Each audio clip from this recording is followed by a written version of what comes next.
All right, we got all that set up. Let's get some music. Mm,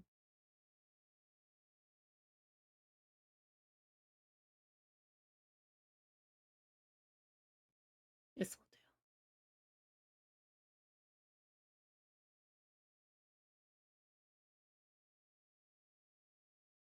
will do. That's weird. It's not coming through the desktop audio.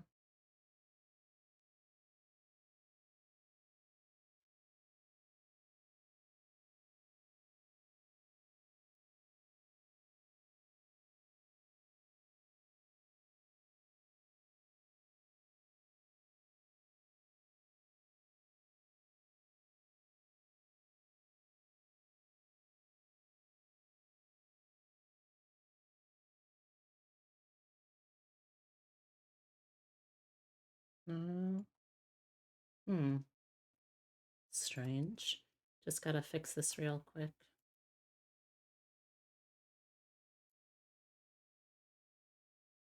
Not had this problem before.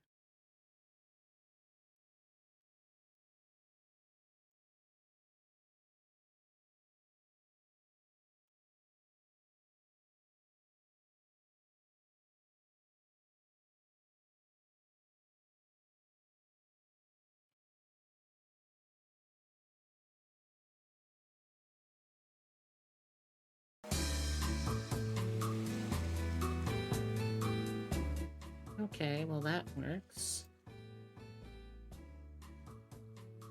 Weird. Uh, okay, well, as long as it works, I guess.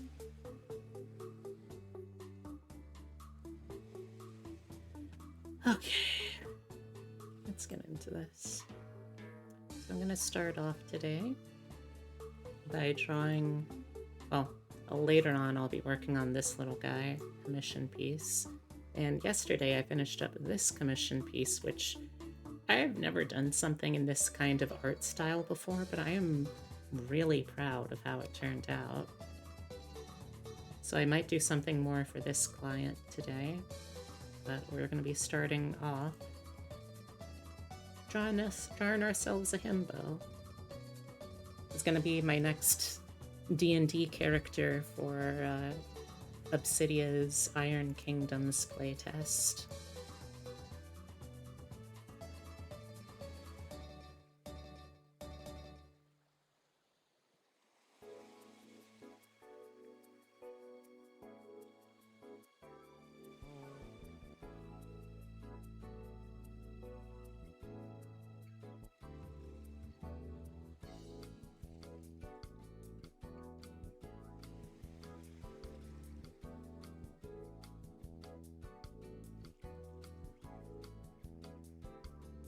I was trying to think of a good way to make a character that felt like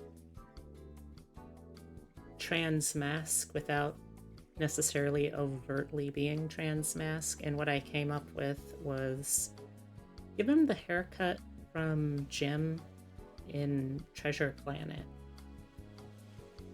And this is absolutely a call out to one friend in particular. I'm not going to name names, but he knows who he is.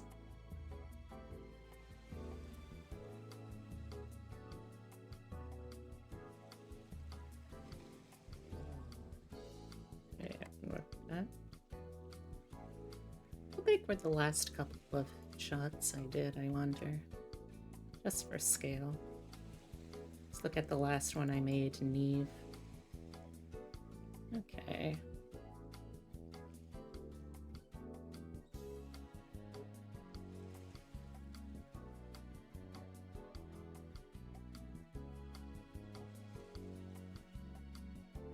Okay, so he's a little larger.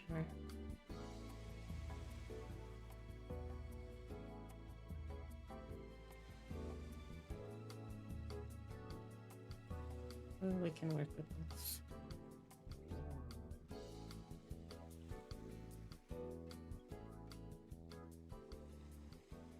I kind of realized while I was designing Steeden that I had accidentally had all of my characters in the Iron Kingdom one-shots be like one campaign away, one campaign separated from the one where they would actually narratively make sense to be. Like, first campaign was a mission from the nation of Signar, and I played a character who was a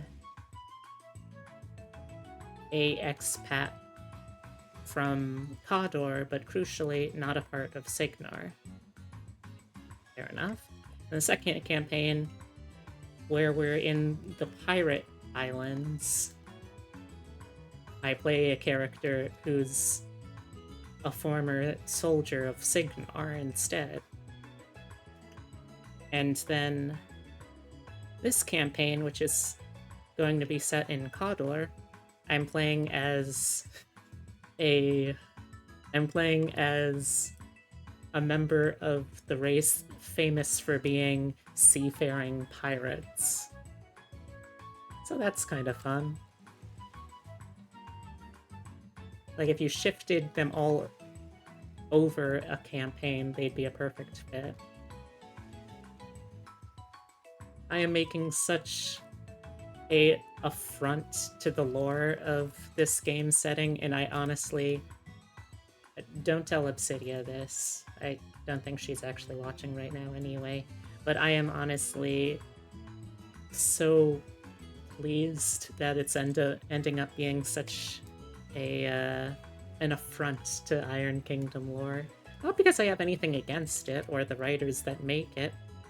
It's just really fun to take a setting that's as serious and has the potential for grimdark as Iron Kingdoms, and just kind of say, nah, actually I'm just gonna ignore all that. I'm gonna do my own thing over here. What's that? There's a race of exclusively biologically femme pirates. Okay, I'm gonna do a male one. And in my mind, there's nothing that's particularly wrong with any of this either. I can make it make sense narratively. Is this subclass that only works for one race? Okay, well, what if I just did it anyway? What if I just had my trans mask Himbo go to the Dwarven Kingdoms to learn how to be an engineer? And I think it makes perfect sense. Like, to me, when I think of, like, when I think of, oh wait, hold on a second. Just realized something.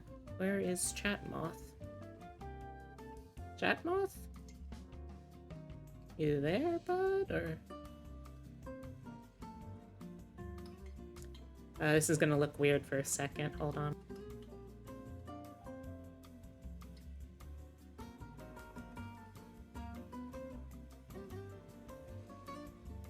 There we go. Back where he belongs.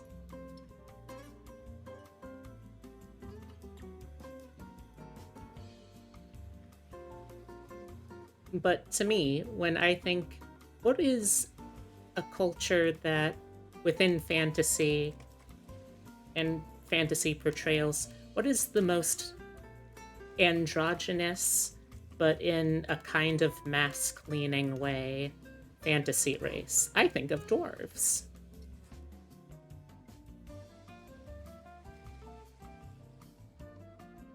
Like, someone who is a trans man, like Steeden here, I think he absolutely would gravitate towards a culture like that, where he can simultaneously learn how to operate giant robots with his mind, and also some different forms of masculinity.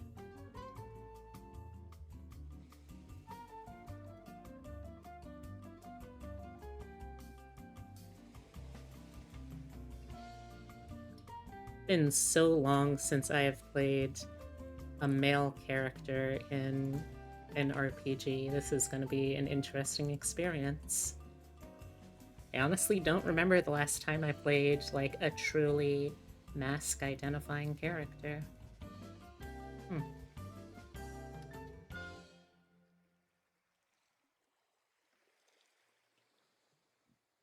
Excuse me.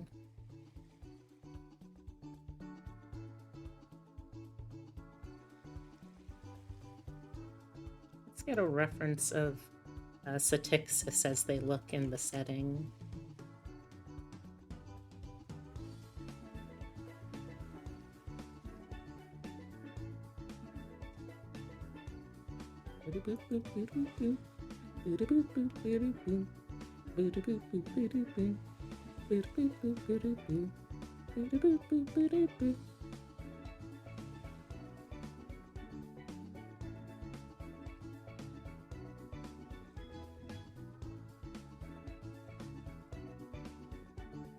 Yeah, they kind of have like a very pale, maybe with slightly purple undertone looking skin. Let me grab one of these for reference. See? Beautiful artwork, by the way. Credit to the artist, Nicholas K. Wonderful work, Nicholas. Really love your stuff. We are, however, going to completely ignore the lore implications of a exclusively female fantasy race.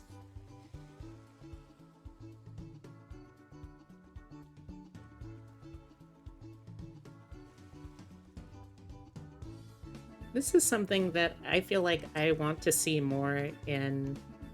I want to see more in things that have the fantasy concept of. Oh, what's wrong there? Things that have the fantasy concept of being a one gender race.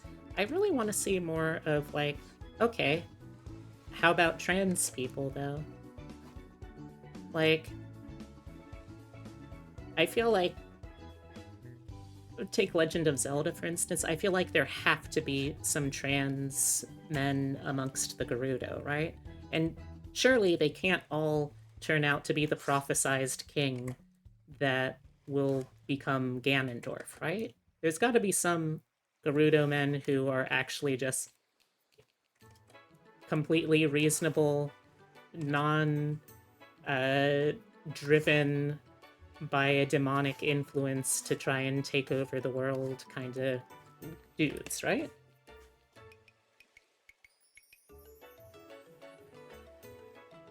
I think that would be an interesting character. Maybe that's part of what's influencing how I'm designing Steeden and concept.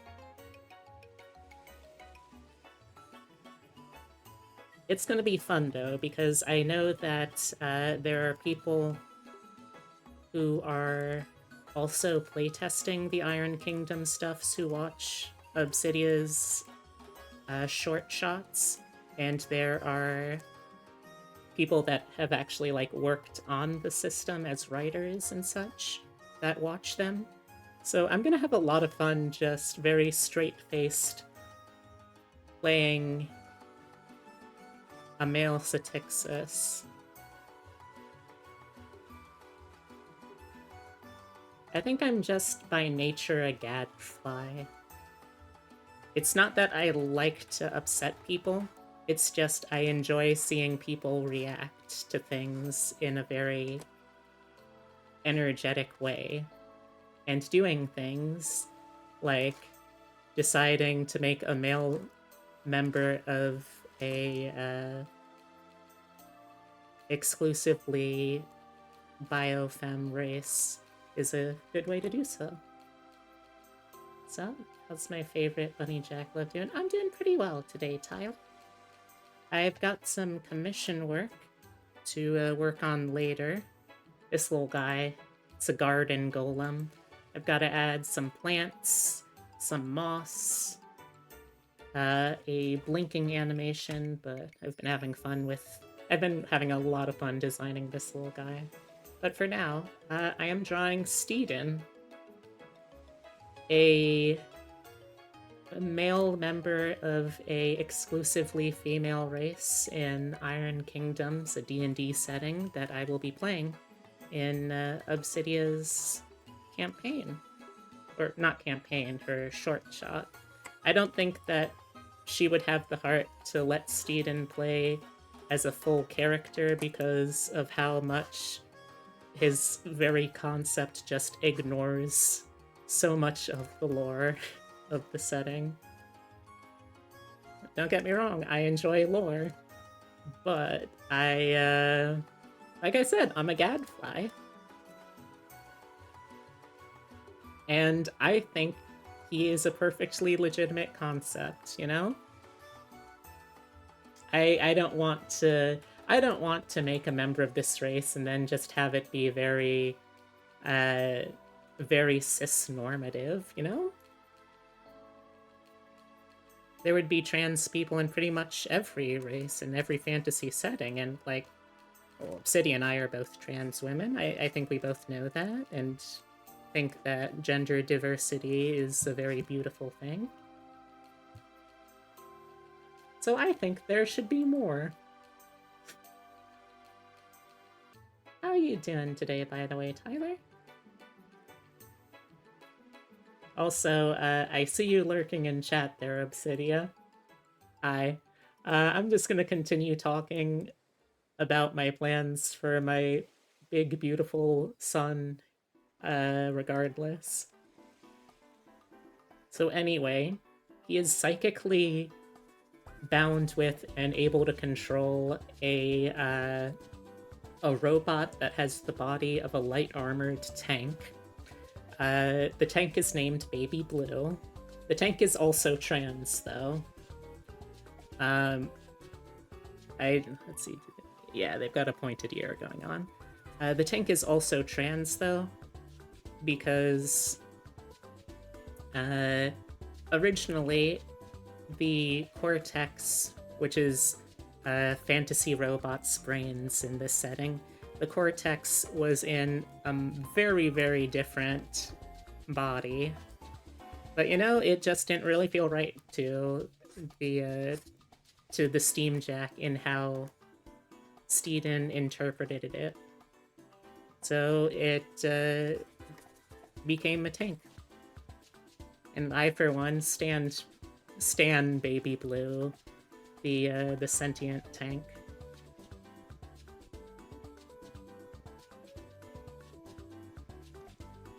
Good, just relaxing. I'm glad to hear that. That's gonna be today's goal for me too, I think. I have a lot of commission work, and I'll be honest, I'm a little stressed by it because I am gonna be doing rigging for the model of a dear friend of mine, and the artist for that dear friend of mine has yet to send over the finalized Photoshop document for that model, so I can't get started on rigging it until that happens. And the goal is to have this debut by my friend's birthday, August 12th, which is a bit of a problem because on average, if I'm not rushing, it takes me over a month to finish rigging a model. And I already have significantly less than a month to do this. So when I do finally get that model, that is going to become priority one. I may end up having to turn multiple streams in a week into just rigging because, I mean, credit to the artist. It is a lovely model, and I want to do it credit and justice. But it's also going to be a lot of work. Oh boy.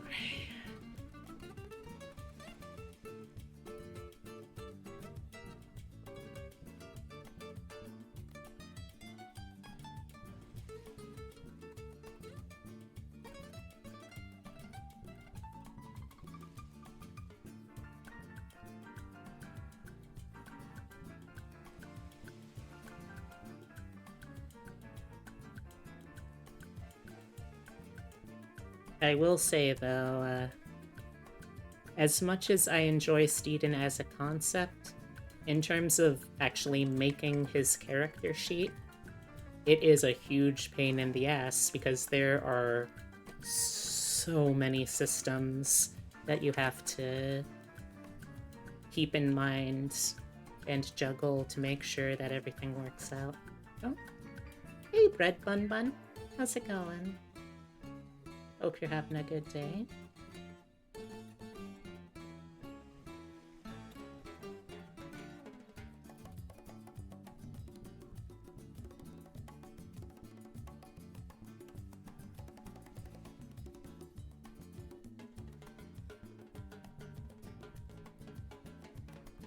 Going alright. It's supposed to be my birthday, but the police got called here again. Ugh, that sucks. I hate when the police stop birthdays from happening. Well, one thing... no? Not their fault? Oh, okay.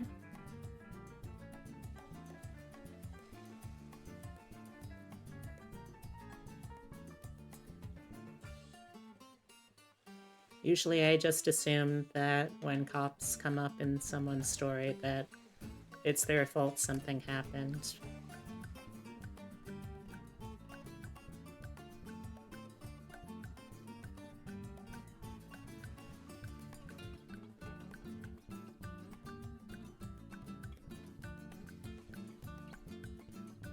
Well,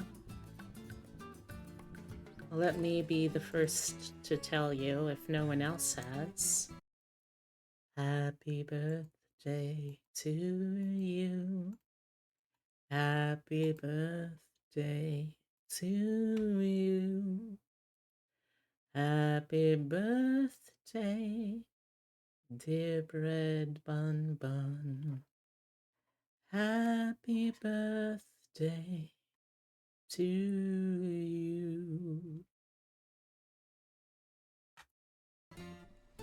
Thank you very much. It was my brother, a complete asshole who acts like the cops are a panic button in an argument. Called them, and now they're rolling through the neighborhood looking for him. Oy.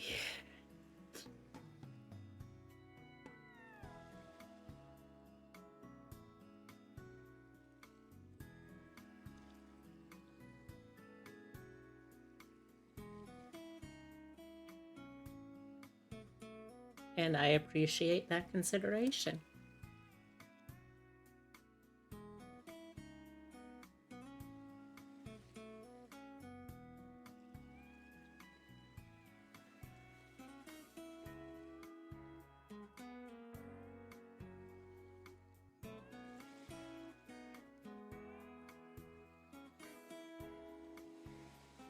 Seems to have calmed. I'm glad to hear that.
Well, I hope you yet have a very happy birthday, and you do something nice for yourself if you're able.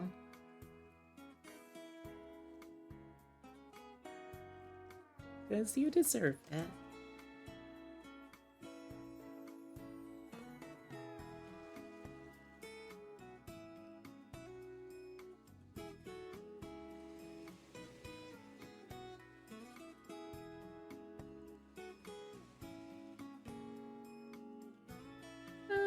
We'll probably give him an earring, but for now, we can move on, I think.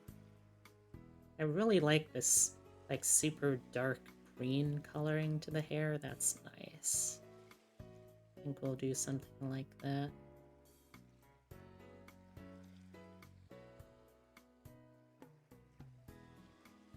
Okay, so this is gonna be the hair layer. Like I said earlier, if y'all missed it, I'm basing his hair off of Jim from Treasure Planet, because when I thought, what's a good way to communicate? Oh, this is a trans man. I thought, yeah, you know, that probably fits the bill.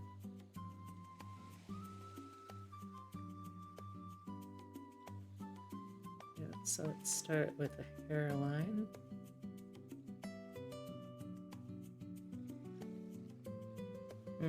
Close, but not quite. Doo-doo-doo.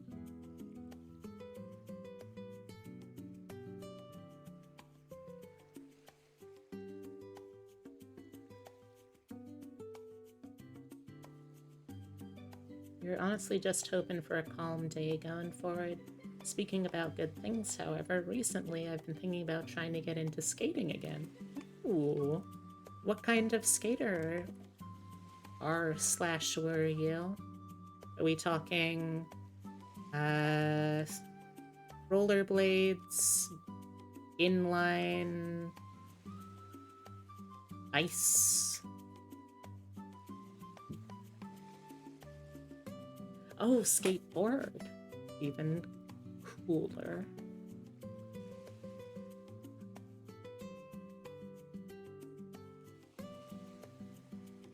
I always admired people that had the balance to do things like that growing up. I never really got down riding a bike, much less balancing on anything more challenging than that.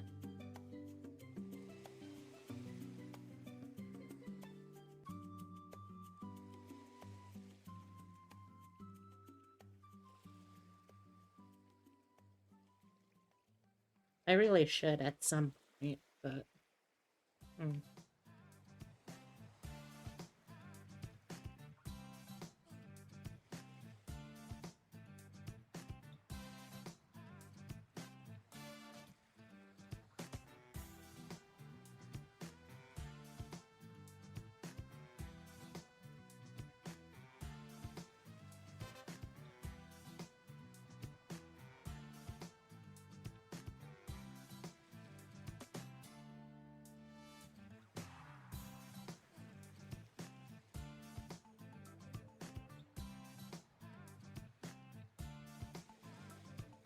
He learned it as a kid on this little penny board, but that snapped in two, and I've not had the money at the right time for a proper full board since.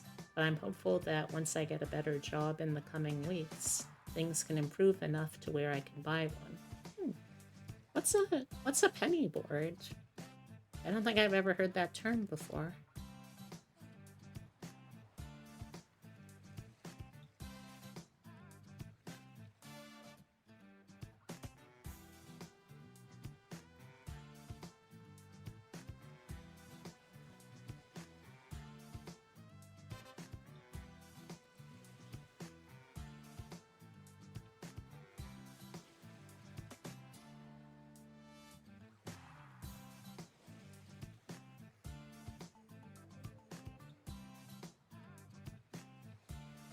Penny boards are these really small kind of fish-shaped boards. They're kind of odd. I think the only the only skateboards I know of are, I want to say they're called like longboards. I'm probably thinking of surfboards at that point.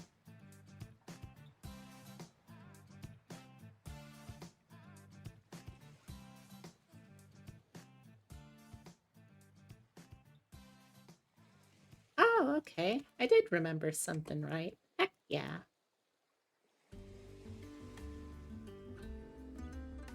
Not my thing, but some people dig them. Mm-hmm.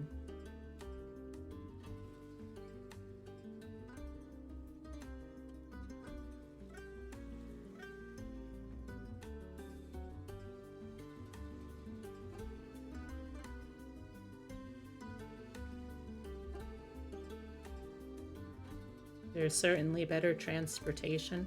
Yeah, didn't, if I remember right, wasn't the origin of the longboard skateboard because surfers wanted an easy way to get around on land, so they literally, like, took their surfboards and put wheels on them?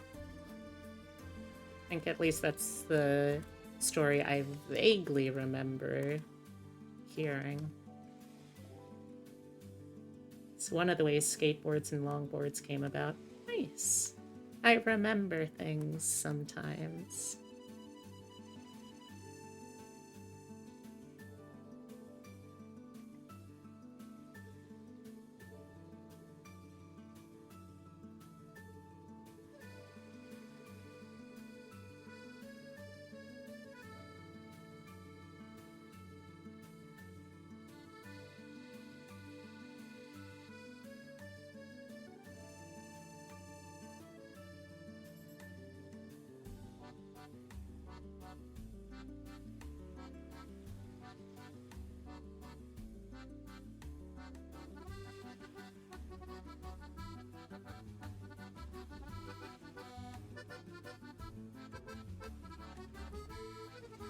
Yeah, old surfers used to do that stuff. That's a true story.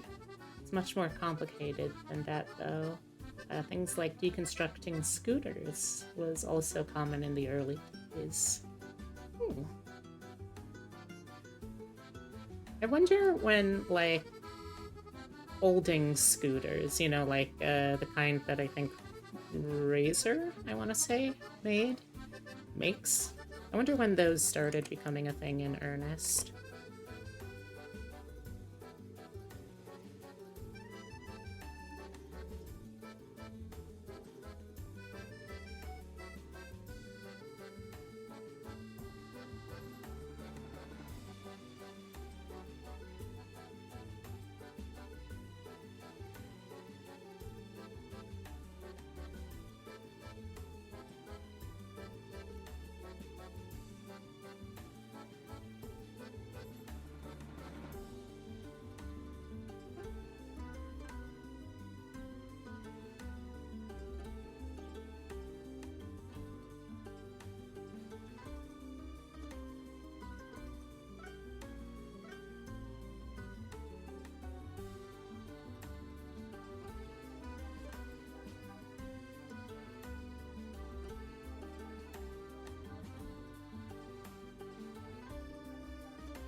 My knowledge, folding scooters were only invented in the early 90s and were popular from there. Today I learned.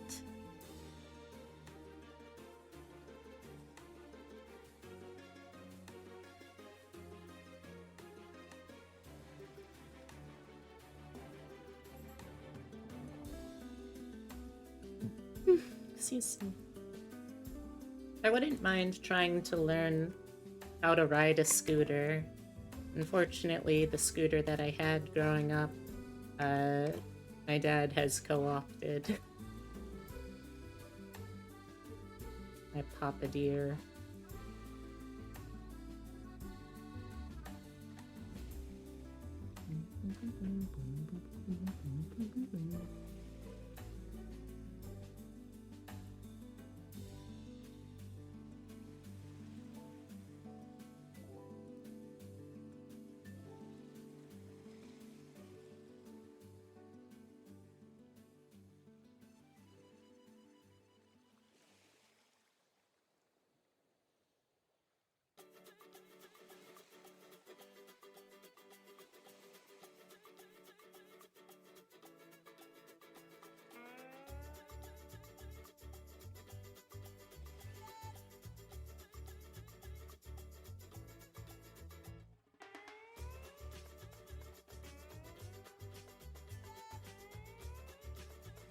You're very knowledgeable about all this stuff, Red Bun Bun.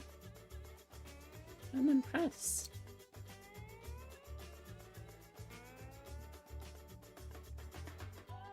When you boarded, were there any tricks that you could do?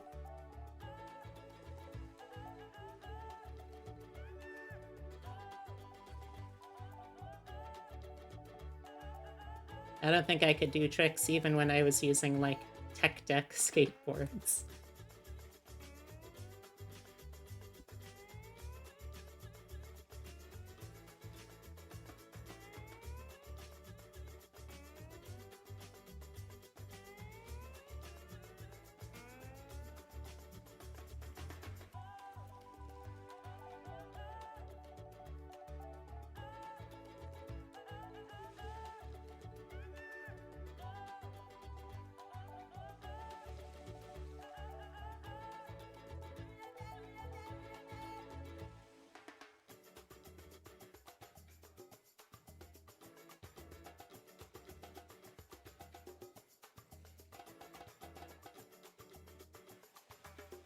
You could just about do a 360 ollie, so an ollie is that's the trick where you, like, push down on a board and then when you hop up, the board comes with you, right? Okay.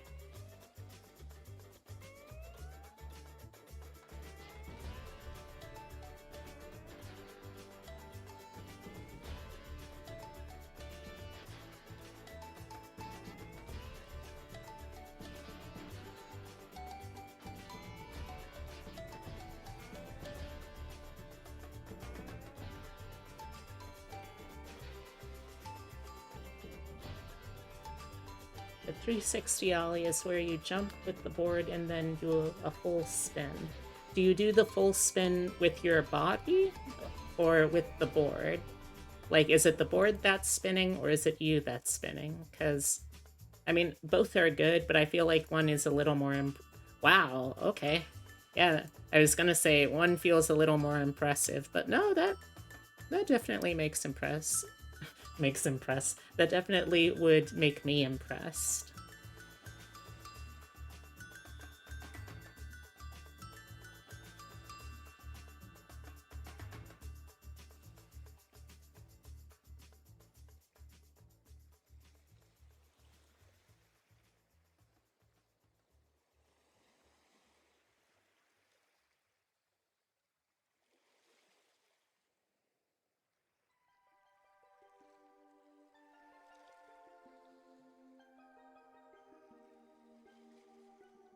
I think I might also do a bit of an undercut with Steeden's hair again, just to lean into the vibes of the trans men in my life.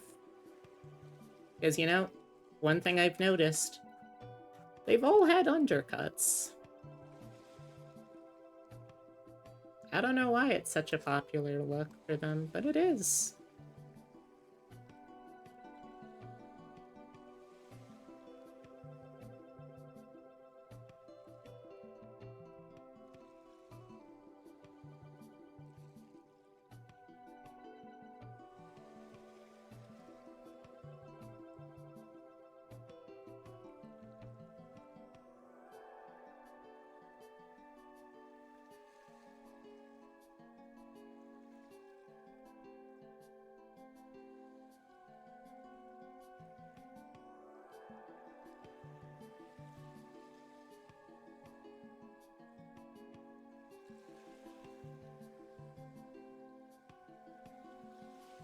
Gotta check something real quick.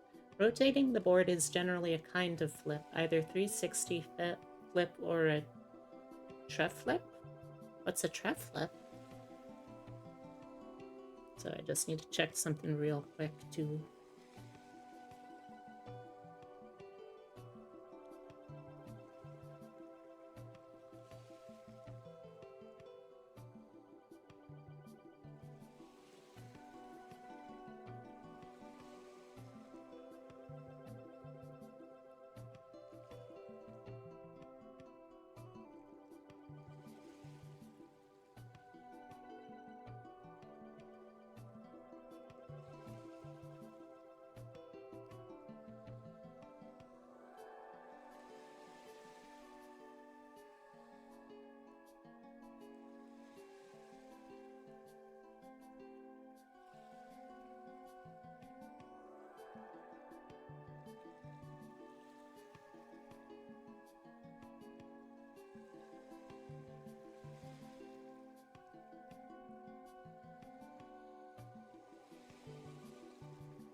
At least in my circles.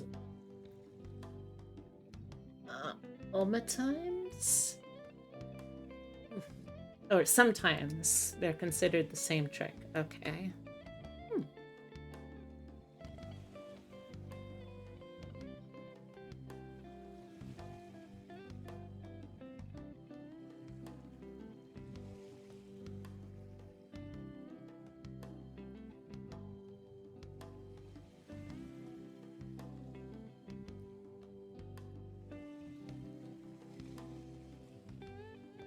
Came for the art, stayed for the skateboarding trivia.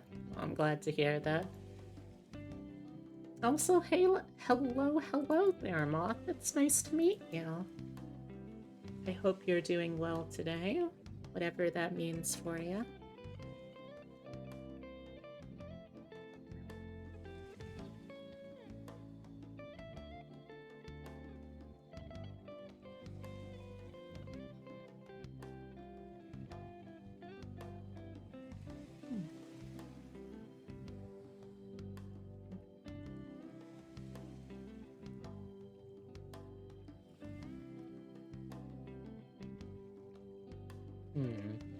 My worry, though, is that if I do full gym treasure planet, it's also going to kind of look like that guy from, what's it called?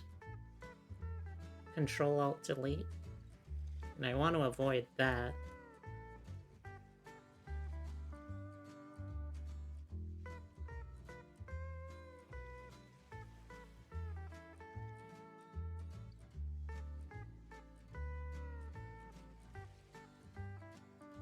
Let's try thinning this one out, maybe. That might help.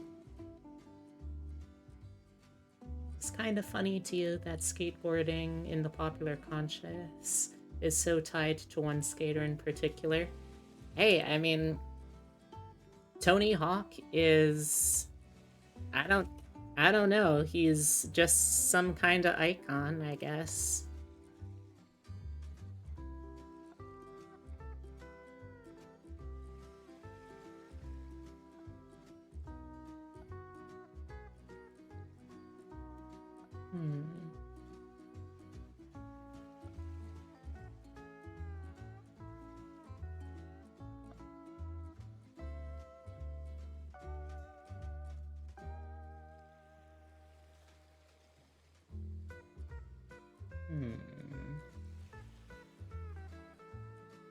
I mean, Tony Hawk's a great skater, but, like, even Tony knows he's not, like, the pinnacle, especially these days. True. I feel like he's aged fairly gracefully, but absolutely. I mean, like, it's a very physically demanding and dangerous sport, and, like, I think he's fully come to accept that, like, hey, I am not in the physical prime of my life anymore. I've got a family that I need to take care of. I'm gonna, know my limits and stay within it.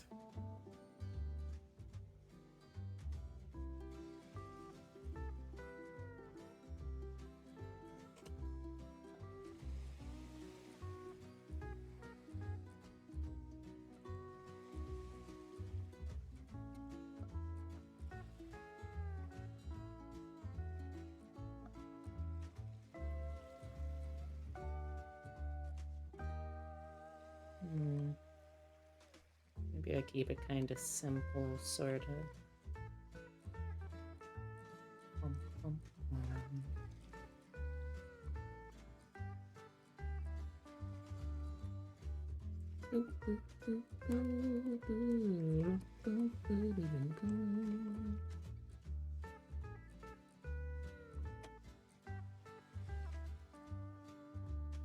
Also, I'm flattered that you came for the art, Moth.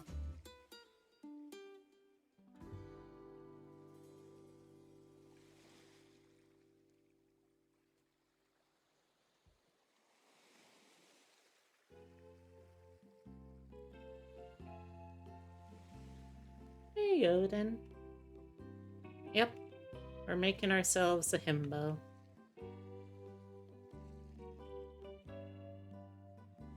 He's gonna be my next D&D character for Obsidia's one-shot. Well, short shots.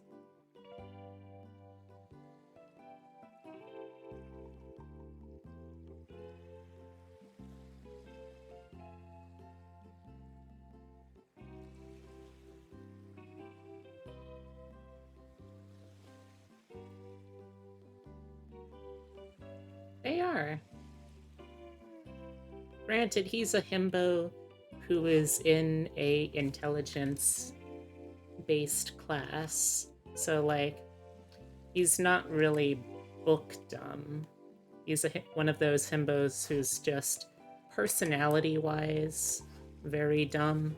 In terms of actual practical knowledge skills, actually pretty smart.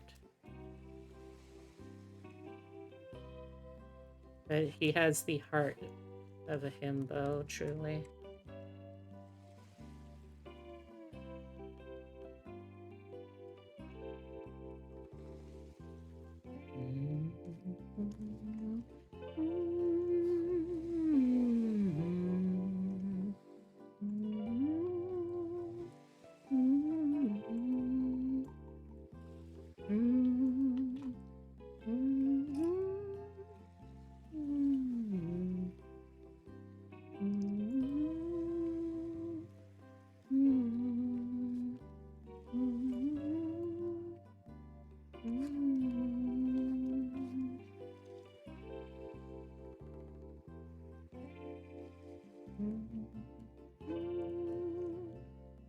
He continually makes dumb decisions but could get a good grade on a test.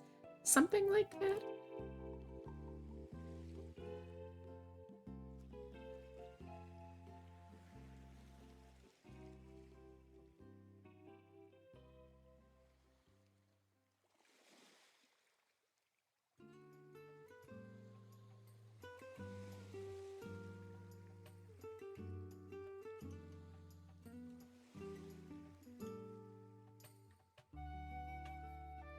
High on intelligence, low wisdom then, right? You know, I honestly forget what my stat spread I gave for him is. Let me take a quick look-see.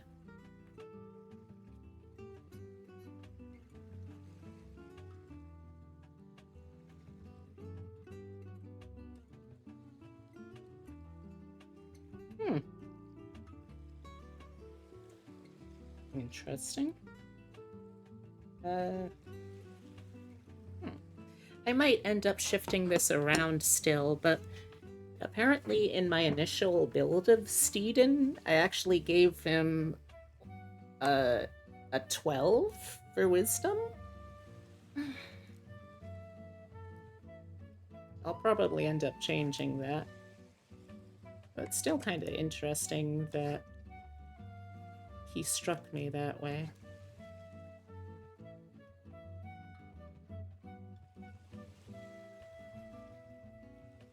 I suppose he might also be one of those imitation himbos where, like, he'll be big and he'll be drinking the respect women juice, but won't actually be stupid enough to count.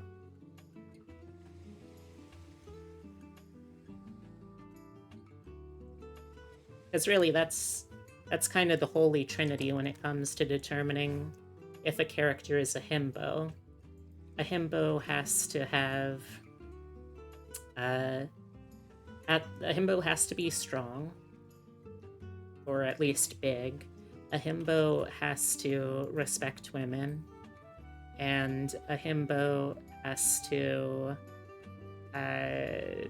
be dumb.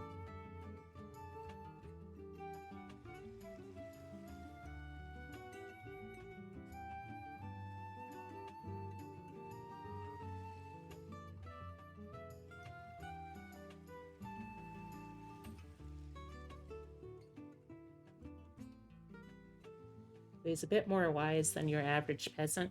Maybe? I honestly never really agreed with the idea that with the idea that peasants, or like NPCs in general, would all have one monolithic stat block. It's like, I mean, peasants do a lot of different things. There's going to be some peasants that do have to be pretty strong.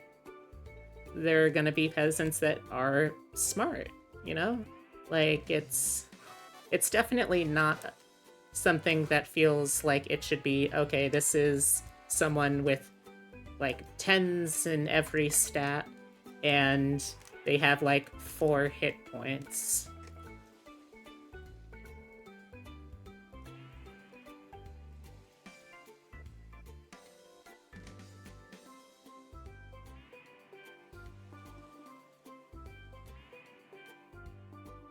I feel like the average D&D character would probably have higher strength and wisdom than your average wizard.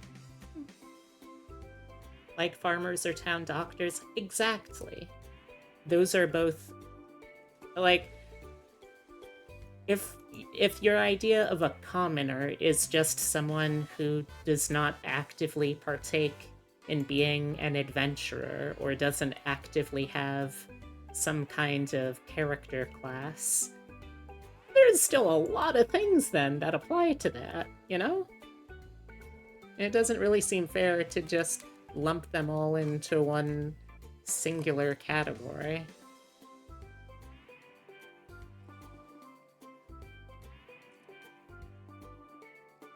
It's one of my fantasy RPG pet peeves for sure.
Does anyone else have, like, really common fantasy RPG pet peeves? Or, like, just character types that you want to see more variety with? Another one that I thought up recently that I would really love to see is I want to see a a D&D warlock with the power dynamics switched, where like the patron is so incredibly pathetic and ultimately powerless that like the warlock kind of just moves on with their life or has their patron completely over the barrel because they're just sort of useless without them.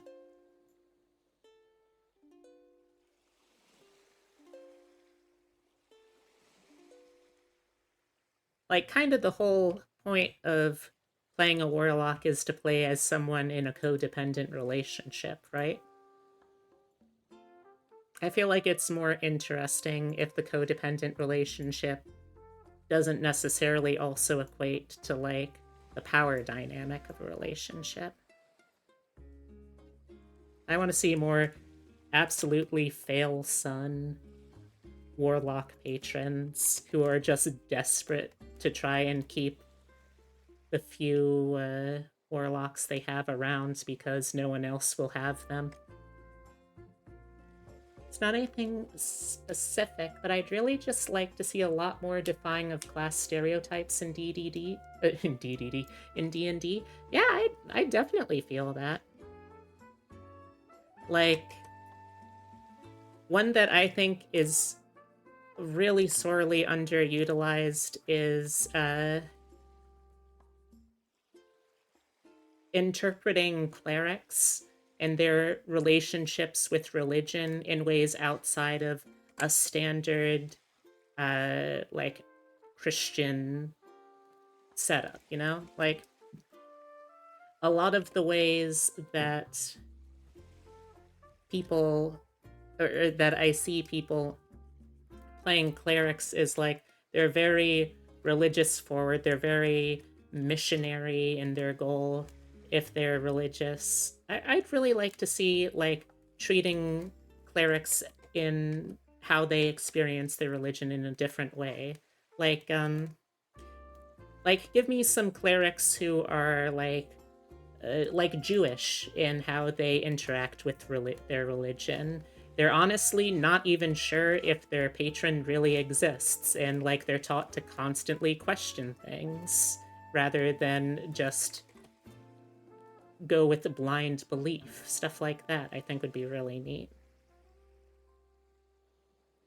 I want a patron of celestial origin. Oh yeah, that's a thing. Like, they added that in one of the early 5th edition source books. You absolutely can play as a patron, or as a warlock with a patron that is a celestial. More polytheistic, that would also be cool. Something I've always done with clerics and paladins for my players is allow them to get their powers from the strength of their belief in certain morality, not just from their gods. Yes, that is actually something that is canonically explicitly supported within the core rules that so many people just do not utilize. Oh, I said that that is actually something you can do. Like, you can be a patron with a celestial for, or you can be a warlock with a celestial for your patron. I mean, it doesn't change the fact that warlock as a class is still not really super well designed, but that is something you can do.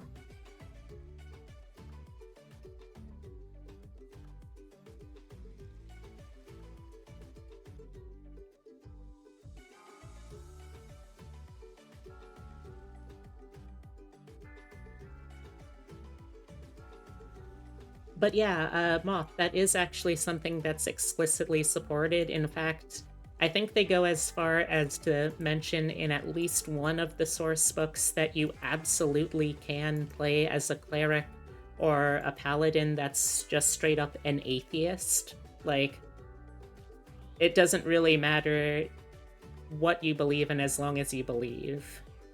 That's the main thing, I think.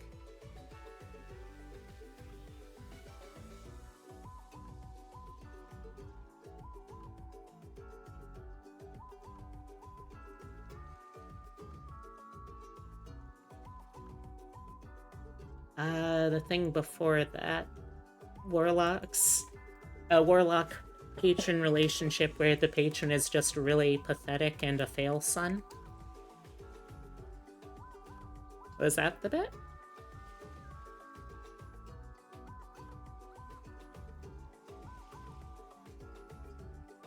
Before that,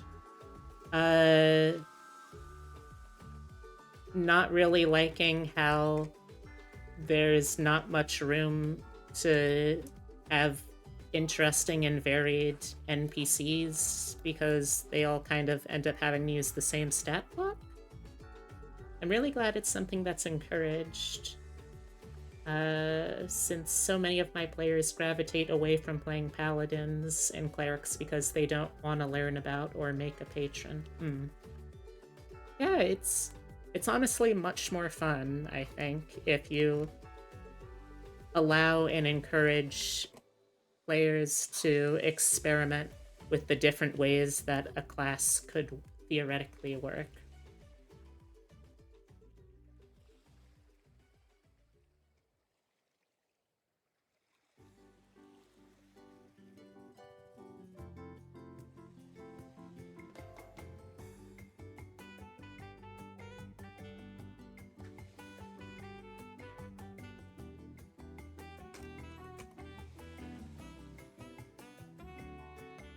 I think that's another thing that I like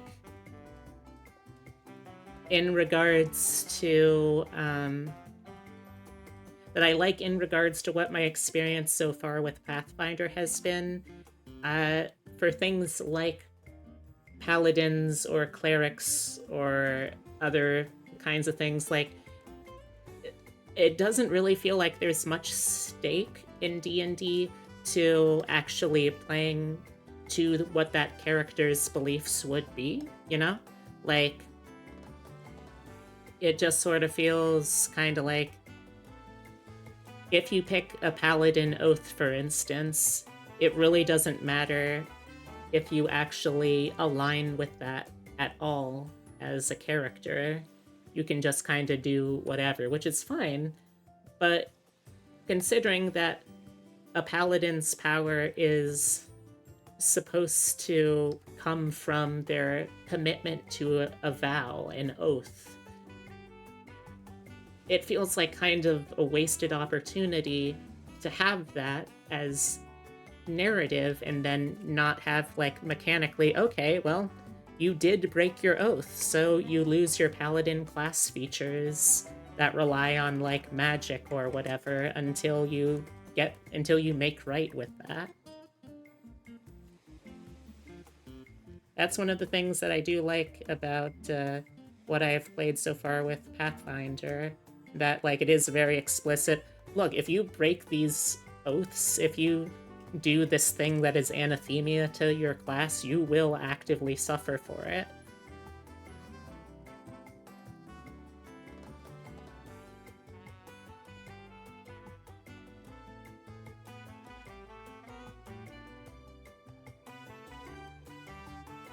If they go against their oath, they lose their powers and become an oath.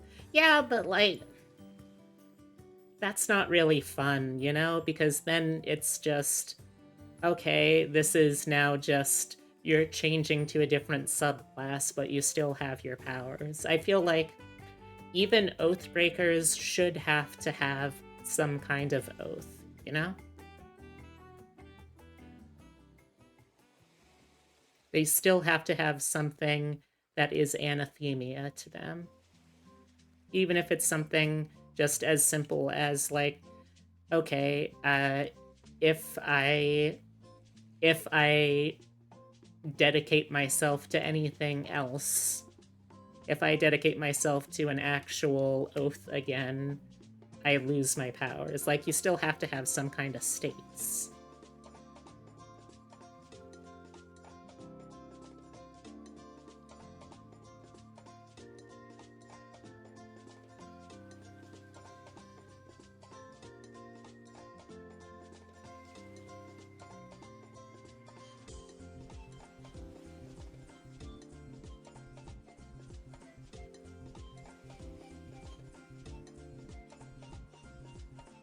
No, unfortunately, Oathbreakers is also just like another flavor of Paladin subclass.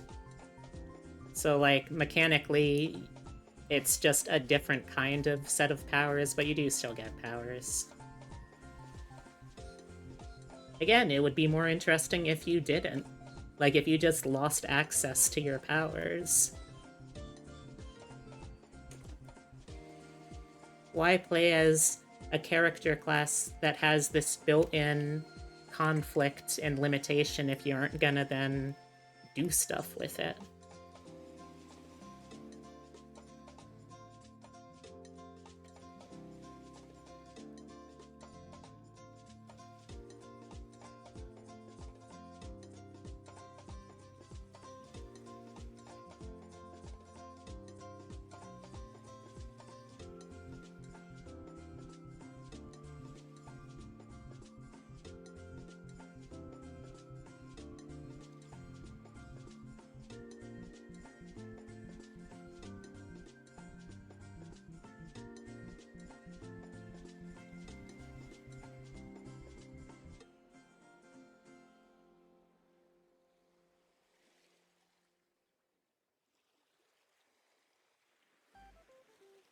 I know, right? Oathbreaker is super weird, especially because there are evil paladin subclasses. Yeah, like there's what is it? It's called something like the Oath of Tyranny or something. That is just straight up a lawful evil paladin subclass.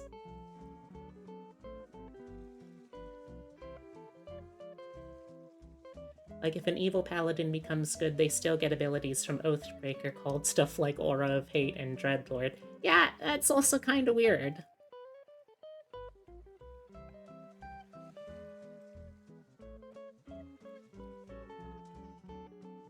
Oop.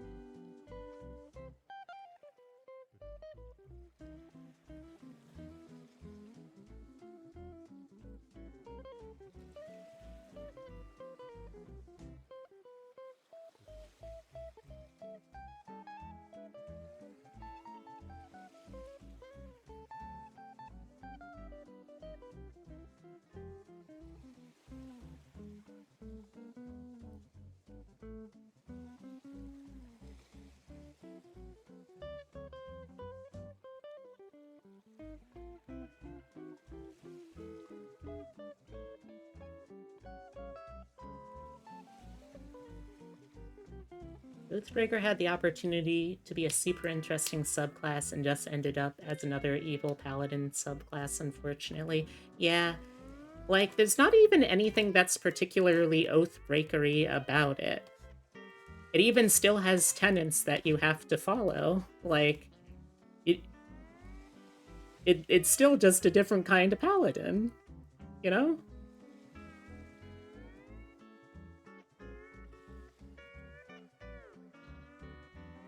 Hell, you could even still play, ultimately, like you said, a good aligned Oathbreaker paladin.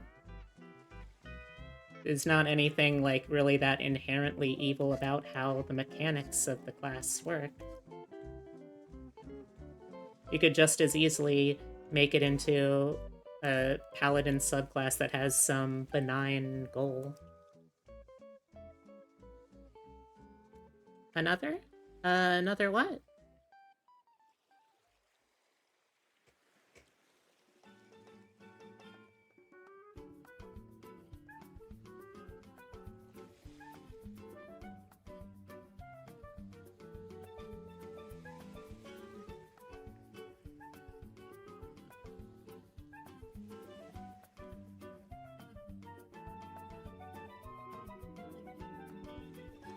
Ugh, excuse me.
Oath of Conquest and Oath of Vengeance are both painted as pretty evil mechanically. That's what I mean by another. Yes. And again, even then, like, you can still absolutely build a character that is not going to be evil using those power sets.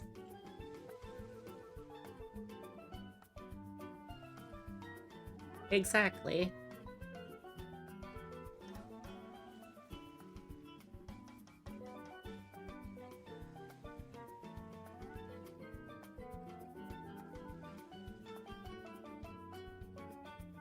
That's what I mean, though. Like, if you made part of mechanically how paladins work that you do actually need to have this have tenets to your oath that you have to follow, or mechanically your class features just stop working. That would be way more interesting.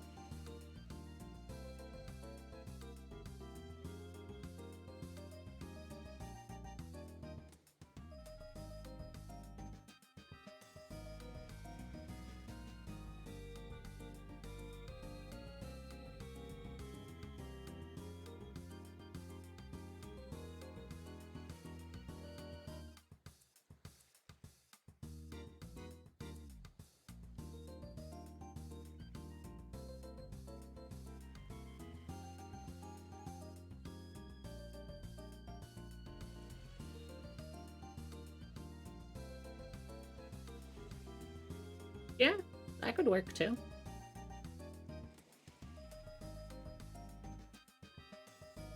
It's a thicker line weight for this.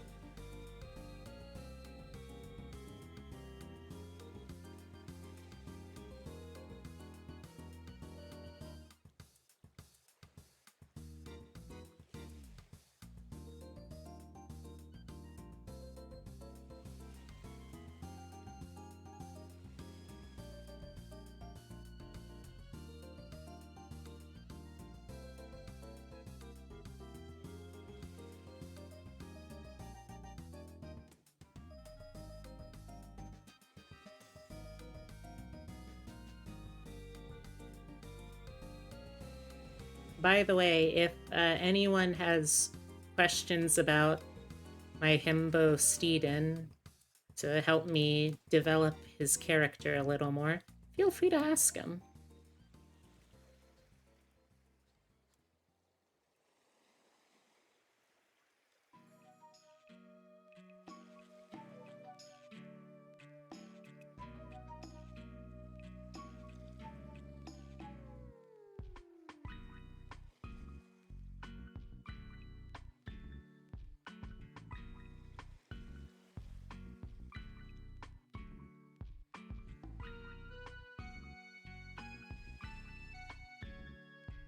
What race and class is he? They are both unique to the Iron Kingdom's setting that I am helping Obsidia playtest. The race is Satixis. They are a race of Amazonian, kind of slightly tiefling-like in physiology, women who tend to end up being pirates. They alternate between a high tide and a low tide mentality, where high tide, they're very gregarious, outgoing, aggressive, adventurous. Low tide, they're very, like, home-oriented. They're very supportive, maternal. They, as a race, are all female biologically. Steeden is a dude. Technically, there could be male Satixis, but there's literally zero info in the lore about what that would mean. So I'm just making it up because they didn't write anything, which means I get to make up the rules. The class is called Warcaster. This is a very tech-heavy setting, and you know, the way the tech is actually designed is a little hit and miss. It's not always the best. In fact, sometimes I would argue that the Iron Kingdoms is pretty good when it comes to, like, making subclasses for vanilla classes. They tend to make pretty decent, well-powered ones. There are some stinkers, but in general, they're pretty good. The classes that they make entirely of themselves and whole cloth is not as consistently good, not as consistently quality. But you know, we're trying to playtest the material for Obsidia, so I decided, hey, none of us have played one of these classes yet. I should give it a shot. Warcaster. This is a setting where magic technology is a very big thing, and a warcaster is someone who has developed like a psychic bond with magic technology, whether that be magitech weapons or like the steam powered robot mecha that they have in the setting, which Steeden is going to be partnered with one of those. And yeah, their whole setup, they're kind of like a half caster, I guess. The other half that isn't caster is just around amplifying the technology they use to the best of its ability. It's not a great class, but again, you know, sometimes you just gotta playtest everything.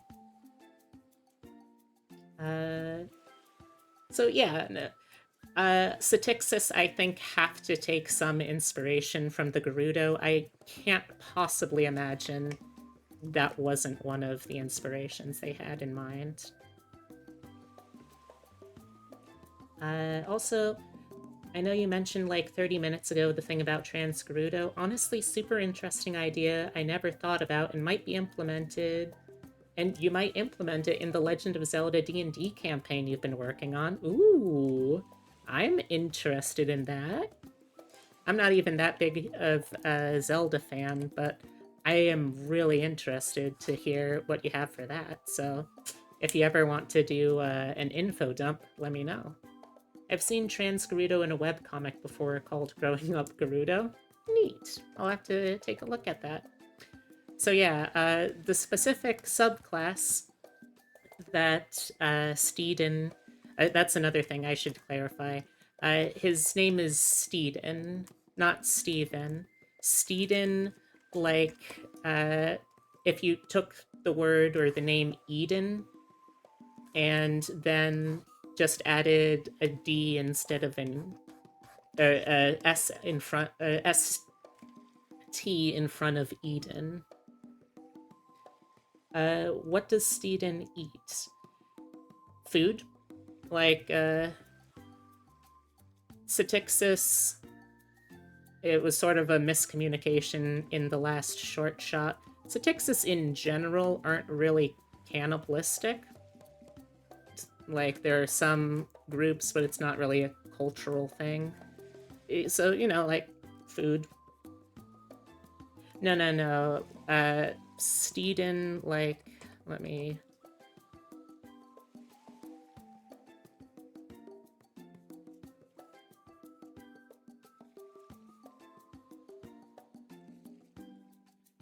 Yeah, like that. Steeden.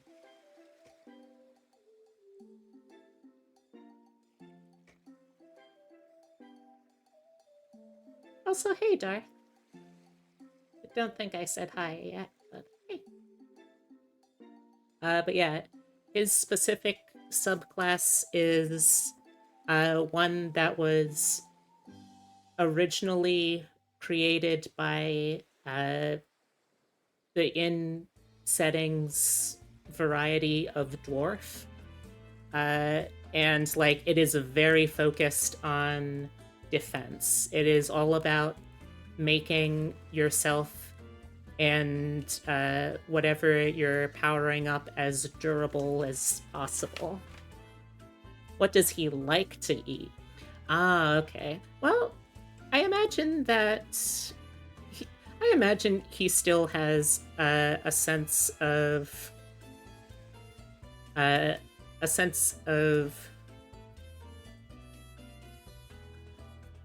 nostalgia for his homeland, the islands and ships and such that Satixis would have been brought up on. So I'm imagining he's a fan of seafood. Studying to become a warcaster in Rule, the Nation of Dwarves, That is a primarily sort of mountain-ish area, so mountain foods, I'm imagining like game kind of meats. Probably a lot of like earthy vegetables, root vegetables, that sort of thing. Probably also a fair amount of. I'm imagining some like goat cheeses, or like yak and goat dairy and meat mixed in there too, I think. So some variety of any of those, really.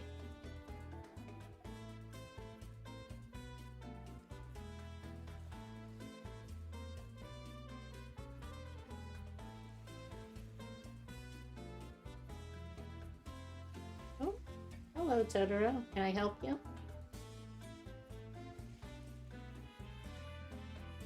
Can I help you, son, or are you just gonna sit around here, huh? What's it gonna be, baby? Thank you for grooming mommy's toe. What about fungi? Yeah. I mean, as far as I know, Rule has access to the outside of the mountain, so I still think there would be a fair amount of more conventional farming, but like, yeah, mushroom farming is absolutely a thing. I don't see why it wouldn't be.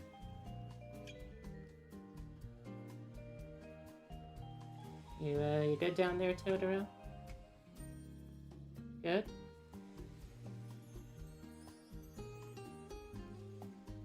So the boy has decided to wander off.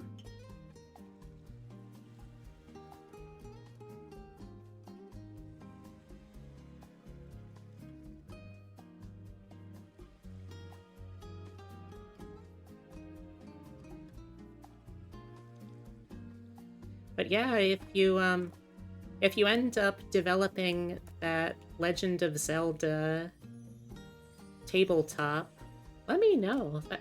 Even if I never end up playing it, that just sounds like a really interesting project.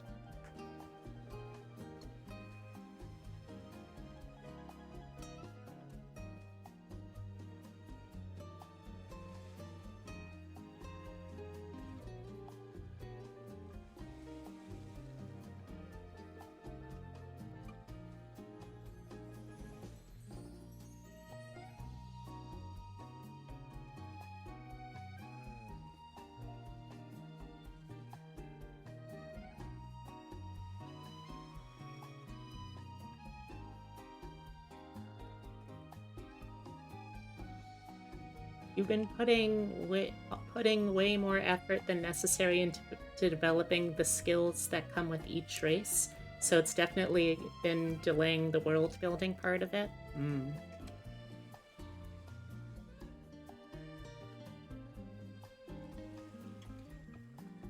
You know, while you're here, you can probably give me your thoughts on another one of my Legend of Zelda fan theories.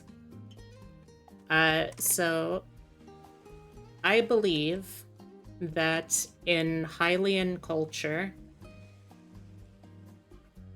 your gender identity is based off of how you choose to present. Because, like, in-game, you can go from,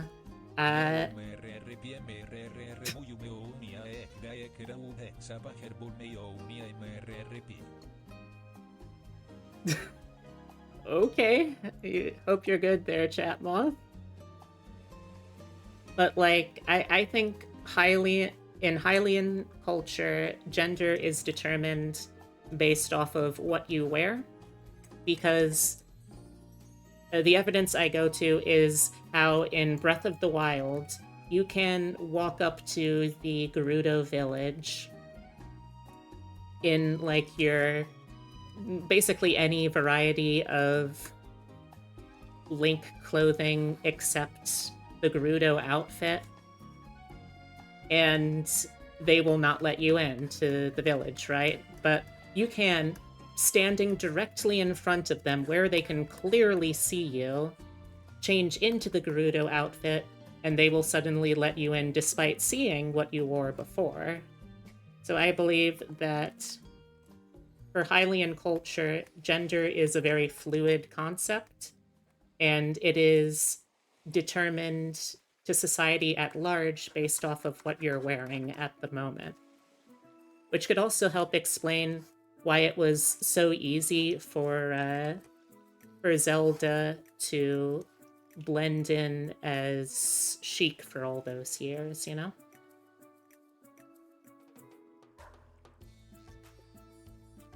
But that's just a theory. A personal fan theory. Thanks for listening.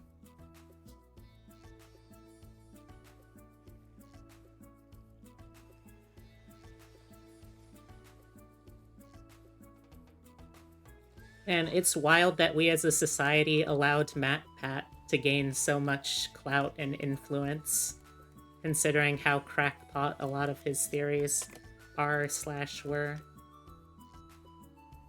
Remember that time he thought that Sans from Undertale was actually secretly Ness? Wild shit, man. Wild shit.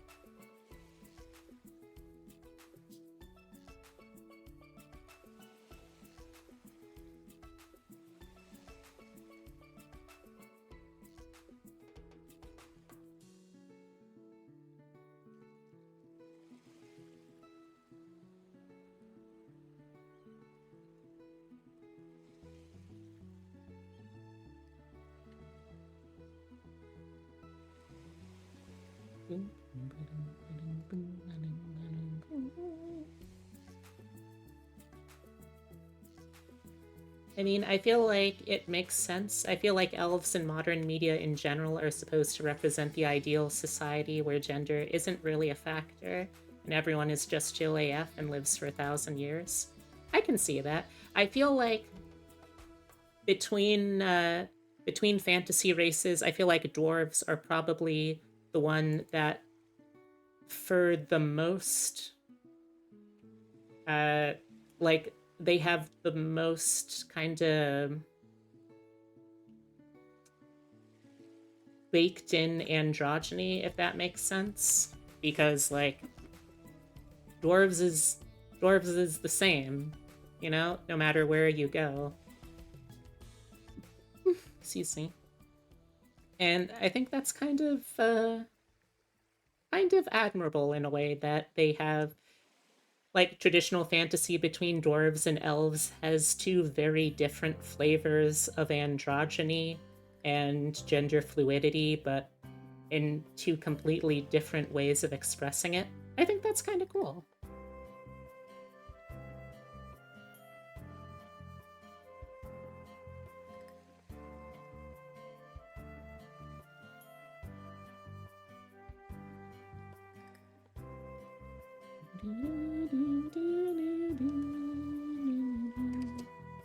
Trans femme society versus trans mask society. Like, I don't even know if dwarves have, like, a cultural concept of what gender is in the same way that, like, say, a human would.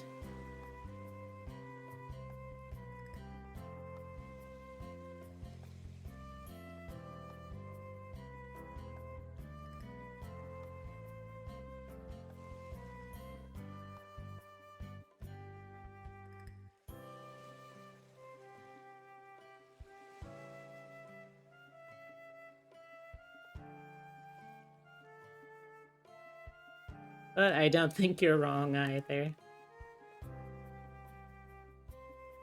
By the way, Moth, since I don't think I've asked yet, what are your preferred pronouns?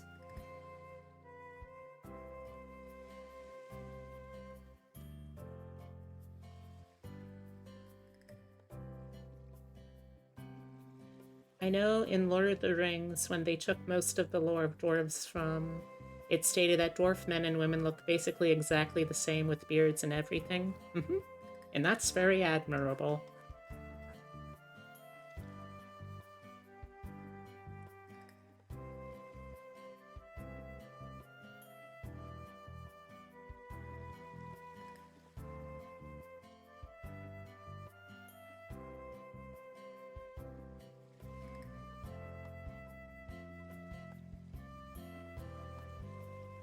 Got on the wrong layer.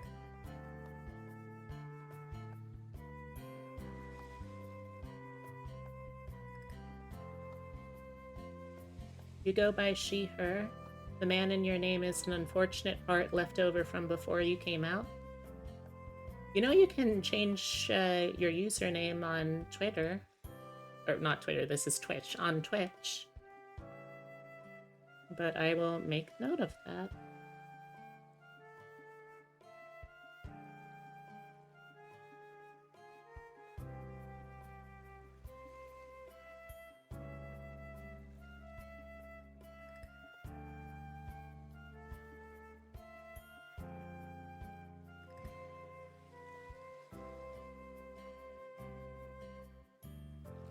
Also, if anyone wants to make it so you can automatically have pronouns on your Twitch, so that way whenever you talk in chat you can see what someone's pronouns are. I would highly recommend checking out this page.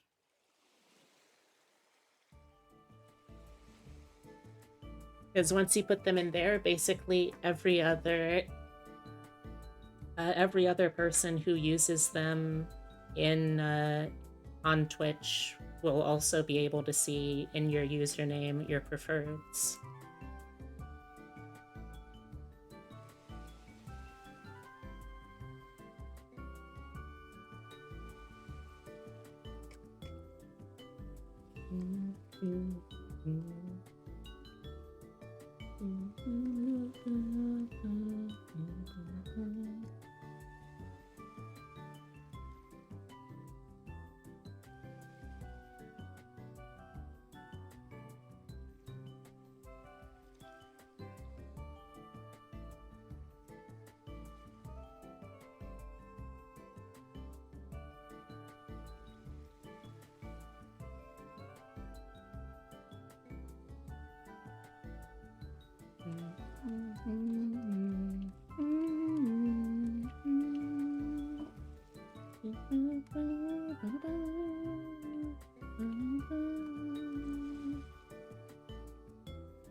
I don't think we'd actually see this part of the hair at all.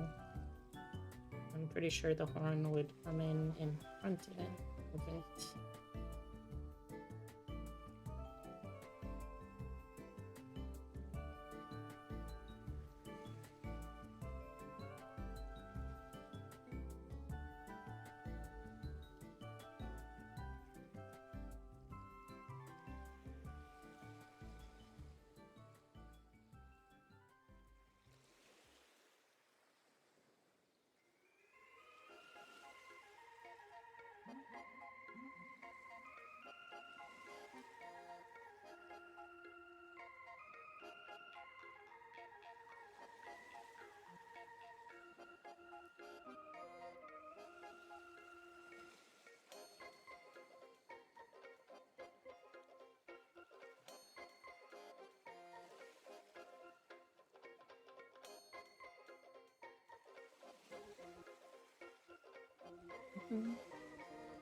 Hmm.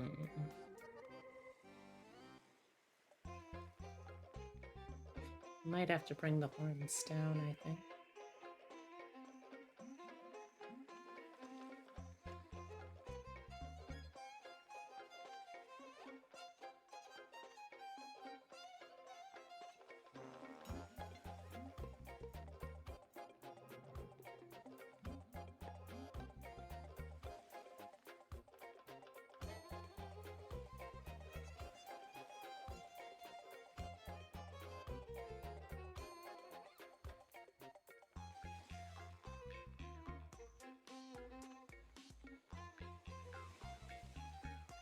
Could bring that. Nah, let's put them behind this initial set of locks. That way, that's, I think, the easiest option here.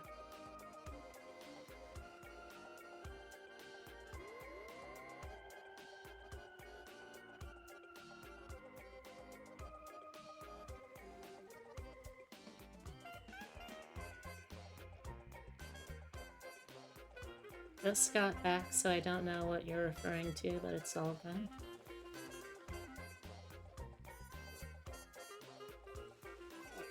Ah! Moth on the cob. Nothing like a good old nice roasted, buttered up moth on the cob in the middle of summer. You know, it's a real great meal.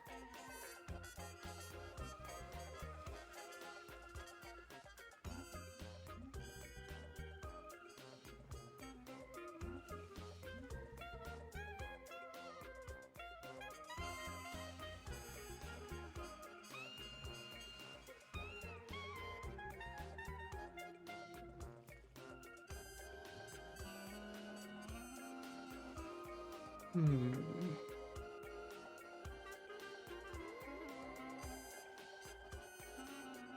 Hmm.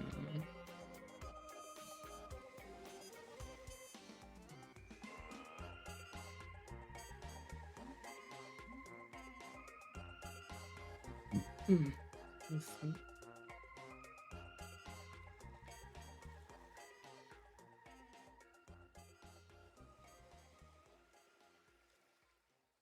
It's also going to be kind of nice, I think, just because I am so self-conscious still, even after, like, practicing through daily use. My more femme voice, I still don't really often feel that confident in it. So it'll be nice to play a character where I'm like, oh, yeah, ah. Thank you so Oh, much. aw, thank you so much. That's really sweet of you. I'm glad that in the little time we've spent together, you already want to support me like that. It's very nice. What was I saying? Oh, right, just that, like, it's gonna be kind of refreshing to play a character where I absolutely know I can get my vocal range, because, you know, this is basically just going to be, like, this is my natural vocal range. It's not something that I always appreciate, but hey, that's being trans, right?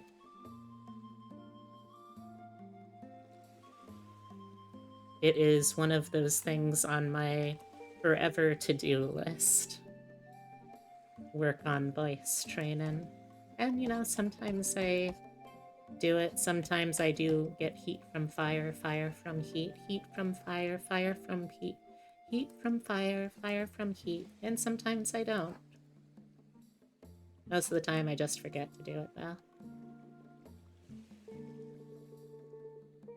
Personally, I almost always play male characters because I haven't really done much voice training yet. Understandable. It's hard to do. Like, I fully understand why some people just choose not to do vocal training, like, at all sometimes.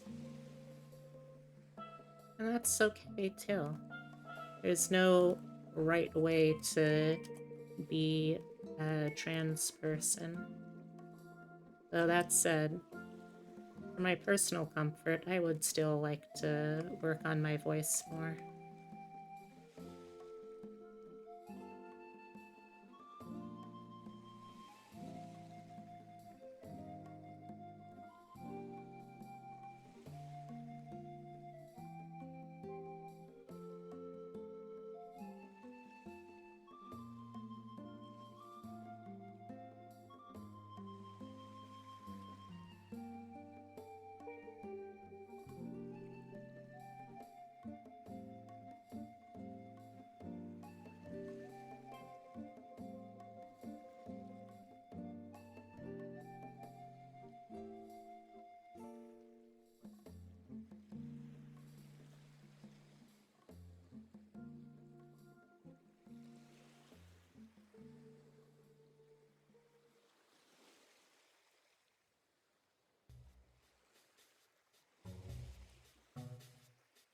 I'm definitely practicing, but at the moment I'm just too busy to really commit too much time to it. That's fully respectable and understandable. It's a very investment-heavy process.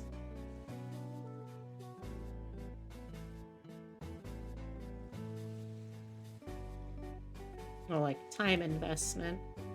You certainly can invest in like coaching.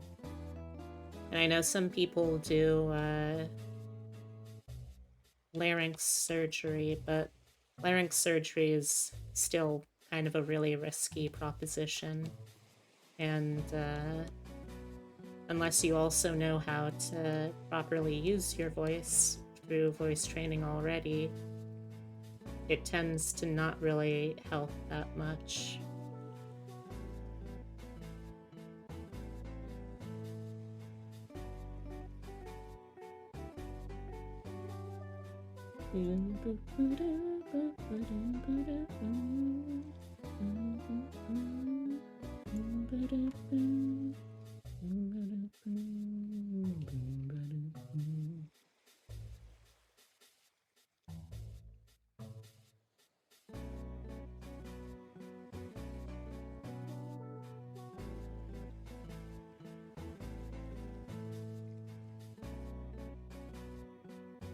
Now, tonight after stream, I think I'm going to spend some time sat down just with some voice training videos I've been meaning to watch and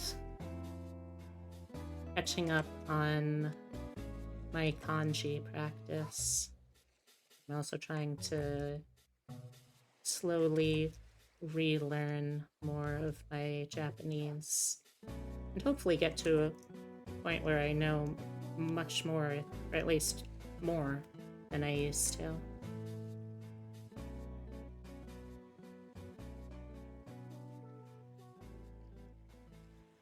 Now, I recently saw a a web comic that someone made this point in, and I think it's a really good one that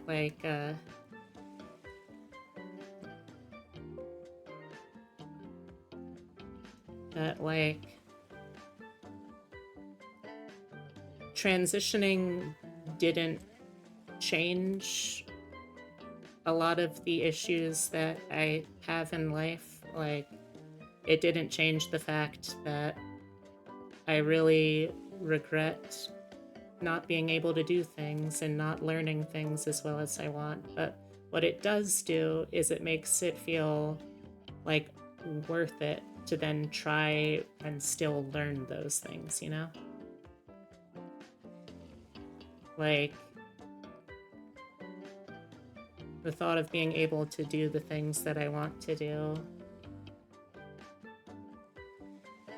how I want to present in doing them, that really makes it feel so much more motivating.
I mean this in a genuinely supportive way. Play whatever type of character you want. Don't let voice training or the lack of it determine how you play. That's also good advice. That's a good take.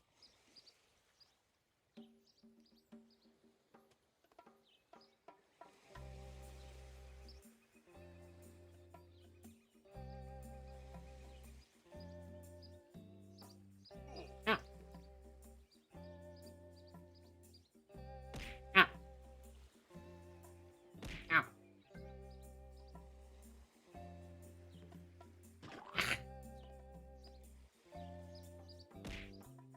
What the hell? That was weird.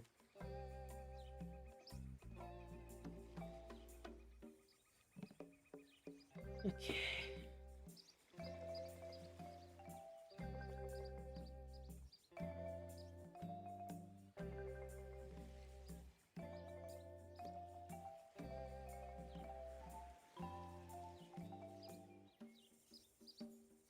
Ow. Ah.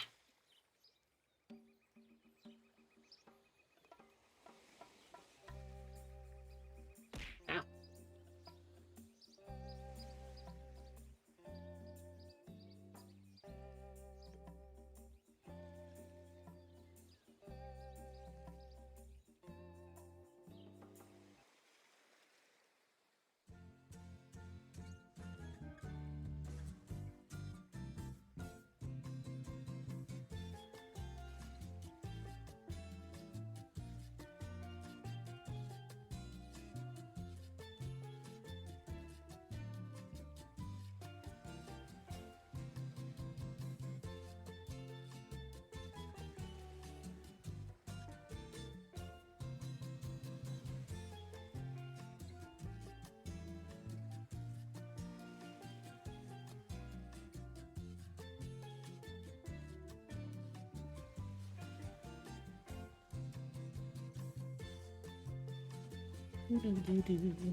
I'm not sure how I want the hairline to interact with the horns.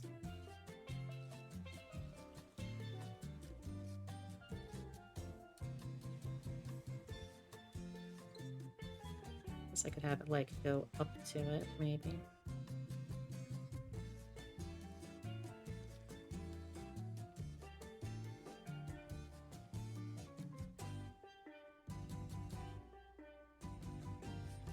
So I gotta say thank you for making that one Bridget D&D video, because I spent like 2 hours trying to make her until I gave up and looked it up. Oh! First off, oh my god, absolutely flattering to hear that. Honestly, I kind of really miss making those, doing those streams, because I had a lot of fun with them. But, like, I think I stopped around the time when, like, it was just D&D was going through the open game license thing, and it was super unpopular, and it just felt kind of weird doing it. But it was a lot of fun. I do wish also that I maybe had, I don't know, gone through and actually tried to like edit some of the full length streams, since I made a ton of those down into small manageable bites, but I didn't. You have Rosaru to thank for that. I would not have been able to. Oh, I guess it's not fair for me to say I would not have been able to. I probably would not have gone back to edit my own video down, because I am what the kids call chronically low on the executive functioning, or as others call it, lazy, or as others call it, the physical symptoms of depression.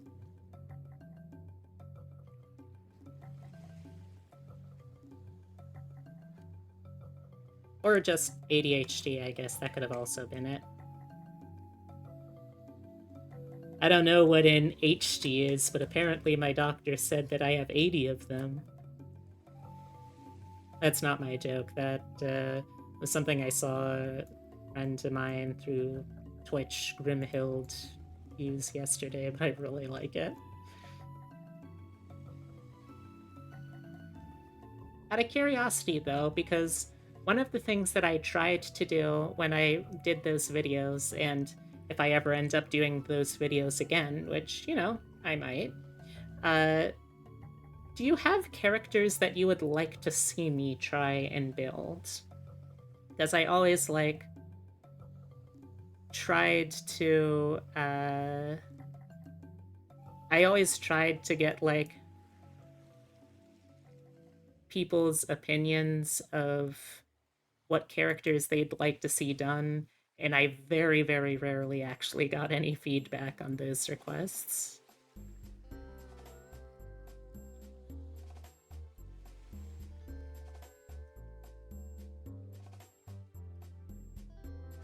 And if I were to do them again, I think I'd want to focus pretty much entirely on requests, because that, I don't know, just feels more fun.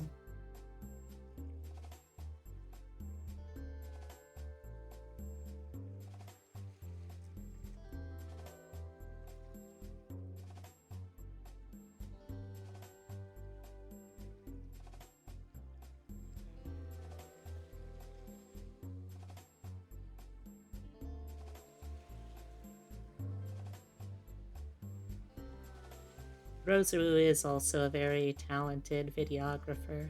I've had the pleasure of working with her a couple of times now, and will probably pretty soon be working with her again if I can find enough clips to work with. Let's see.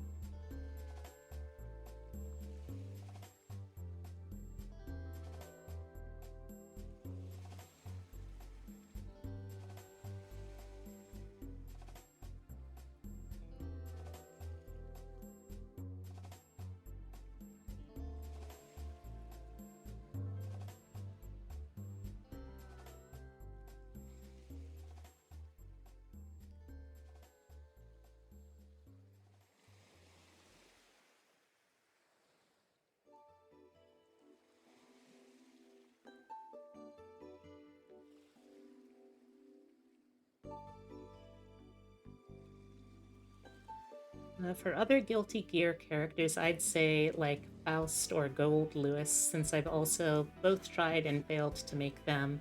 However, I've unfortunately forgotten every single other thing I'm interested in right now, so I can't come up with other things. Fair and valid.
Let's see.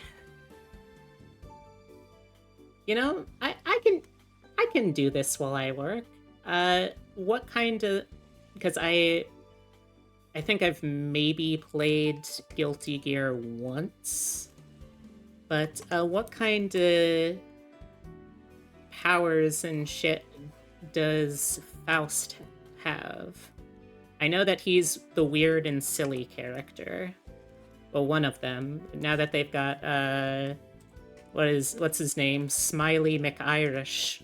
They technically have several silly characters, but he's the original silly character. And I know that Gold Lewis's deal is that he has a lot of weapons, including a coffin that has an alien that lives inside of it, who is also kind of like a heavy weapon. I'm imagining for him it might be something like, maybe some kind of like combat wizard or artificer build. I could see that for a Gold Lewis. Maybe have some kind of conjuring spell to use for the whatever he calls the alien. The coffin is definitely a very heavy weapon. Maybe something like a maul, at least. Something like that kind of scale.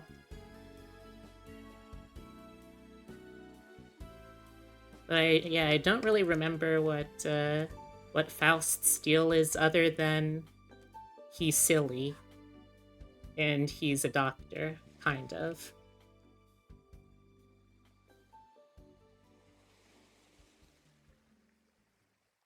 You found Guilty Gear Strive, but considering Brisket is locked behind a paywall, I didn't get far into it. Understandable.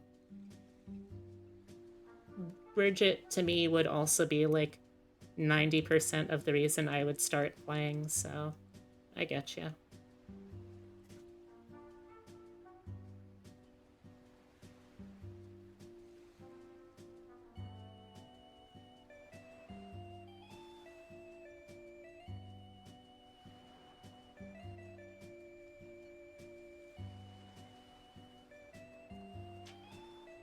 Faust is basically a really tall mad doctor that uses a really big scalpel and has a bunch of really strange summonables. Okay, I mean, that sounds pretty doable. Old Lewis is a cryptid hunter that carries around a giant coffin and minigun for some reason.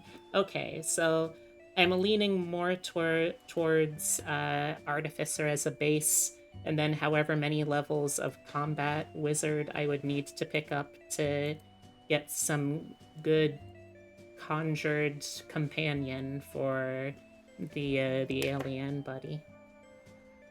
You literally bought the $80 version of Guilty Gear just so you could get Brisket? Oof, dang, that's a lot.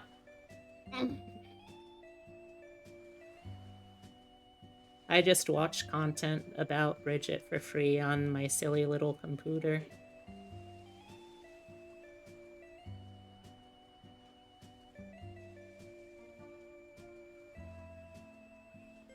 Hey dear, welcome home. How you feeling? I'm feeling better. I don't really have anything planned for dinner yet. I don't either, and we need to get meat. Or meat? Alright, well. You don't have to worry about it right now. Okay. Do you want me to wake you up at a specific point? When I'm done? Alright.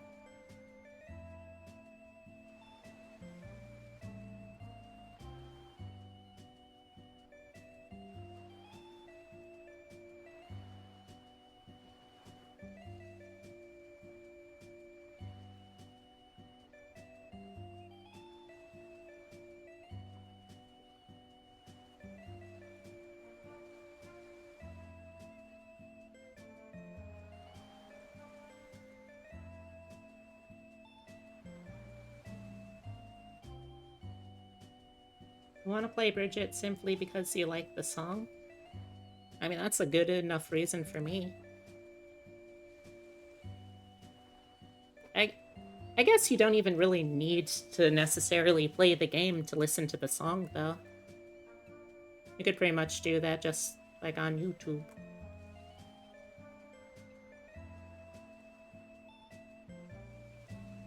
You love the town inside you.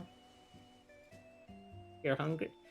Are are those two thoughts connected, or like for a second my brain was there trying to figure out, okay, what is the common theme? Is he saying that he wants to eat an entire town? He's that hungry, or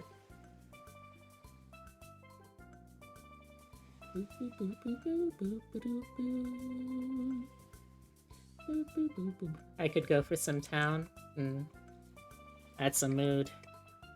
From what I know from playing the story mode a few times, Gold Lewis ends up as a sort of protective father-like figure to Bridget because he thinks Roger is a cryptid and they end up becoming friends. Yeah, honestly, I did not see going into playing that game, or not playing that game, I never played it, to watching that game, I was not expecting to see Gold Lewis and Bridget bonding like they do, but I really like it. And I think, like, looking at what we see of Gold Lewis in Bridget's story mode, you know how he's talking all about how, hey, look, kid, you can't go through life trying to lie about who you are because you'll only end up kicking yourself for all of the things you could have been doing if you were just like honest and open about yourself, right? Like, when I look at that scene, to me that reads as, oh, Gold Lewis is absolutely like a gay man, and this is him as one member of the queer community talking to another very young member about, like, hey, my advice, kid, is that it's going to be scary, but you're going to be way happier if you're able to be honest about yourself. And I think that's really cute. I think that's a really sweet character connection they have.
Unfortunately, you're not ethical because you eat people and not towns.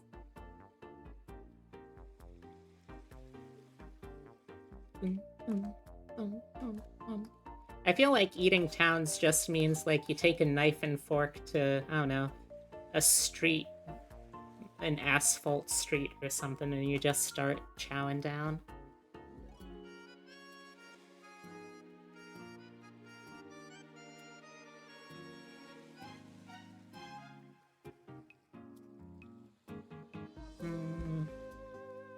Well, this doesn't quite look right to my eye.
Love the internet. I can be as unhinged as I like.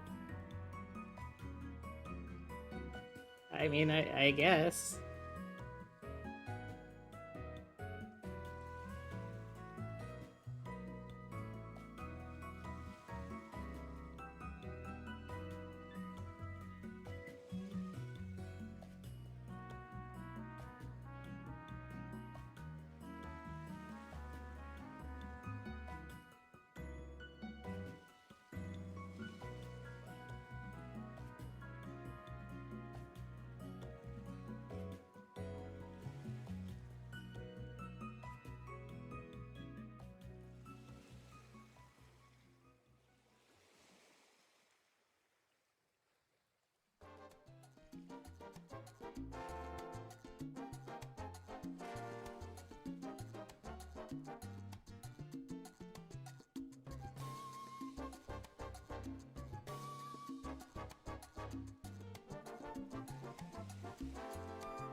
I talk about eating entire towns on the internet and nobody bats an eye. I start taking bites out of the mayor's house and society calls me a criminal. The double standards in today's world are out of control.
A Giga Chat up.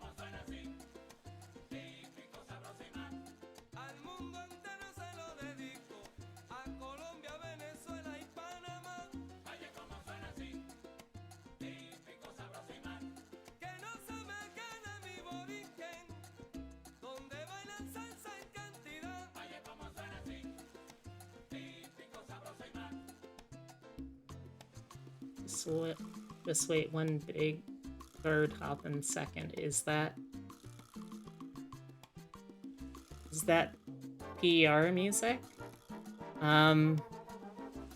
Depends. What do you mean by PR music? It's not public relations music, certainly. Also, how you doing, Hunter?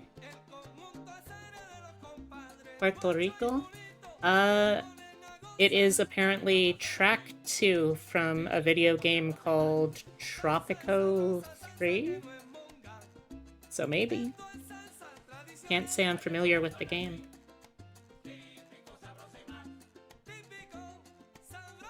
Aw, I'm sorry to disappoint. Puerto Rico is pretty based, though. I know a lot of really cool people from Puerto Rico.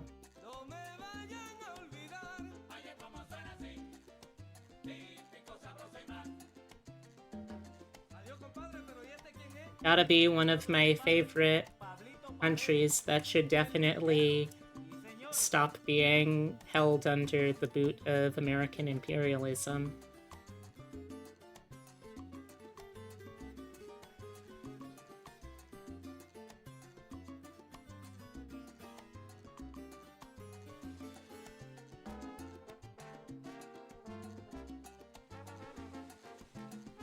You heard Borinquen, one of the other names for your birthplace? I heard a couple of other places named in that song. Like, I'm pretty sure I heard it mention Venezuela as well.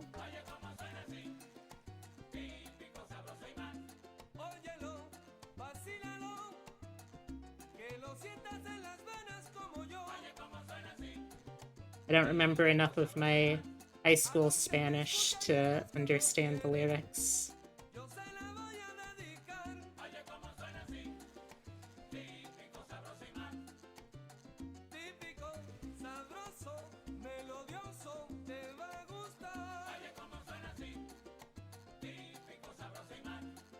You Twix, you silly rabbit. What? What did I do? I can teach it for free. Oh god. There's still so many things I'm trying to learn.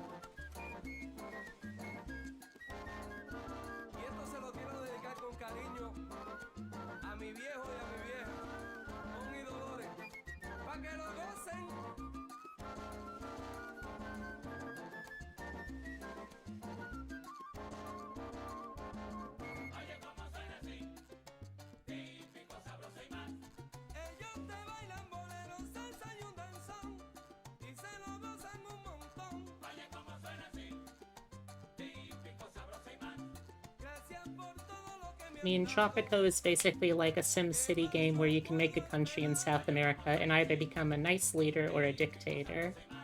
Ah.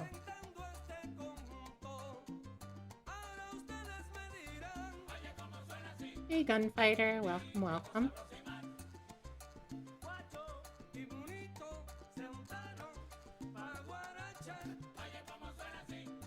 In Puerto Rico, the only concern is what school's gonna bore you with, and what sort of magical dinner you'll be eating. You know, food. Yeah, I believe that.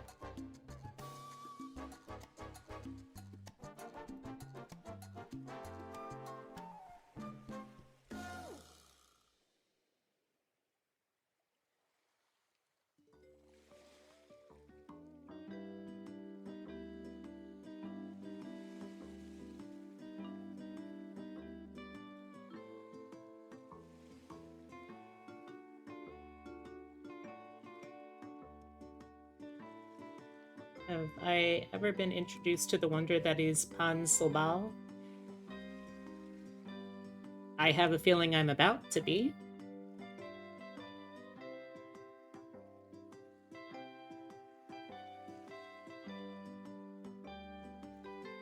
D&D Himbo? Yes. A Himbo for D&D. The Himbo made specifically for the D&D. The D&D's Himbo.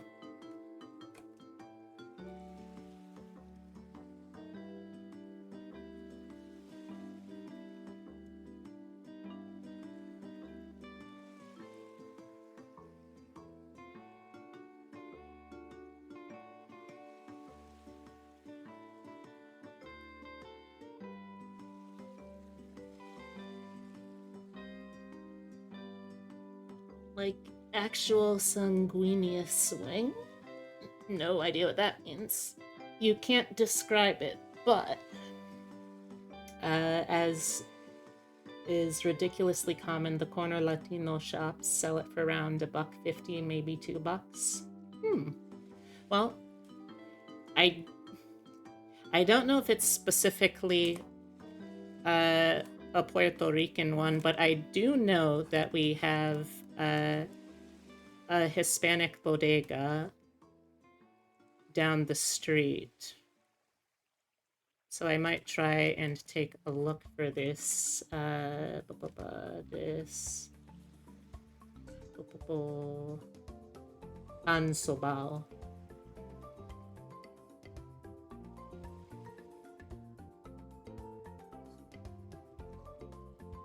You haven't made a D&D Himbo yet? You should get on that. Hey, if you want. It's pretty fun.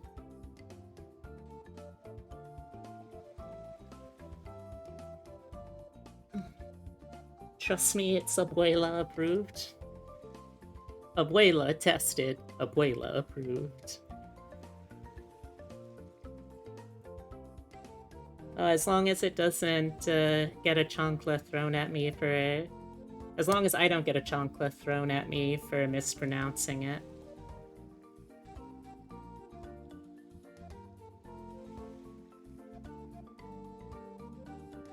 Ah!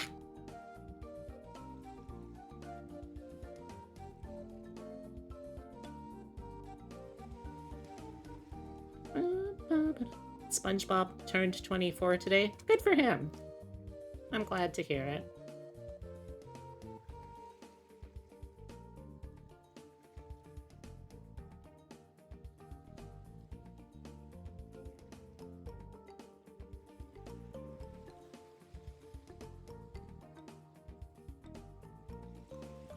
I know.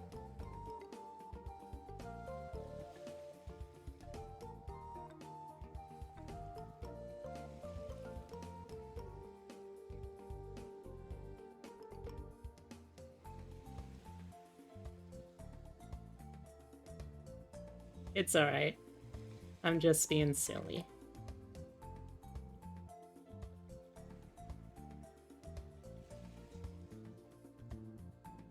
I'd like to imagine it's his actual age that just turned 21. Yeah, that'd be good.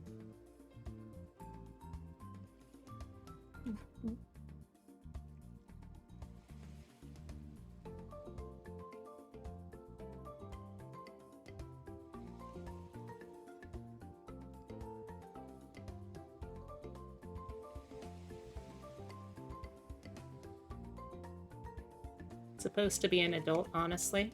Something like that, probably. I mean, who knows, really, how... Oh, thank you for the save. Who really knows how sponges age? Stephen Hillenberg was the only marine biologist working on that show, and, well, now that he's passed away, who knows? We'll truly never know for sure.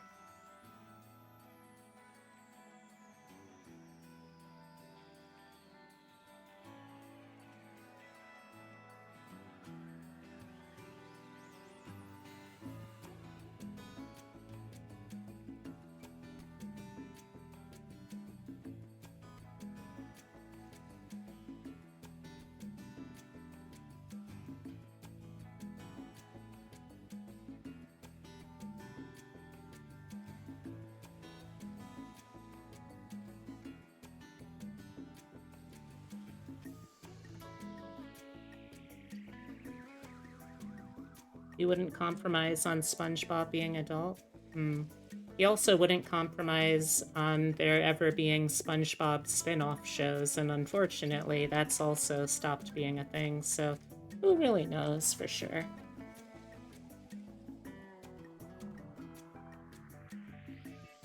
I don't even think his death was like a year old when Nickelodeon blatantly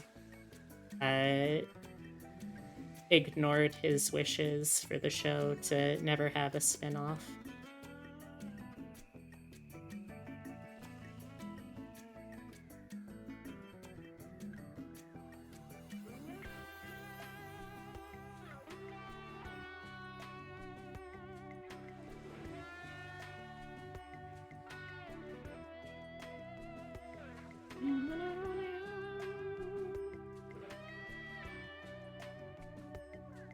He's got to be paying rent on that pineapple by now.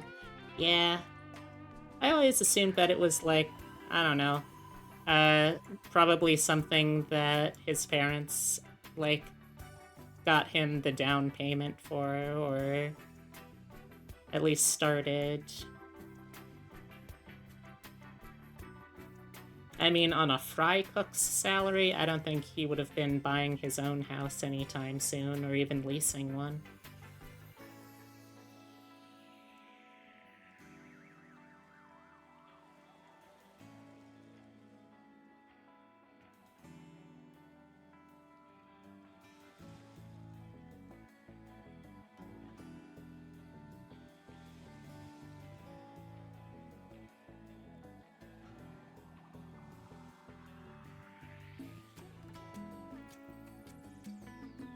Right? Exactly. And, like, not just Fry Cook's salary. Fry Cook as paid by notorious capitalist, pig dog, Mr. Krabs. Mr. Krabs, no matter how vital SpongeBob is to the existence and continued running of his restaurant, he would never pay SpongeBob a livable salary. Well, granted, SpongeBob technically doesn't need a lot of things to live, but still.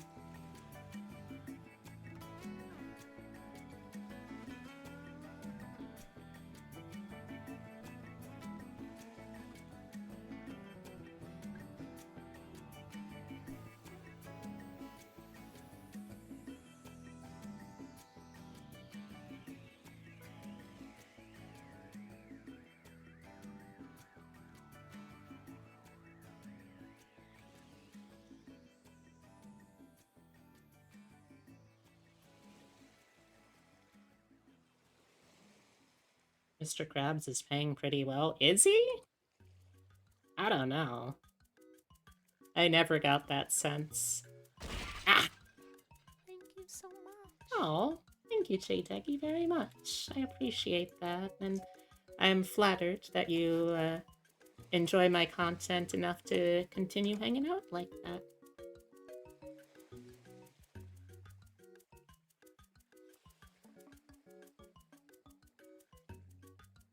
Also, hey Chayteki. You lurk at work and sub 5 ever. Oh, thank you. Very sweet. You deserve it for all the joy you've brought. Oh. Well, thank you. Again, that's very sweet. Alright, I hope you have a good excuse me, a good rest of your day at work.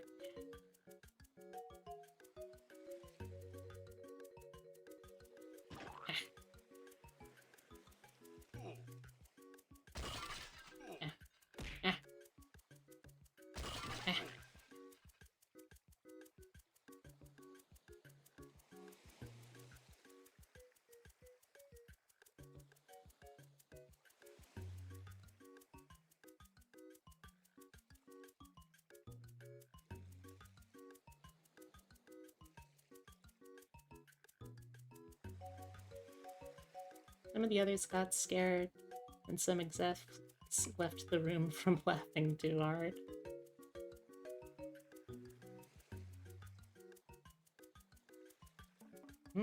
What's wrong, Hunter?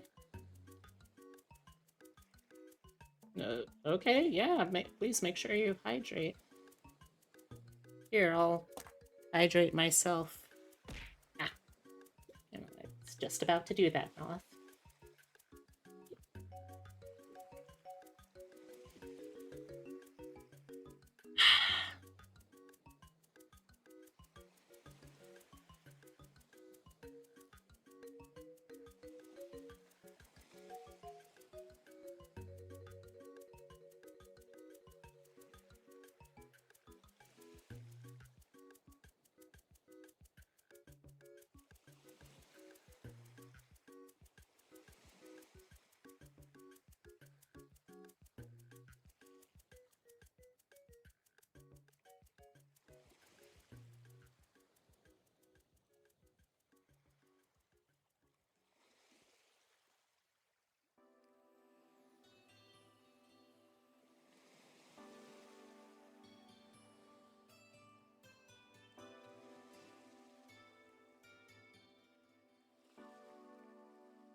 Just checked it.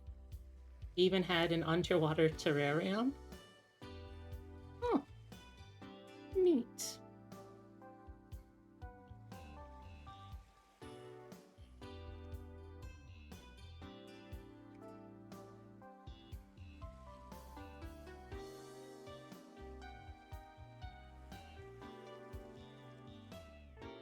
I'm gonna do this on a separate layer too.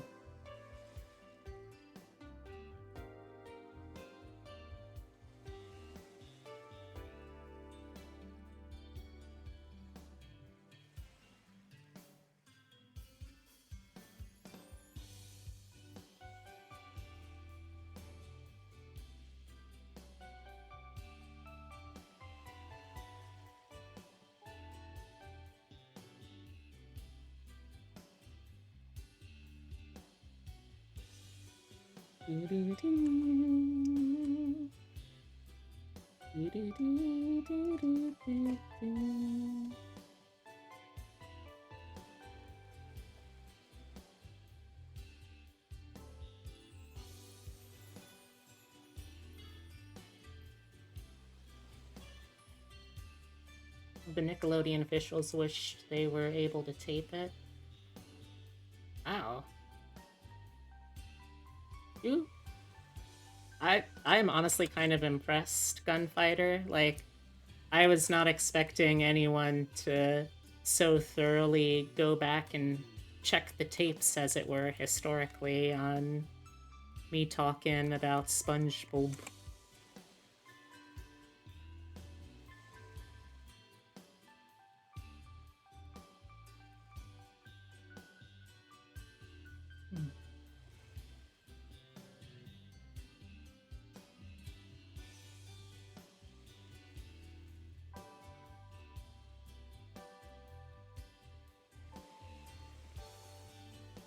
Okay.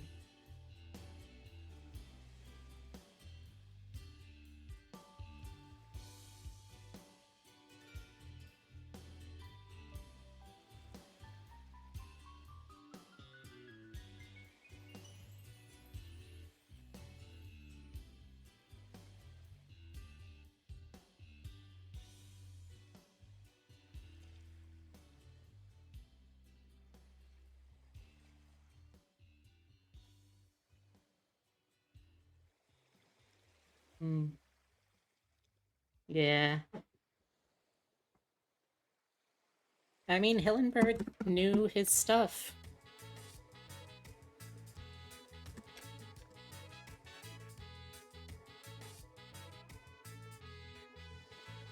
Oh, hell yeah, we got some ska.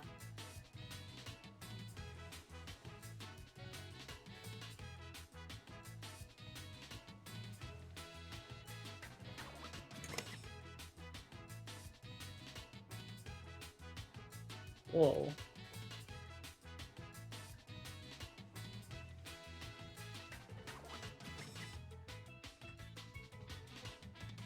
Wow. Nice. I'm not gonna read all of that just because it's a lot of text, but that's very cool.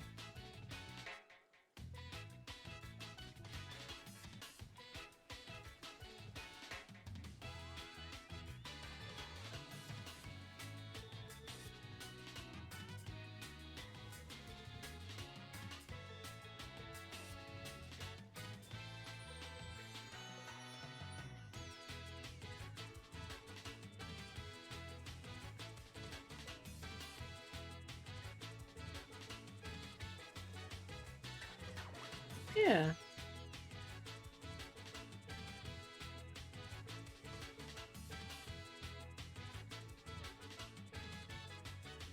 Like, early SpongeBob, it had some really well-written stuff. I haven't seen a lot of more recent stuff, so it might still be good, but I remember back then it was like, consistently, there was some pretty clever stuff in it.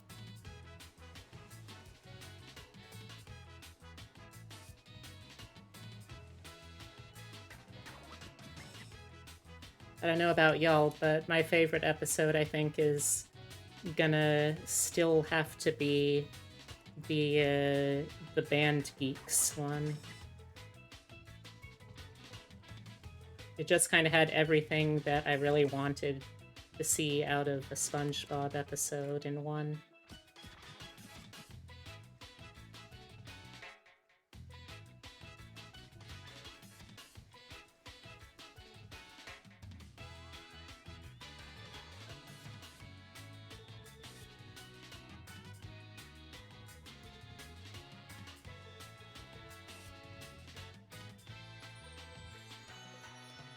Hmm.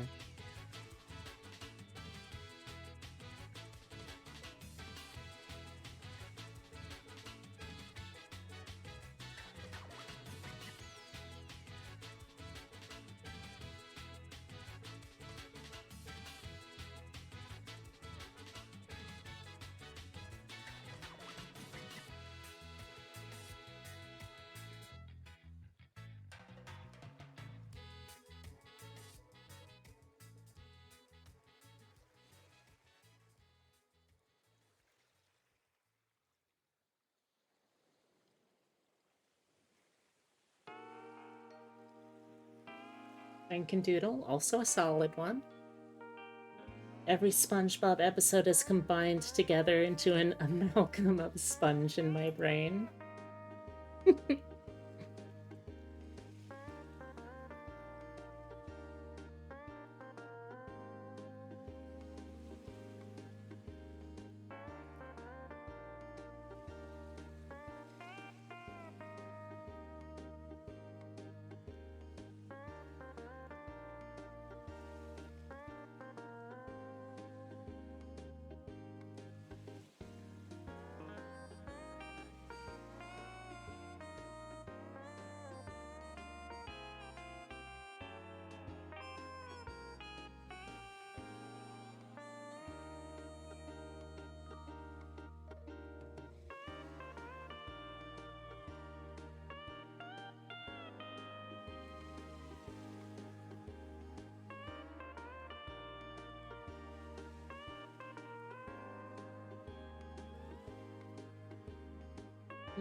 Oh no, I'm a part of like I'm a part of millennial culture.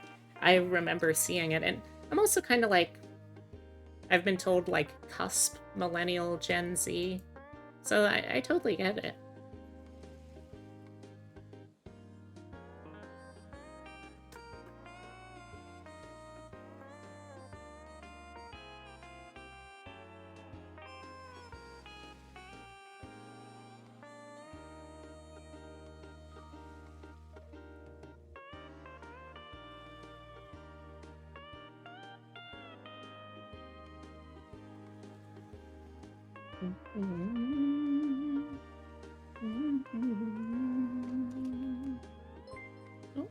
Oh, Moth, thank you very much. That again is very generous of you. I appreciate it.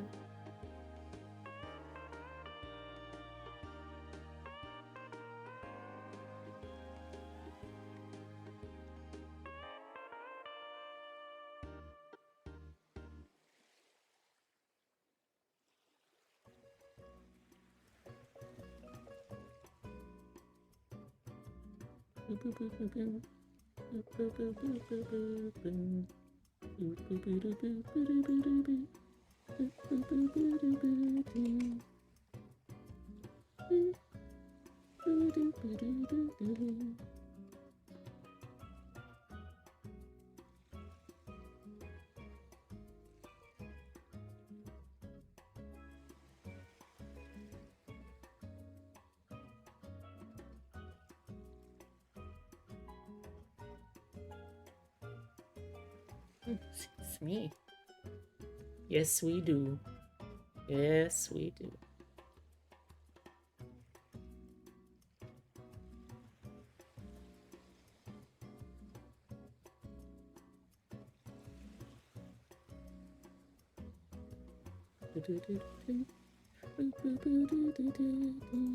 Sorry, I'm just checking something real quick.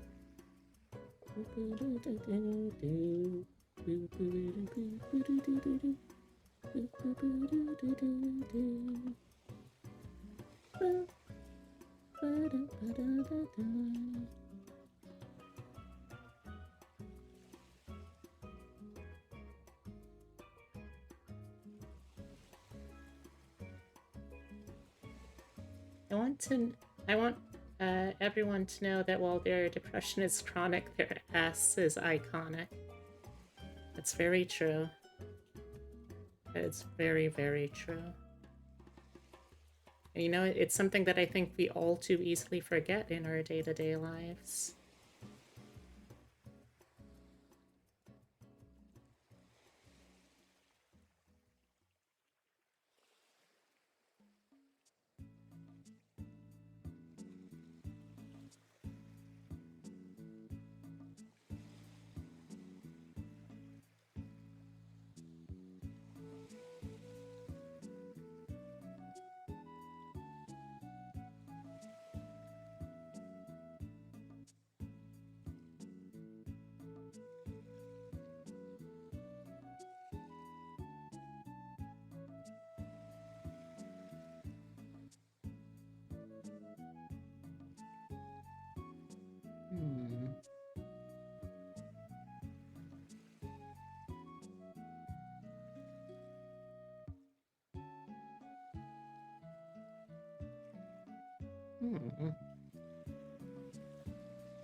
Sorry, I was just trying to find something real quick. Can't.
Okay, that was weird.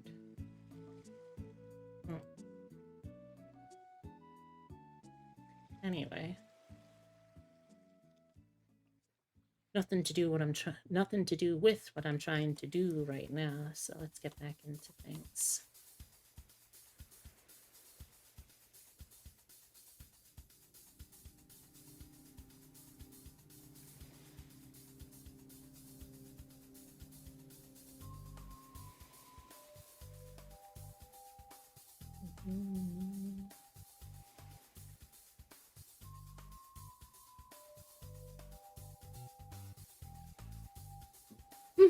Excuse me.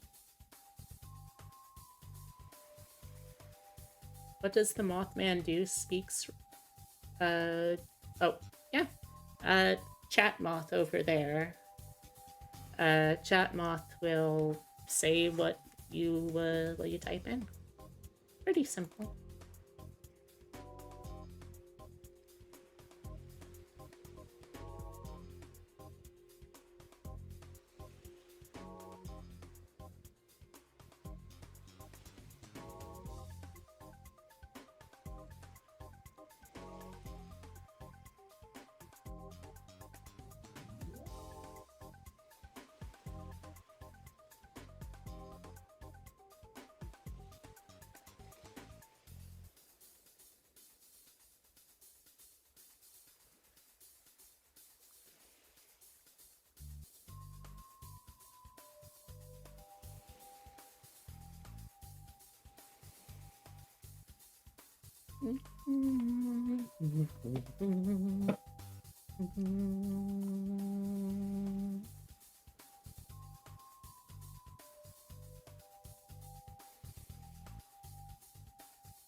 Miau mrrr pipi mrrr pipi miau miau prrrr miau miau merp. Just like that.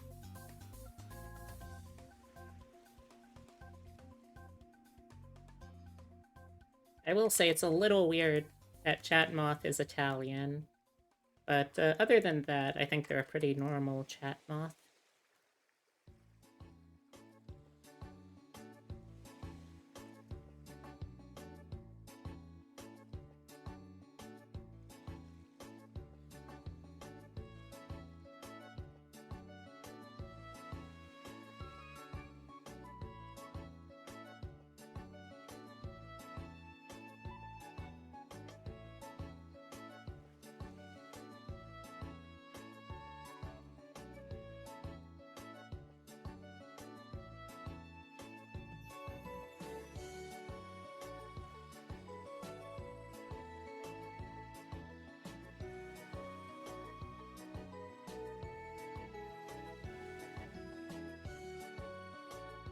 Like Italian moth, it adds flavor to what he's saying.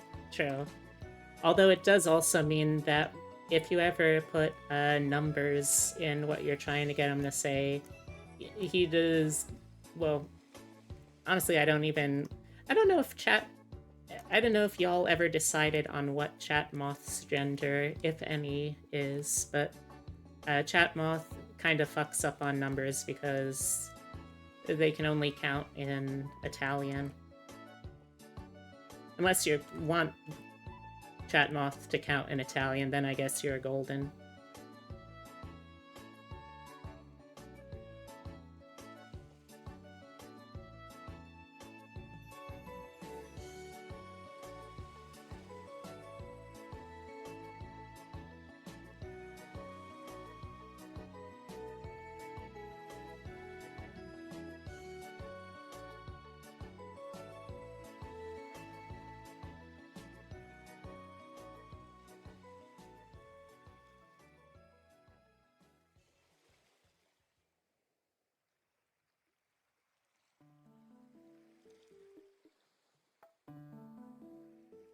Anyway, I need to get going. I really enjoyed the stream. Goodbye. Goodbye, Moth. Thanks for stopping by. I enjoyed your company too, and I hope you have a wonderful rest of your day.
Oh, you're heading off too, Odin?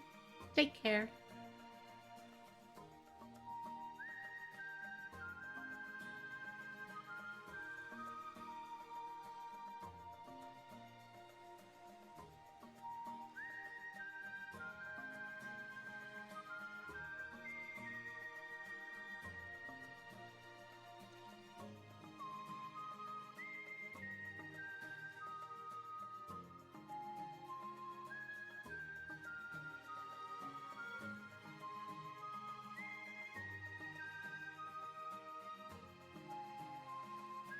Oh, you were saying goodbye. Okay, I got you.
You really are The Sims 4?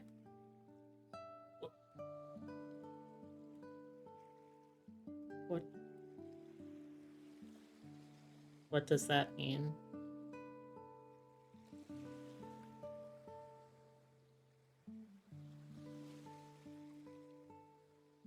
That I have too much paid DLC and ultimately am not really that fun of a game?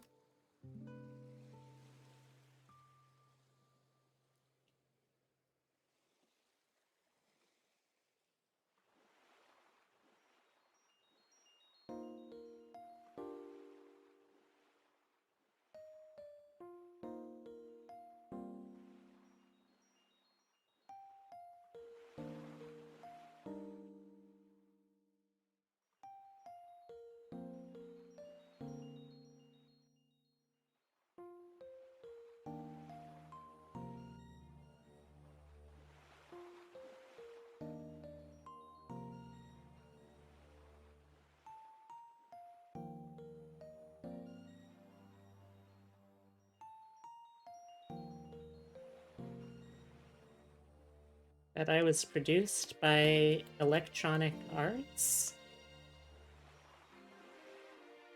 I hope that one's not true. I would hate to be created by them.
at the end of the video.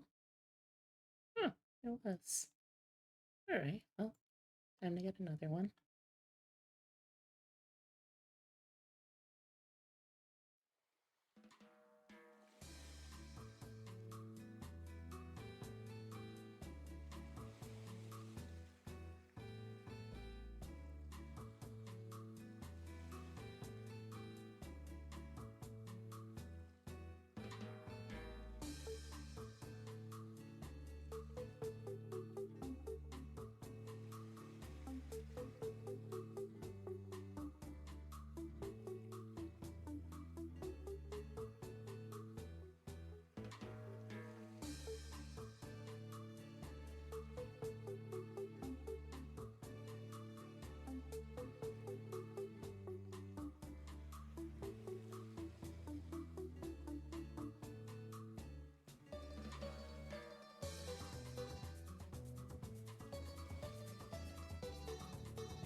I don't know if anyone else has to do this, but does anyone else have to kind of placate your ADHD by taking frequent breaks to just stop and do something completely different so you can focus on something important instead? It doesn't even have to be something that I'm not interested in.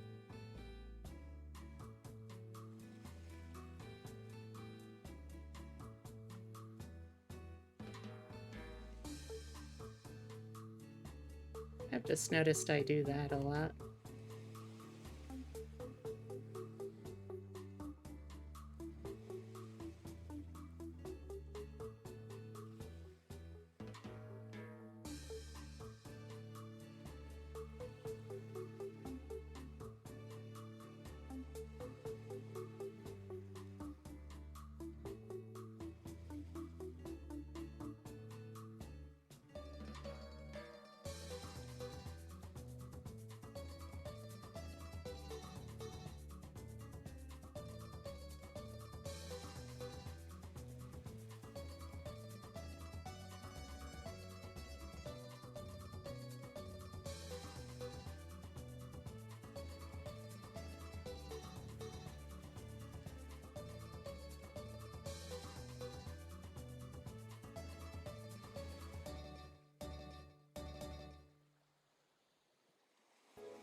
Like, while I'm doing this stream, I keep having to, like, pause, go check on another internet window to do something completely unrelated to anything I'm trying to do on stream.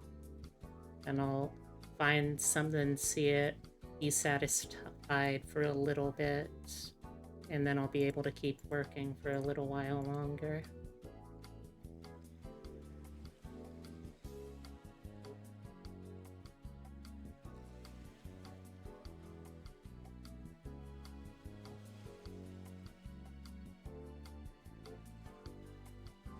I don't know why, but it's very inconvenient.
Yeah? What's up?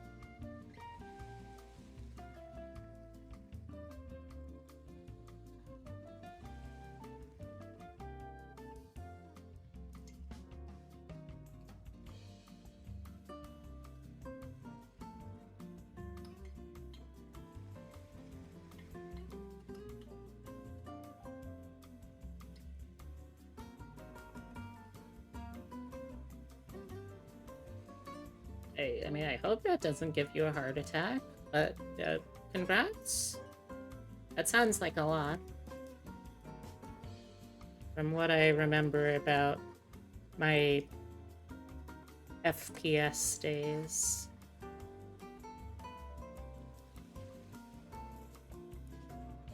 But try not to have a heart attack. That doesn't sound worth it.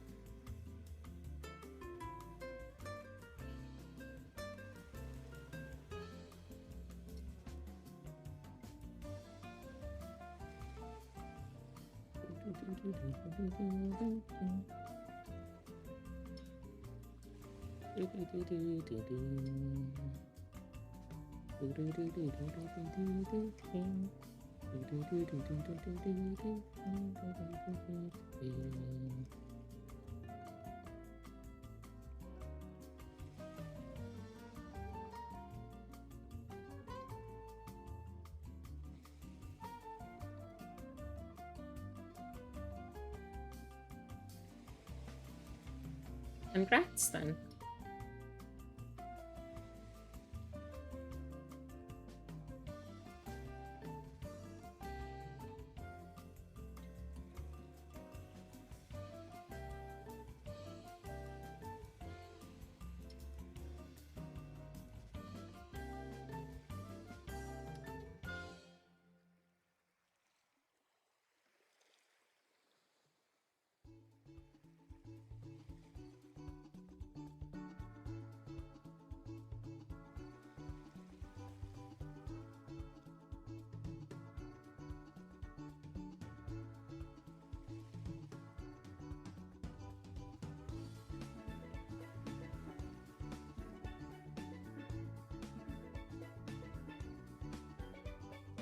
Well, congrats then. I don't know how you celebrate that sort of thing, but congrats. Oh. Yeah. That is unfortunate.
Hey, Nikki.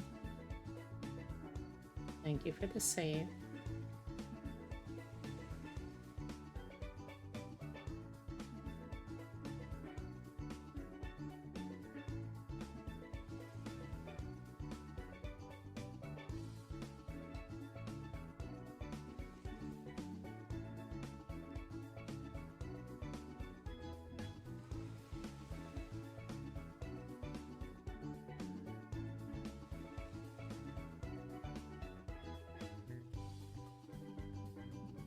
You're dying right now? That doesn't sound good. I hope that's not literally.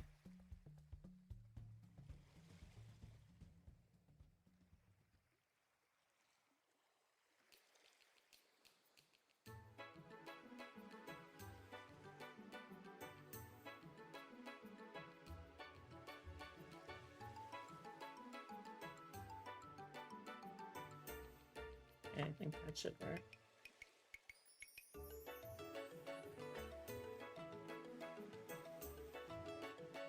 Oh. Well, I hope you get better soon. Or at least are able to get not horny soon?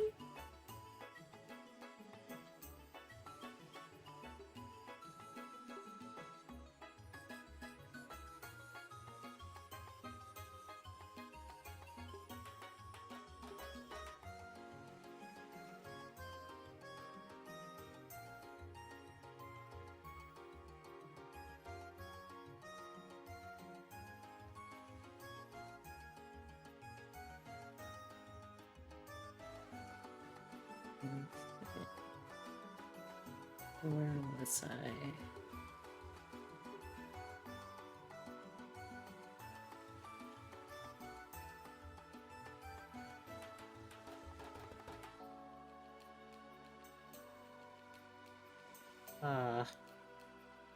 Oh, my condolences on the loss of your non-horny lifestyle then.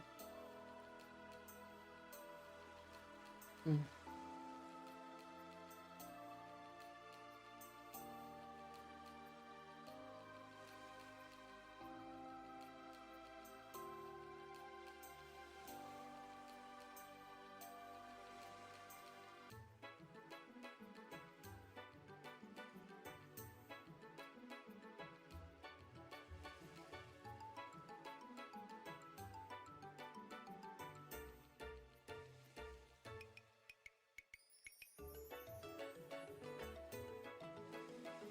I did get news today, though.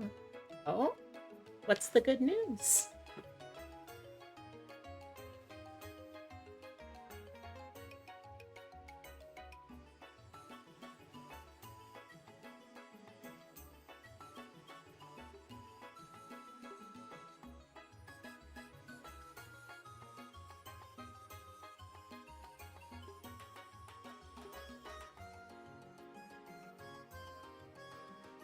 Oh, Odin. No one earns $1 million. That's not possible for someone to do.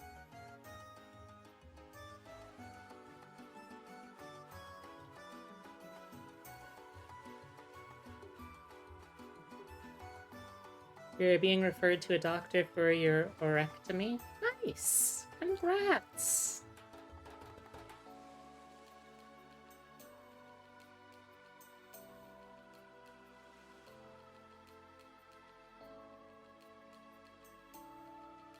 That's huge for you, though. Congrats.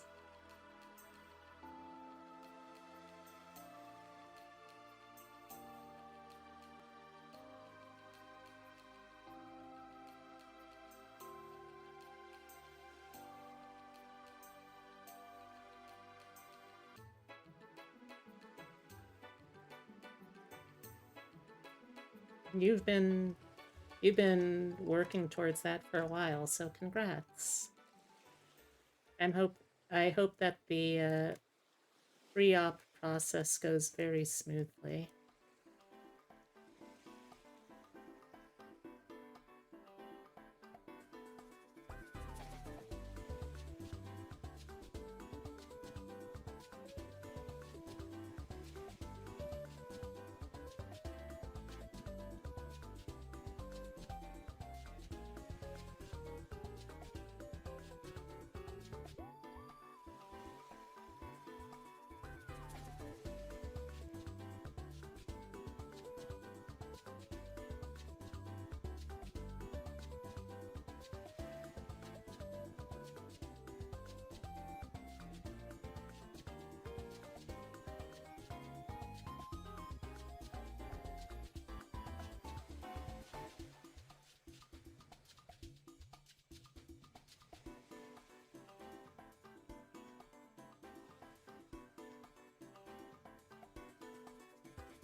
Hey Sarah, welcome, welcome.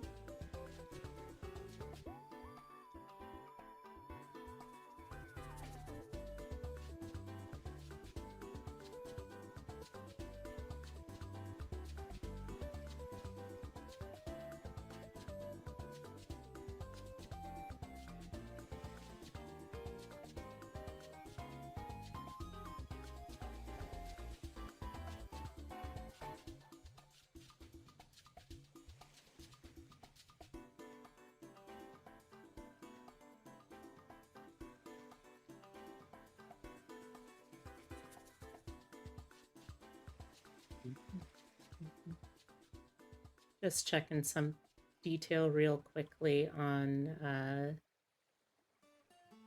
the eyes of this race, because I want to make sure I get it right.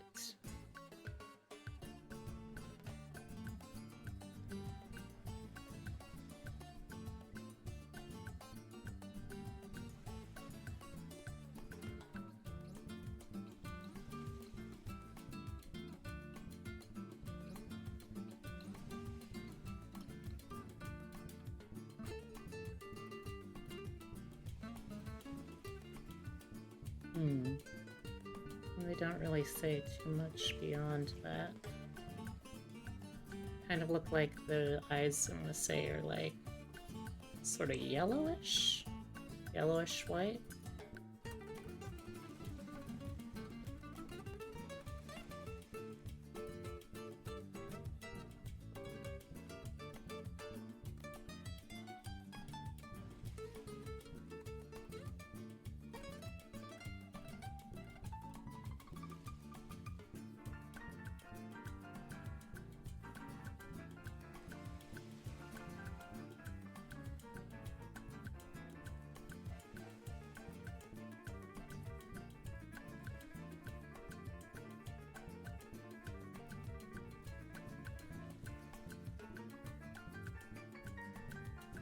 Reducify size.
I didn't ask. Asked. If I didn't ask, how you doing today, Sarah?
I know it's the whole point of the franchise, but I'd love to see a game in the Extreme Beach Volleyball Dead or Alive series that's actually like really hardcore into volleyball and doesn't really care that much or at all about any kind of fan service.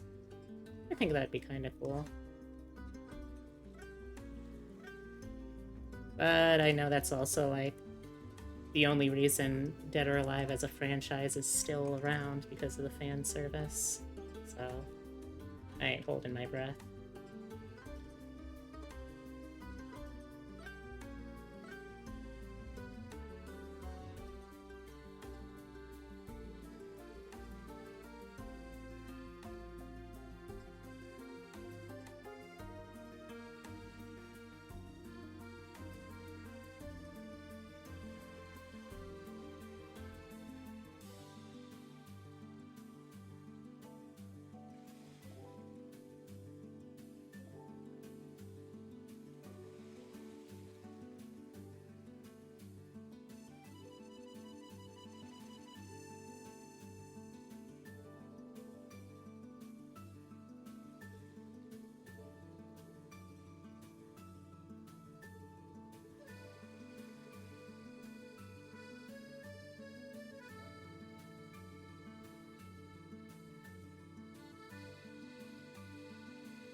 Yeah, I like that for the brow, I think.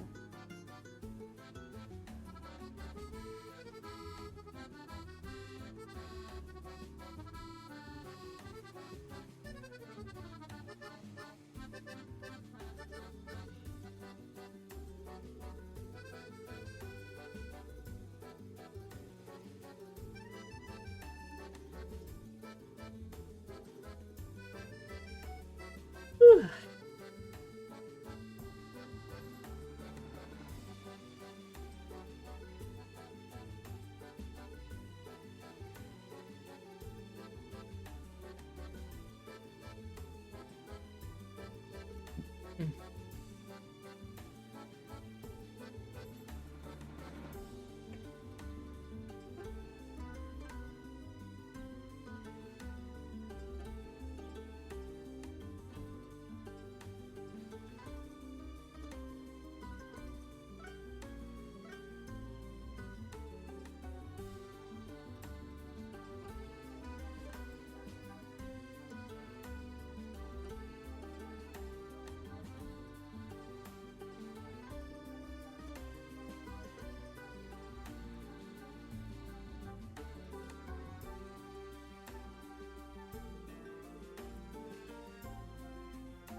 You know, I gotta say, one of my favorite things about being an artist and talking with other artists who draw is the absolute compulsion I feel whenever I draw a face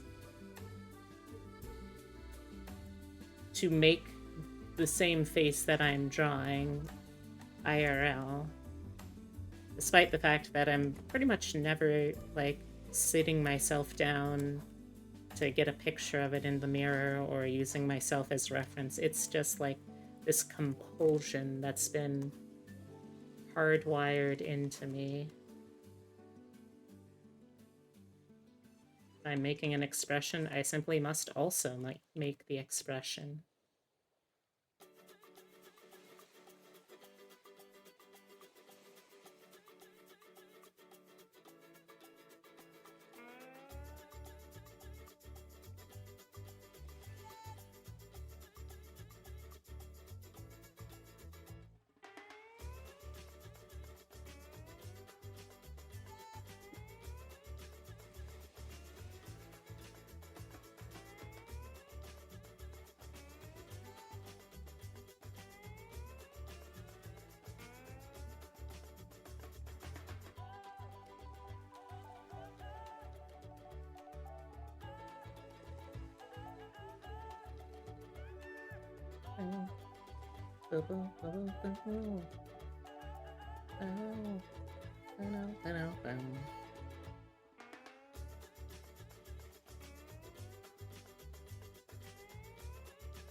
No, it doesn't look right to me.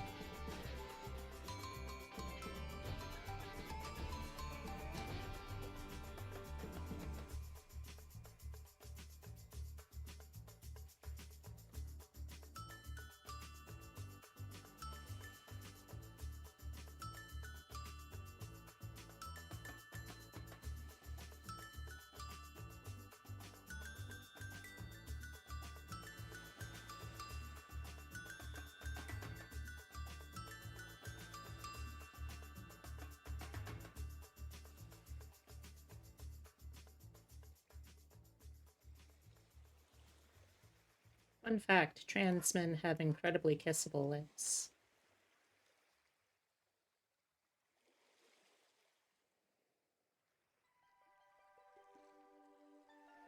If you're a trans man, sorry, I don't make the rules. It's just the facts.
Now, can I make a top lip look right with what I've done so far?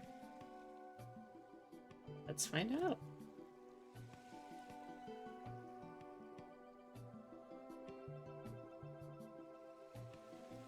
That's not the worst.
Like maybe 50% eraser strength.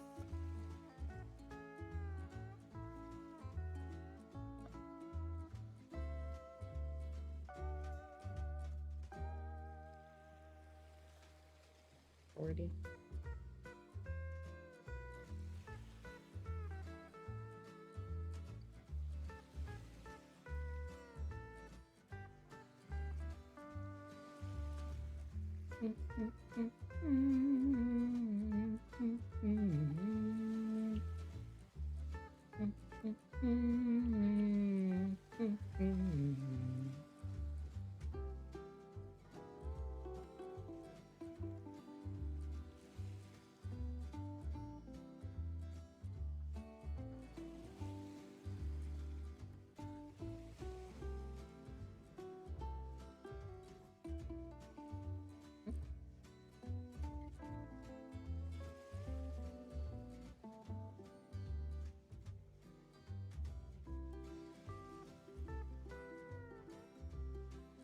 Very surprised.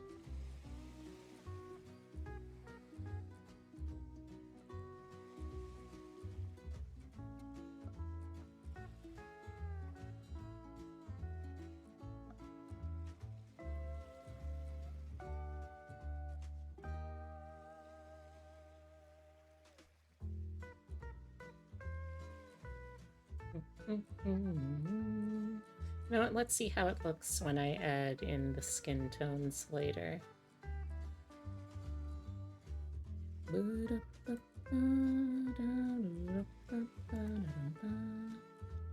the other thing I need to look at is what the heck one of these Warcaster power armors look like again.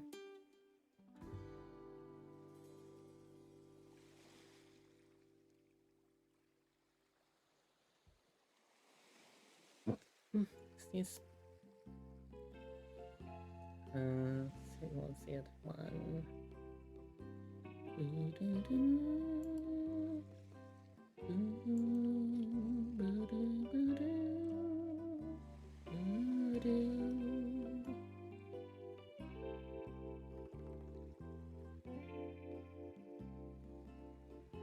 Okay, so they've got kind of like weird smokestacks coming out of the back of it.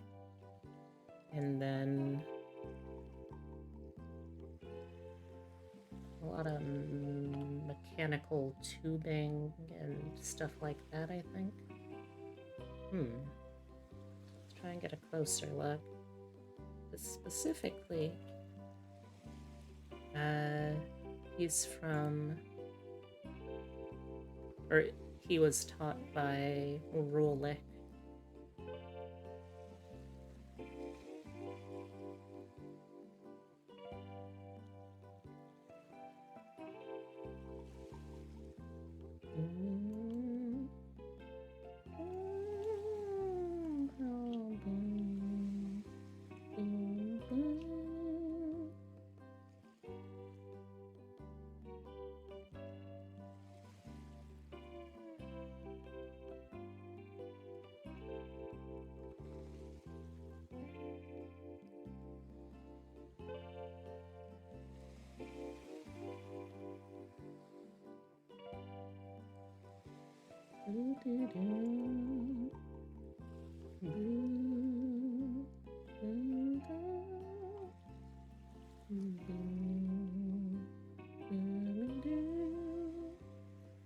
Okay, I think I've got a rough idea of what we're looking with here.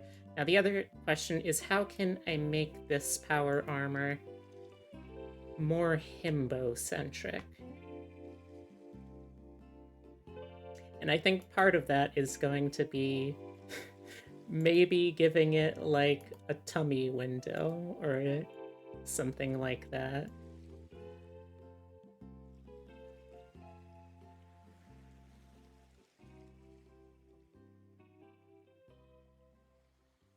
I think that might actually be kind of fun. It's only going to be a bust shot, though. So, oh, it's only going to be a bust upwards shot, so not going to have too much room to mess around with that.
How am I gonna do this? So, like, one of the shapes I'm seeing is kind of like this big, sort of cowl-looking thing.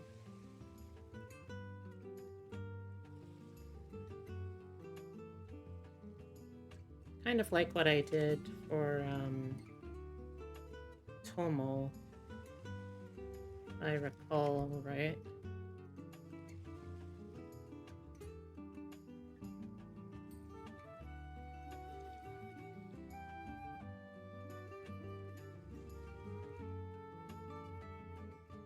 Oh, no, actually not really like what I did for Tomo. Never mind.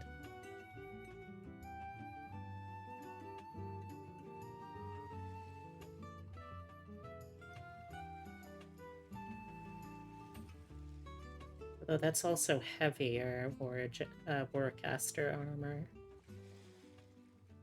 I'd probably be looking at something like kind of closer to this.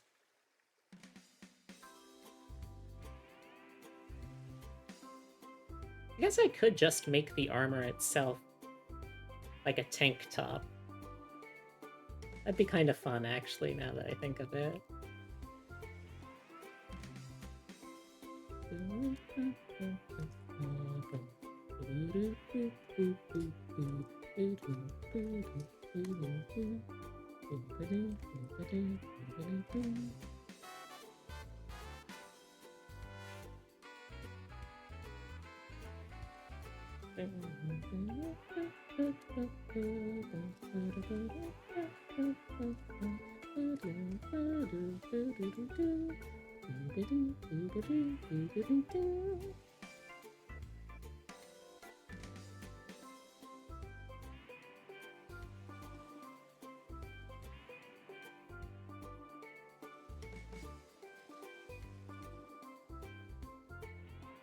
Move this on up.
No, let's look at more.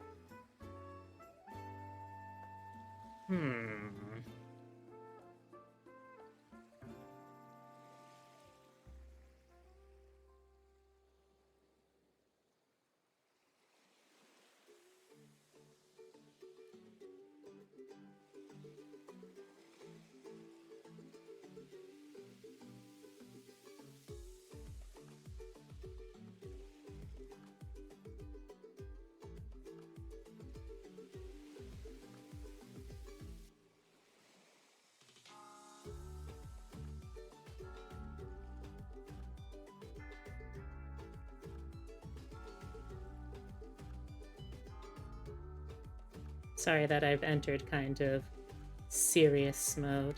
I still want to talk, I'm just like too distracted by this to be able to think of too much to say. Hope y'all don't mind.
Wait, what layer is that on?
Yes.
Man, maybe I just didn't play long enough to get to any of the good stuff, but Maple Story has a way better soundtrack than I remember.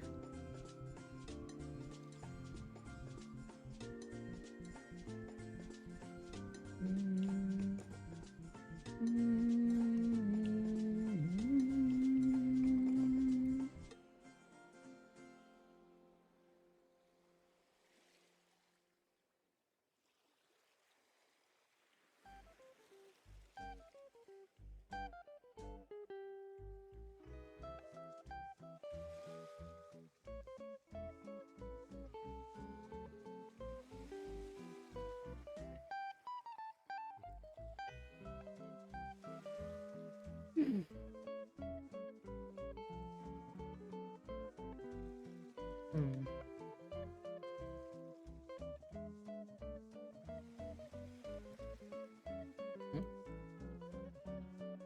A message. Oh.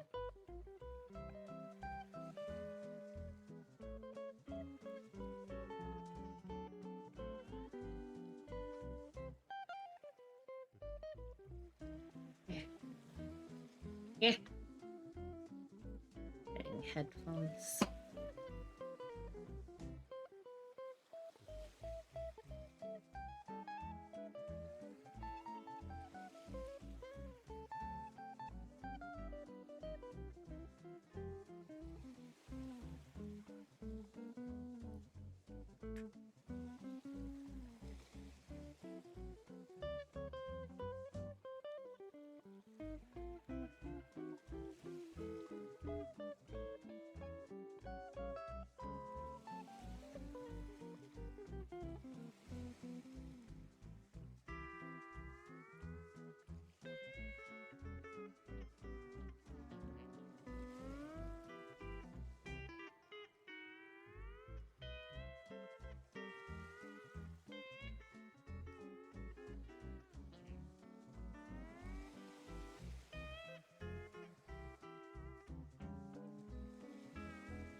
Oh.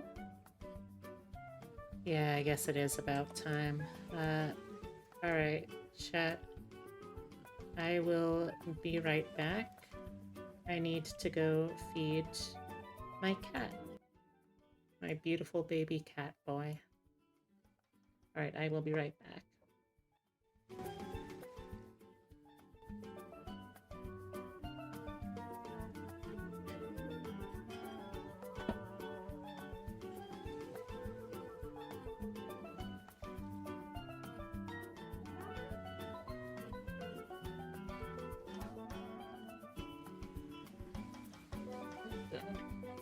That was weird. Hold on.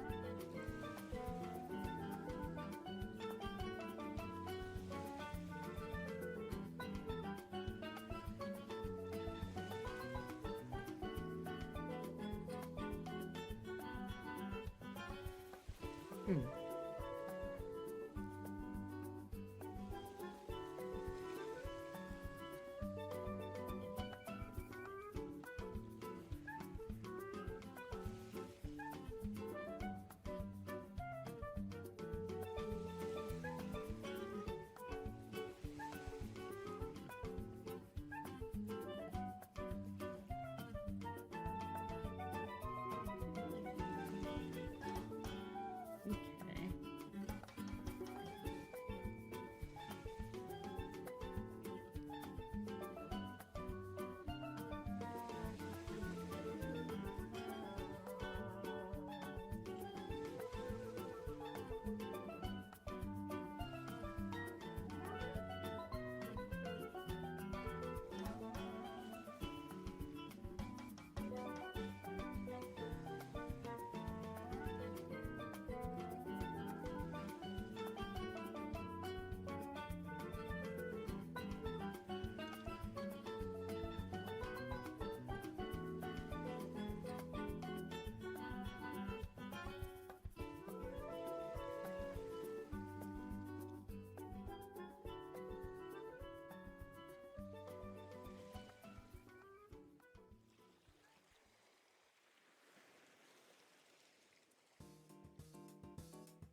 Okay.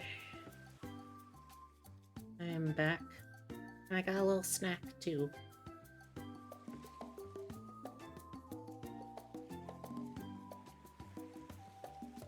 Did I miss anything?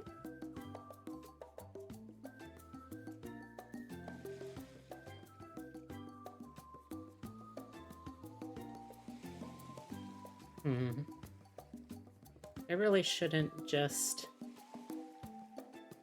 try and eat while I work. It's a bad habit that I should honestly be trying to break.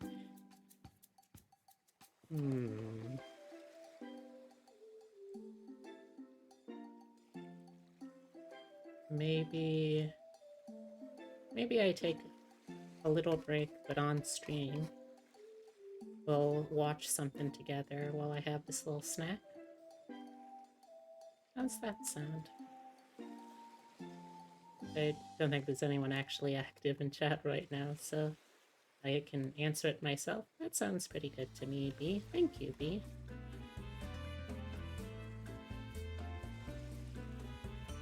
We'll be continuing to work on Steeden after this.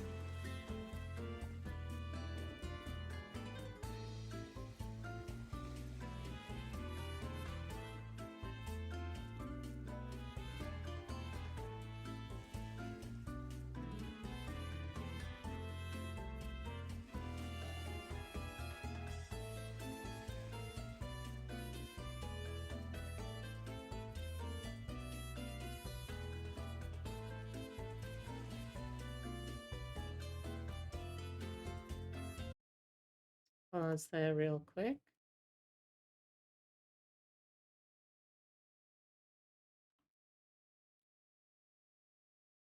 There's an animation that I saw that I would love to see again. Let me see if I can find it.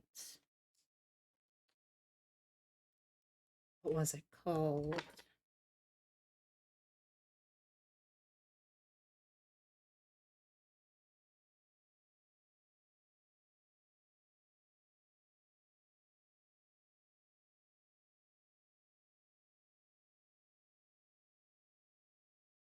I think I followed person who made it.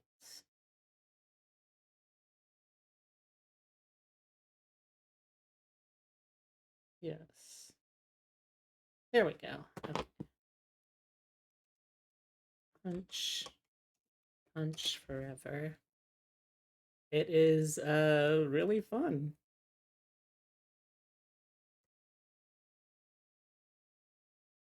Let's see. Can we find just episode 1?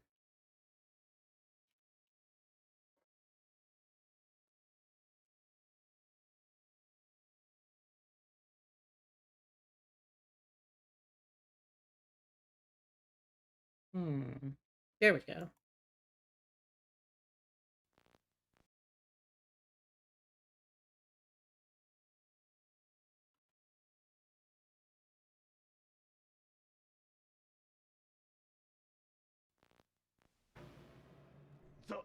Pause. Hold that thought.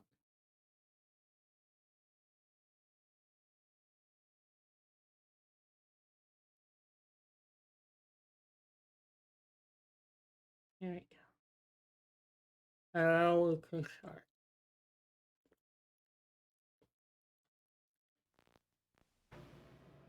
ザ・インフィニット・トーナメント人間と悪魔の残酷なデスゲームここは悪夢外界の悪魔に支配される前の地球デスアイ人間と悪魔の残酷なデスゲームが行われていた無数の魔物どもを倒すトーナメントを勝ち抜けば主催者である悪夢界の帝王コロが願いを叶えてくれるしかしこの大会が始まってから50年近く人間たちはいつも失敗し悪魔たちを楽しませてきただが今年は松本剛吾という少女が大きな変化をもたらすのか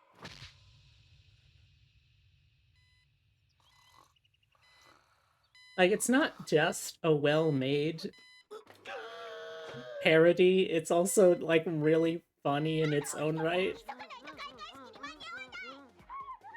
もう早く支度しなさいよノノ。ああうっせえババアどうしても見なきゃいけねえのがあんだよ普通の家族みたいにみんなで行くの。よし行くぞ。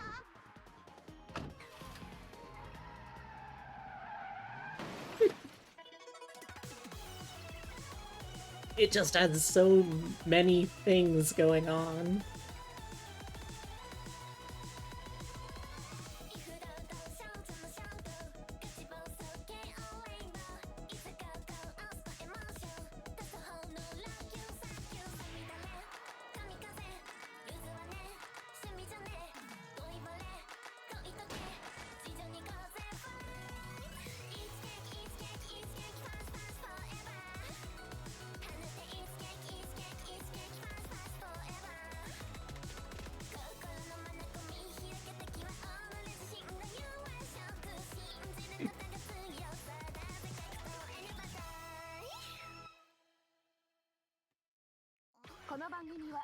Snappers!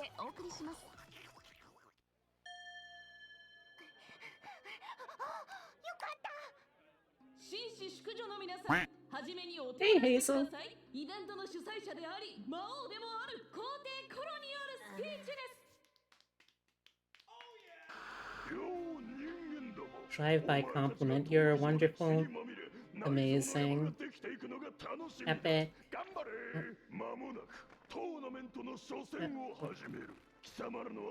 Epic, sweet, and a totally beautiful soul. Stay amazing, stay awesome. Much love to you and your community. Oh, well, thank you, Titus. 老眼鏡をかけなさい。あ、いや。 I know it's just a drive-by compliment, but thank you. That's very sweet of you. And I hope you have a wonderful rest of your day.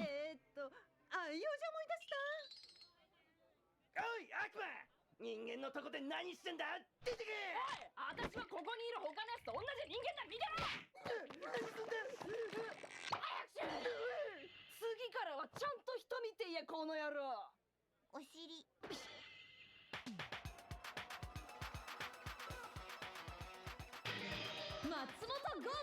Hear me out. Instead of Elden Ring, we switched to Subnautica.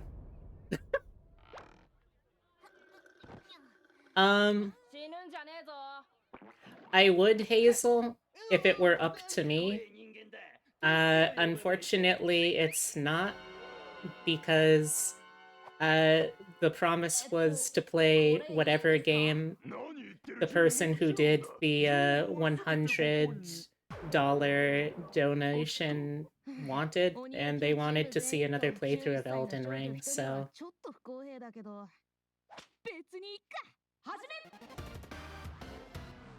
Unfortunately, I do have to play it.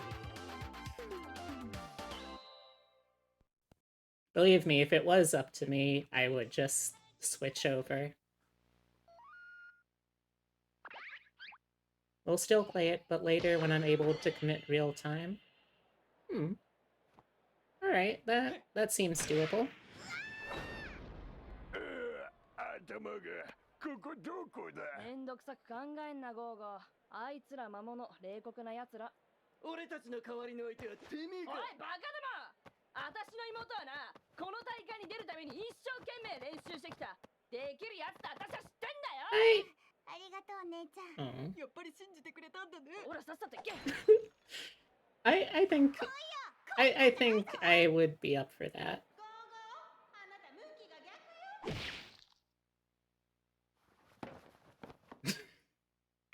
This is such a well-animated cartoon.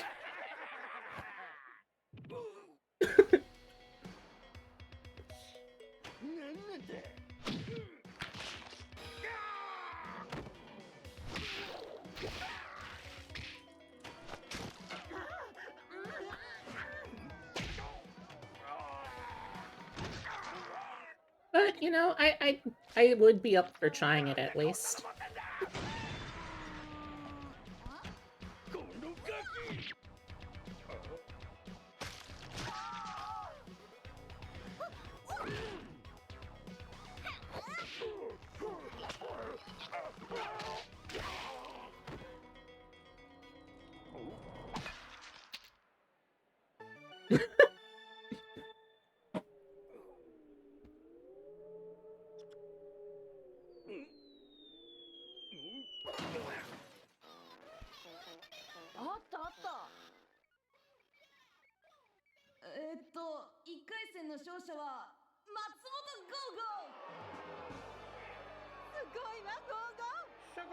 I could try. こんにちは、皆さん。俺様だよ。日本のエンペラです。 Still have no idea what this bit is. 校庭ってこんなに大きいんだ。大きい画面だからよ、ゴーゴー。ゴゴさん、お疲れ様でした。頑張ってくれ。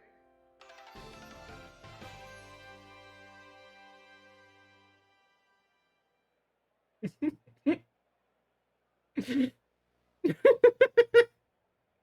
they still see me?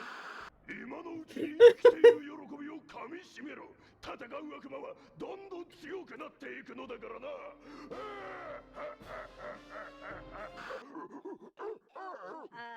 ホテルの部屋に戻って休んだ方がいいわ。ほら早く。あの負け犬のどこがいいんだろうな。ママを心配させてよ。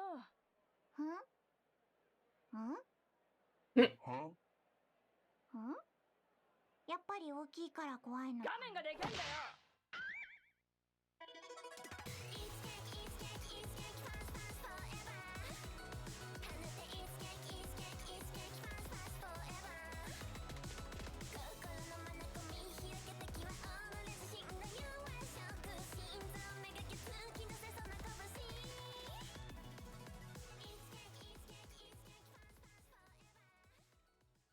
But yeah, I would be up for trying that.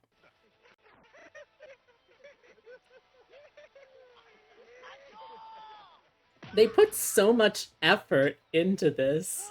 Like, going as far as, like, making the fake subtitle credits. It's so good.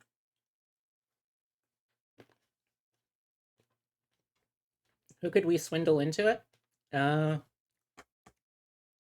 I don't know. If Sil would be up to it, I guess. Technically, I'm still having my grape snack, but...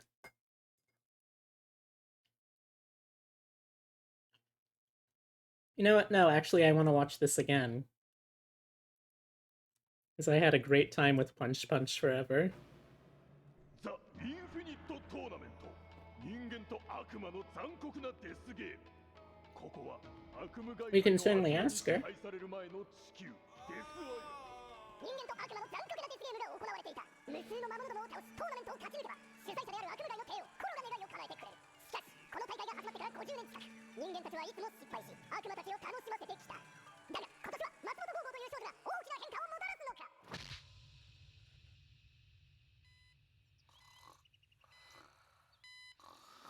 I'm sure they do, yeah.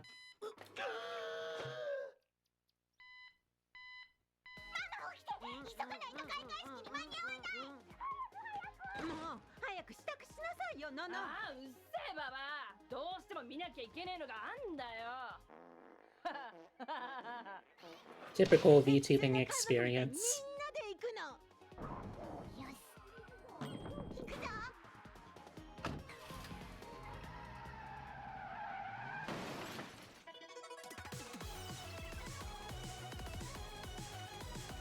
I know that we have, I know Dragon Soul, for one. I think Sil said she was interested.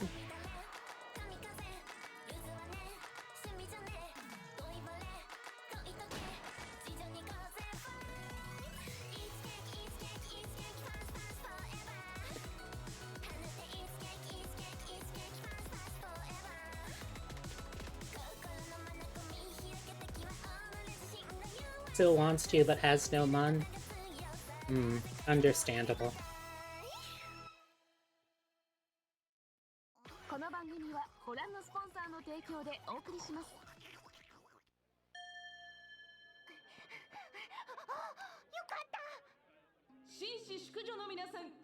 I just can't get over how well this anime, like, blends the jokes together. よう人間どもお前たちが闘技場で血にまみれ内臓の山ができていくのが楽しみだ頑張れ間もなくトーナメントの初戦を始める貴様らの頭をかち割る権利を得た最初の悪魔はそいつの名は老眼鏡を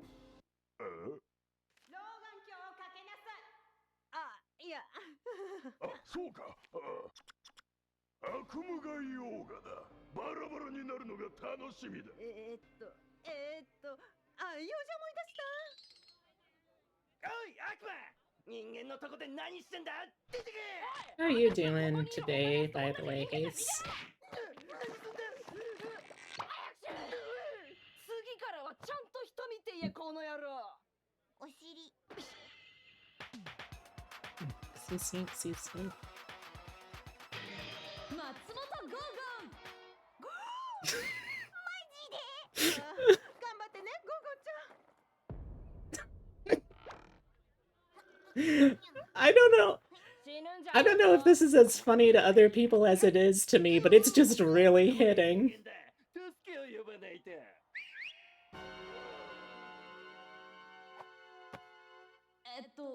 これいいんですか？何言ってるジンもちろんだ情報はすべてここにおっと鬼野球チーム全員と11歳の少女1人はちょっと不公平だけど別にいっか始め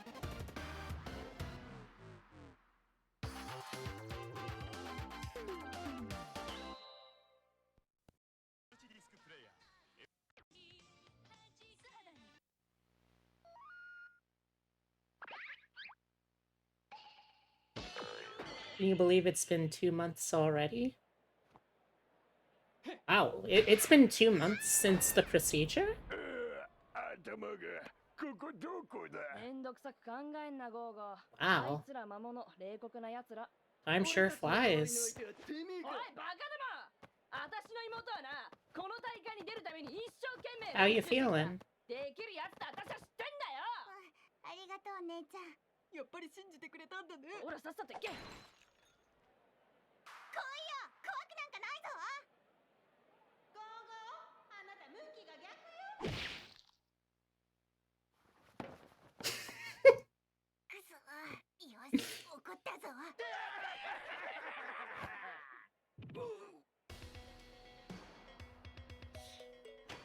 なんて。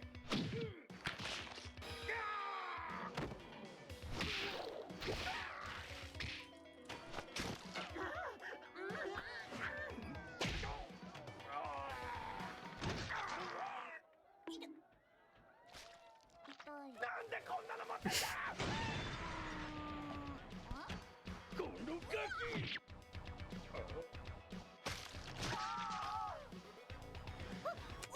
So, do you think you're all healed up?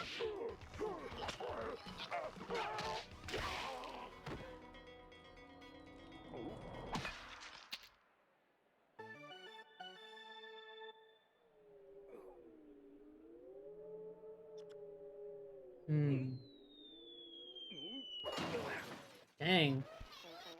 あったあった。 3 months is a pretty long recovery 1回 time. 戦の勝者は松本ゴーゴー。すごいなゴーゴー。すごーい。こんにちは、皆さん。俺様だよ。日本のエンペラです。 It's him, chat! It's the Emperor of Japan! お知らせします。校庭ってこんなに大きいんだ。大きい画面だからよゴーゴー。ゴゴさん、お疲れ様でした。頑張ってくれ。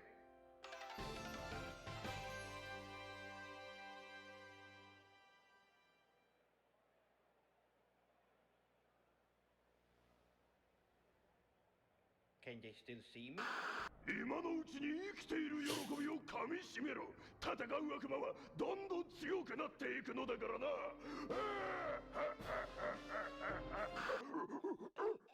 あ、ホテルの部屋に戻って休んだ方がいいわ。ほらあの負け犬のどこがいいんだろうな。ママを心配させてよ。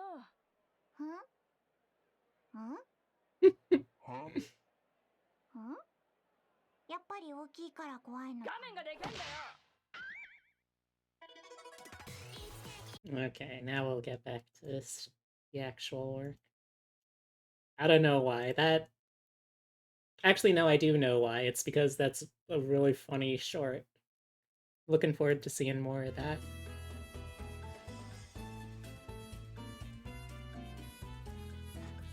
So what have you been up to today? Sorry now if I end up just pouncing on you as a conversation topic. I'm at that point in the art process where I don't really have too much brain power to think of things to talk about on my own, so I just kinda take whatever I can get.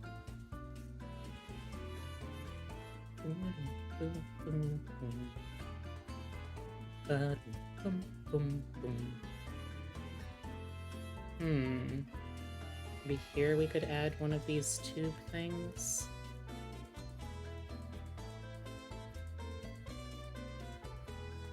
I mean, I still need to add at least one furnace out, but still somewhere. Don't know where.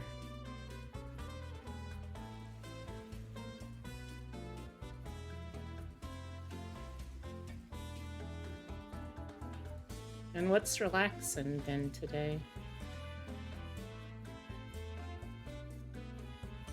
You're ready to walk around again. Nice! That feels like a pretty important step, I'd say.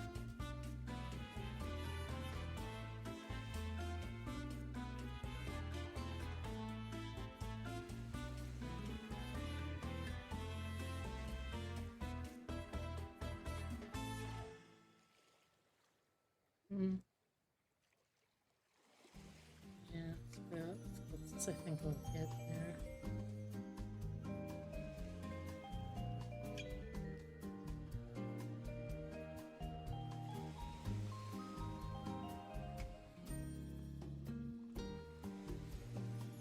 Hey, Alexandra. Welcome, welcome. We were actually just talking about you.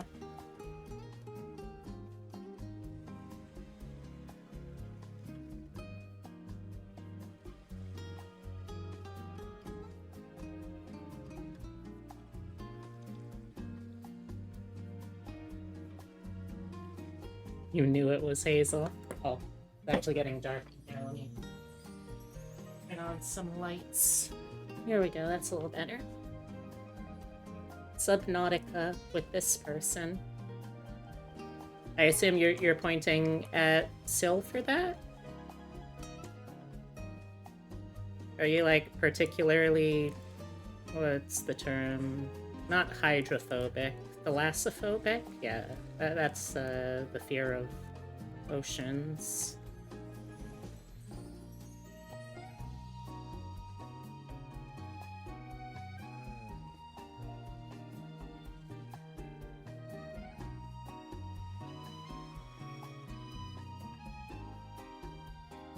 Hazel was telling you someone was talking shit about...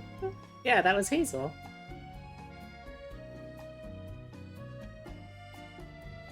Oh my gosh, I can't believe we'd have that kind of language in this good Christian Minecraft server. Have Subnautica, but you don't have Elden Ring.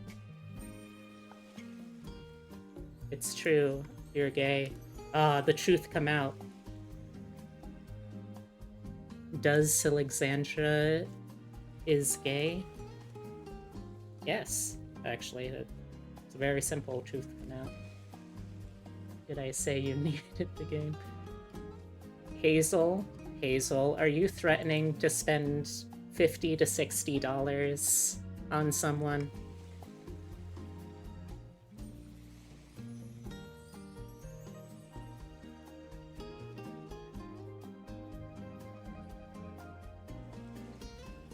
No. Hazel. I don't know if I believe you, Hazel.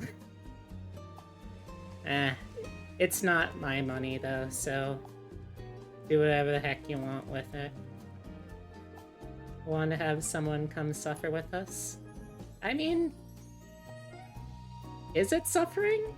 Like, I know it's if I had to do Elden Ring again alone, then yes, it absolutely would be suffering for me. But like, I don't know, it doesn't seem like you were having a particularly bad time. Not to slander your name by suggesting that you are an Soulsborne enjoyer. Heaven forbid, I would never say that about one of my friends. But you can see where people would get that impression.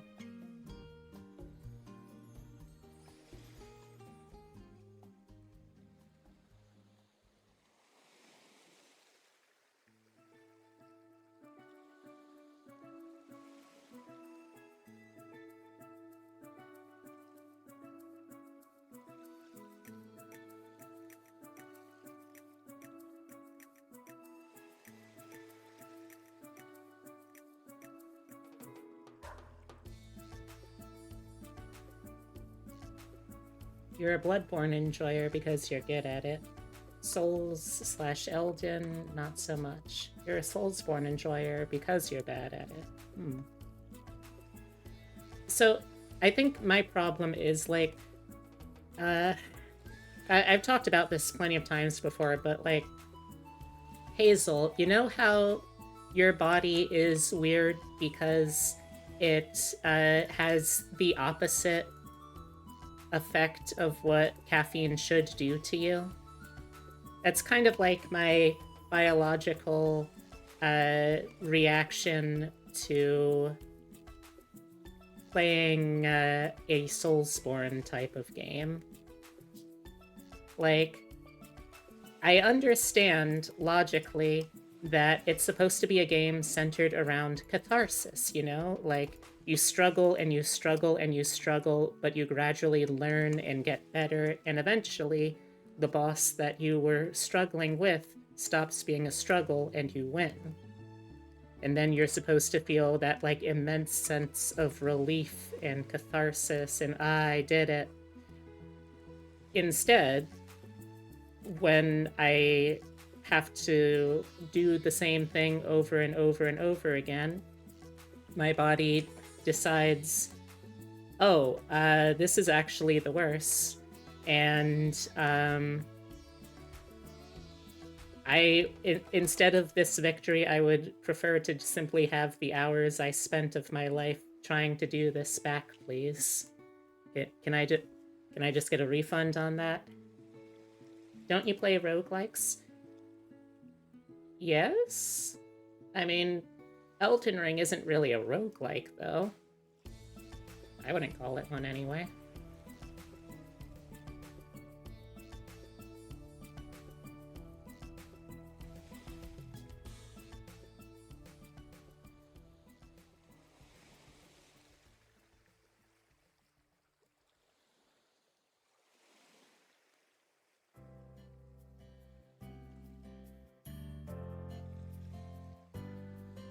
You had to switch to your phones? Oh, your phone?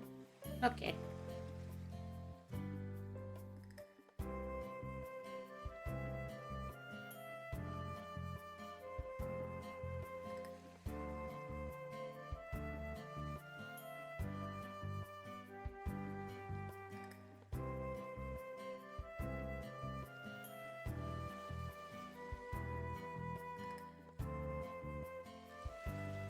But roguelikes are kinda like that, but I'm also being a brat about it. See, I think for me the difference is I don't have a particularly long attention span. So when I play a roguelike, it's nice because win or lose, I'll basically have it done in one sitting, and then I can go on to do something else. And like, usually there are features where even when I fail and am slamming myself up against a wall, and not in a fun, flirty, cabedon kind of way, I'm usually still at least making meta progression. But like, I just don't really get that same experience from a Souls-like game. It's just kinda... Oh, I already have Loop Hero. Enter the Gungeon was alright. I managed to get a lot of it done, but the only way I can play Enter the Gungeon is if I basically continuously restart until I get a game-winning chest on the first floor. I have played it on stream before.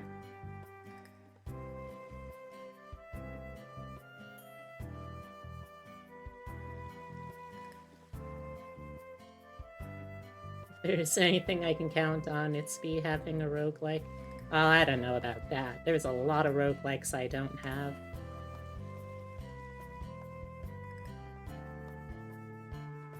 I want to get ARMS, but for an old game, it's still the price of a new title.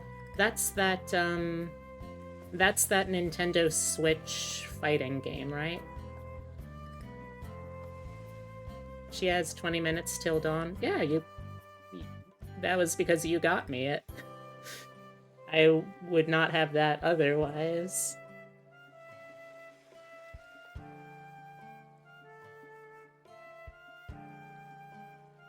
Yeah, that's the one I was thinking of.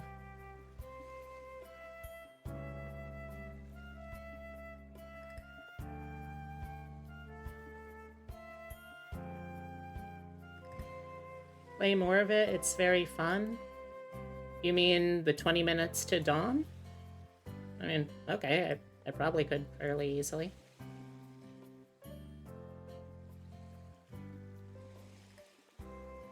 Get another reference for Steam armor. Oh, excuse you. Hold on. Oh, there we go.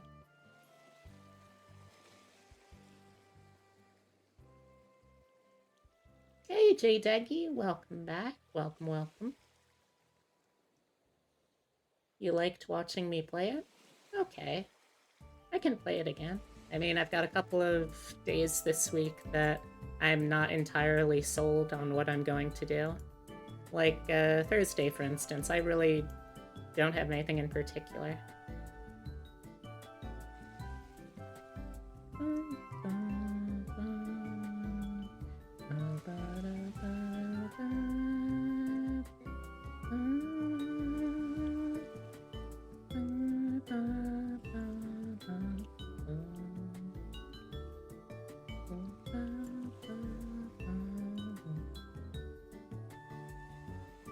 You are a freedom? Hell yeah. We love to hear that.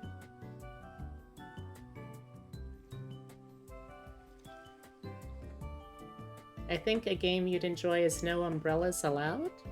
What is No Umbrellas Allowed? I have never heard of that before. And yes, I'm listening to summer seaside relaxing video game music, open parentheses, with ocean wave ambiance, close parentheses. When is more fusion happening? This Wednesday.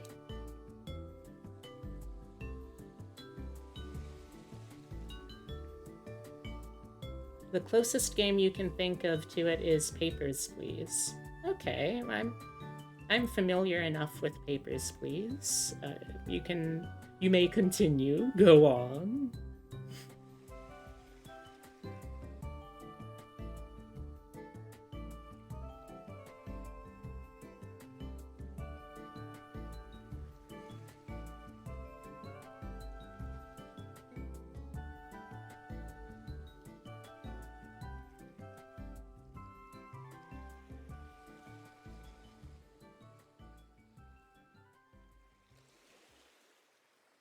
Alright.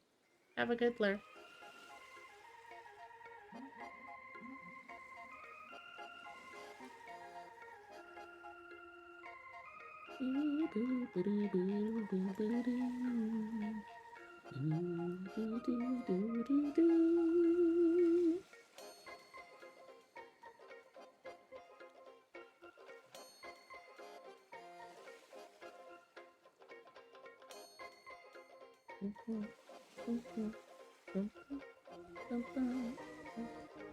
When is days? I don't know how to answer that for you, J-Deggy.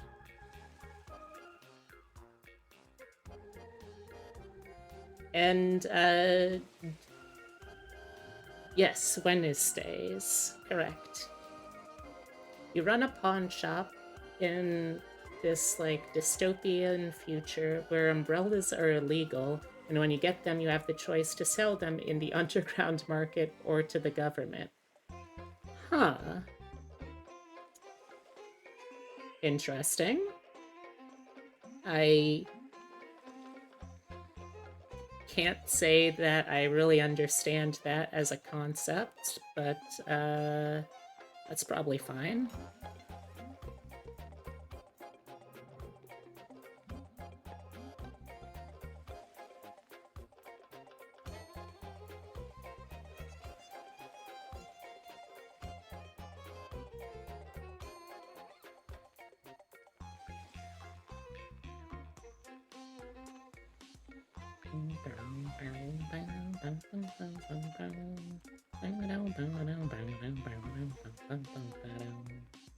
They're legal because the rain works like joy from We Happy Few. Huh. Okay. I mean, it sounds interesting enough. I don't know if it's necessarily something that I would continue playing, but something that I'd probably at least try. Thank you for the save, Sarah.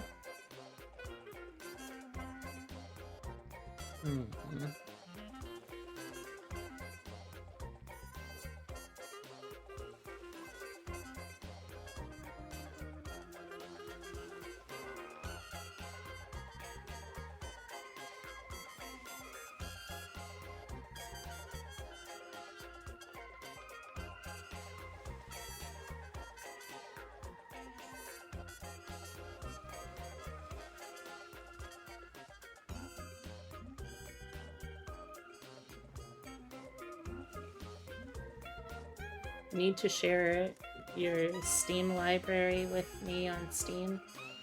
Yeah, I still need to figure out how to get Steam library working again on my computer, because for some reason, and I'm sure it's some...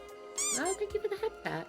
I'm sure it's something that's only wrong with my end, but when I tried to set it up with one of my partner's PCs, they can still access all of my games fine, but I cannot access any of theirs. So I'm wondering if it's like on their end, maybe? I still honestly have no clue.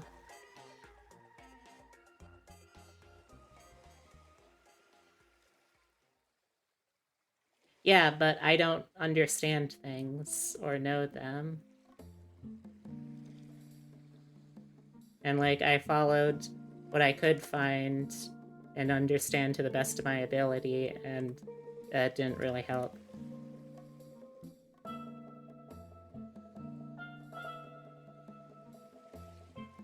I mean, if they're home and on and free, then I guess we could try. I don't think they've ever spoken to you, but...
Oh, that's right, I forgot.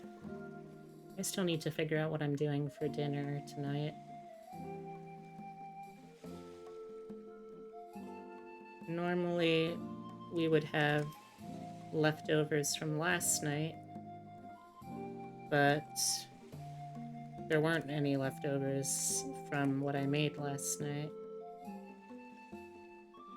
And I am probably not going to have a ton energy after the stream to cook, but we don't have our order out night until Saturdays.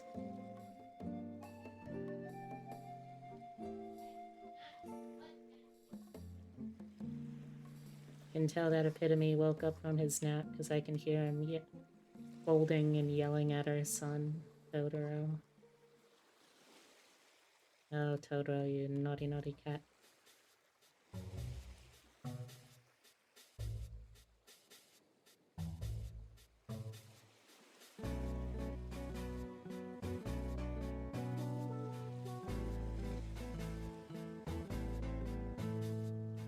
Also, hey, Balance, how you doing?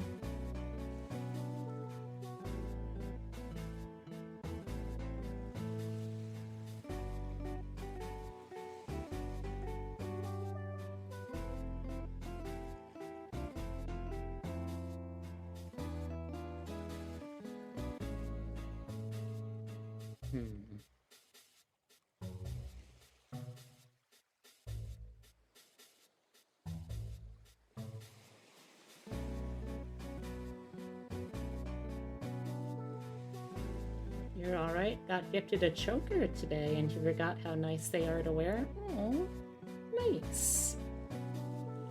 What does it look like?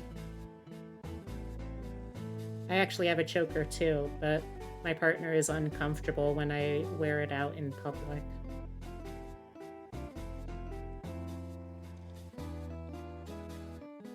Which I know, like, oh, then that's none of his business, but, like, I don't know. I want to be respectful of my partner's comfort zones, too.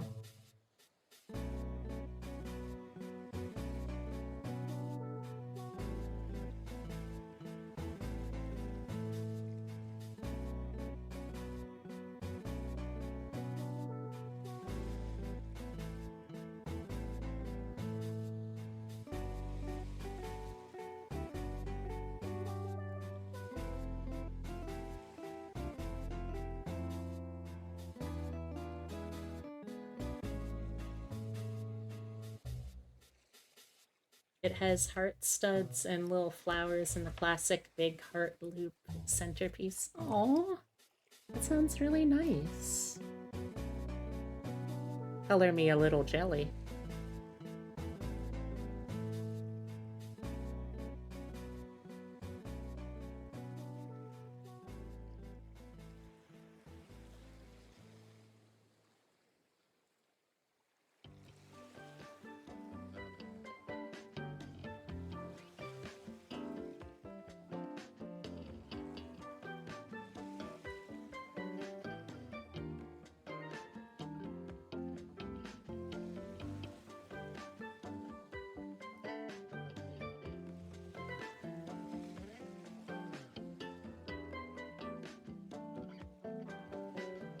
Apparently it lives up to the name choker a little too much on the original owner.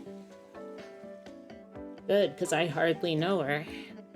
I would not feel comfortable doing that for her.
It'll do, I think.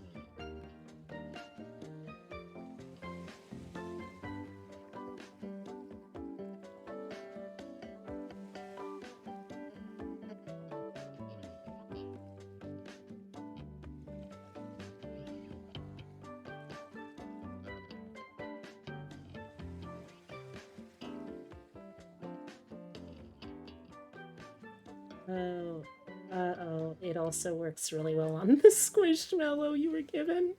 How am I meant to take it away from the innocent Squishmallow now?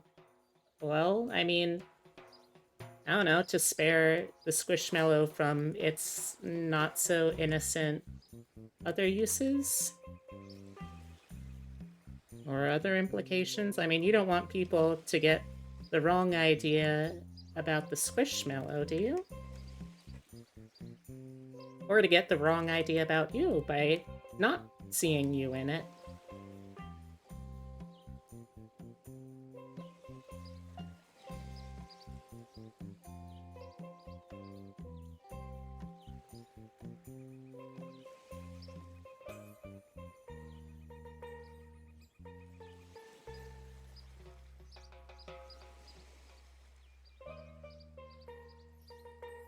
Maybe the Squishmallow is fun and flirty, who can say? That's a very good point, though, I hadn't considered.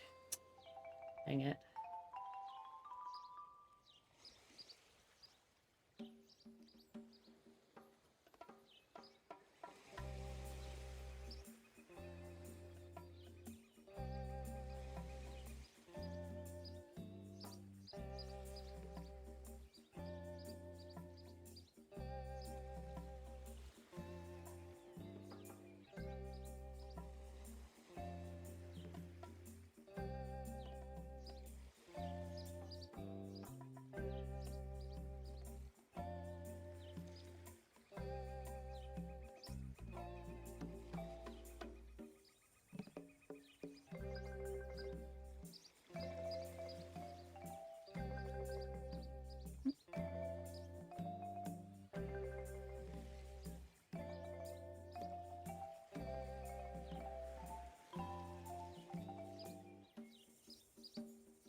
I forget what I was talking about before all this.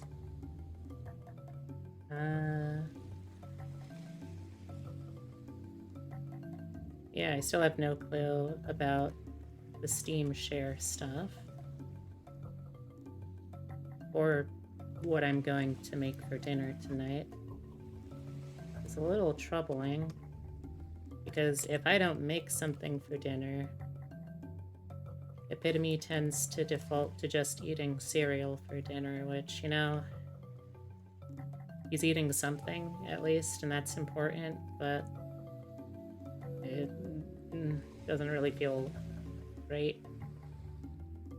Especially since I feel like that's kind of one of my only real specific duties around the house.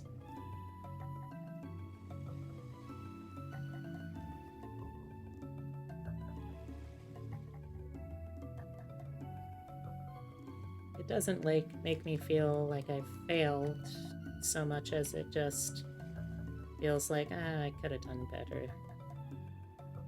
Which, I mean, okay, I guess that kind of is the definition of failure, isn't it?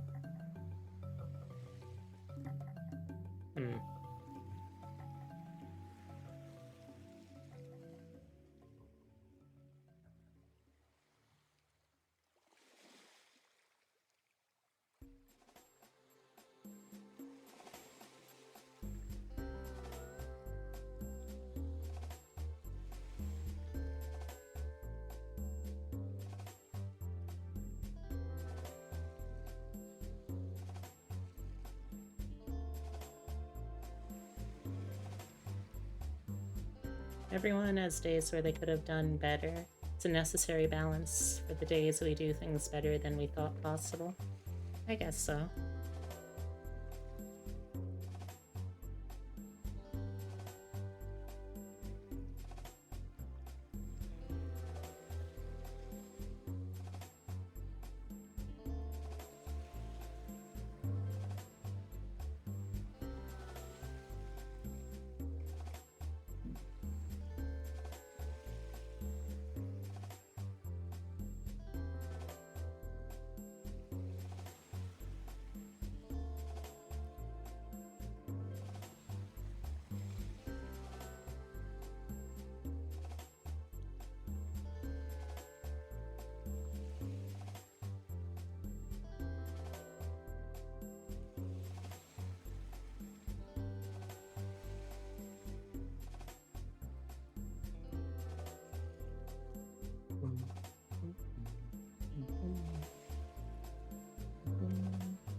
Back when dinner was my responsibility, more frequently I kept a jar of pesto and a can of chickpeas at hand when I didn't have enough energy to do much. It's not fancy, but it's warm green and has some form of nutritional value. That's not a bad idea.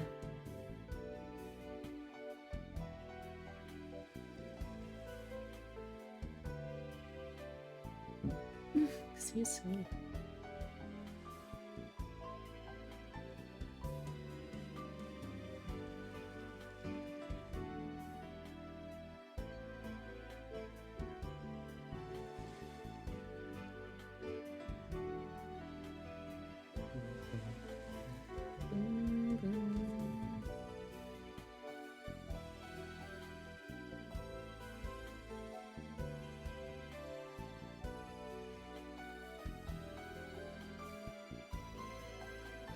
You have a can of Spam, and you almost always have some rice left over.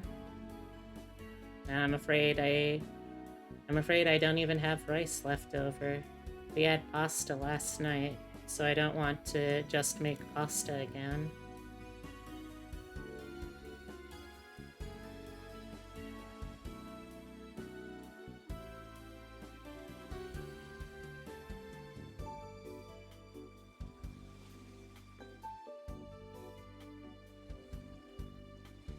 I mean, it wasn't irrelevant.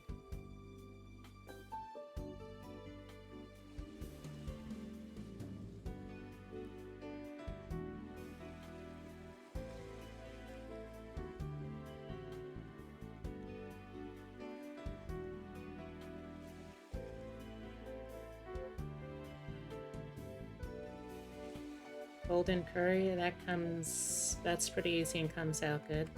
It is, but like, so here's the other issue, and one of the reasons why I've kind of been considering shortening the lengths of my streams. Epitome is pretty frequently totally exhausted when he comes back from work, and consequently isn't really in a place where he can really help make dinner. But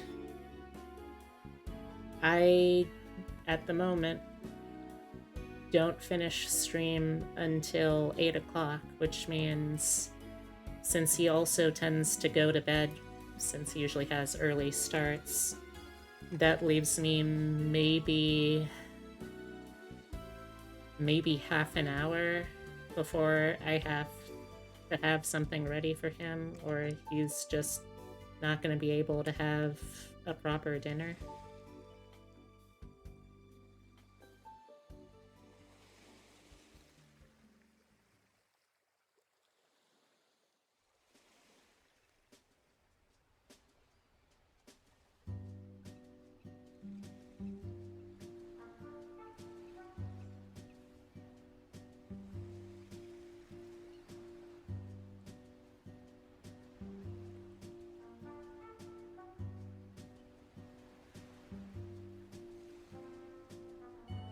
Do you stream for an impressively long time by default?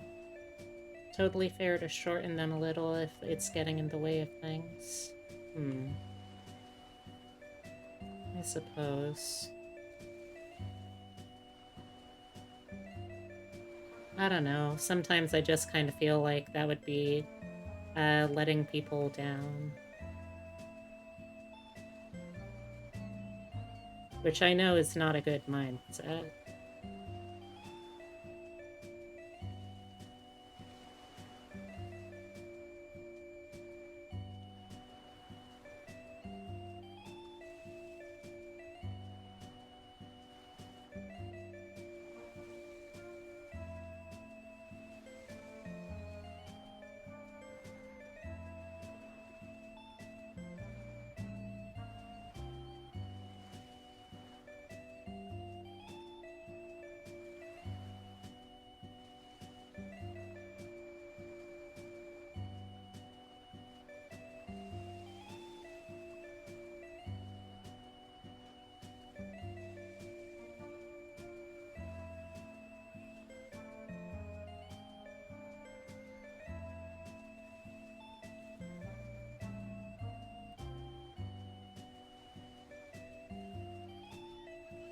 Plus, it's not like I don't enjoy streaming, too.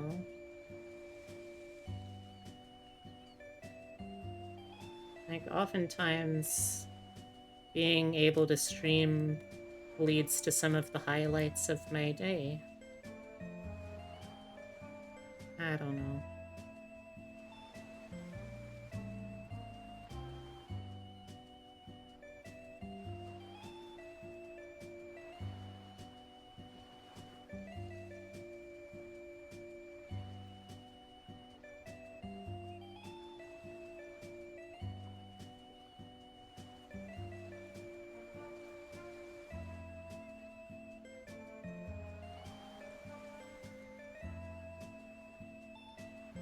You said shorten them a bit, not stopping stream entirely. Even ending half an hour early could buy a lot of time. I suppose that's true.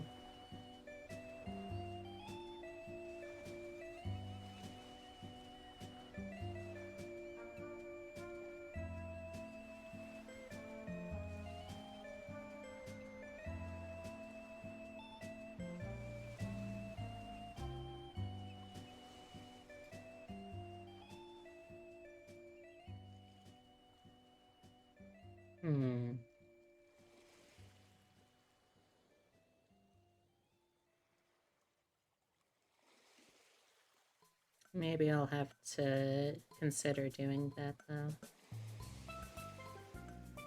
Oh, what the heck? Why is that up there? Hello? The heck? How long has this been up here? Also, how did it get here? I did not make these sources.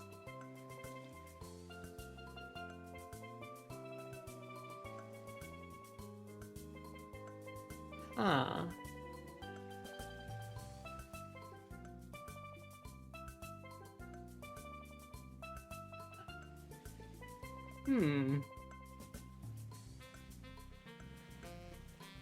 That was strange. I guess the other thing to look into would be meal prep. Yeah, honestly, that would probably be the smart... excuse me, the smart thing to do.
It's pretty satisfying to close up a Tupperware and know you're free from cooking for a couple of days. Yeah, like, when I do cook, and I do try to cook, like, at least once, twice, 3 times if I can manage it and have inspiration. When I do that, it does feel really good. It's just a matter of not always having the foresight and the spoons to want to get up and make something in advance, you know?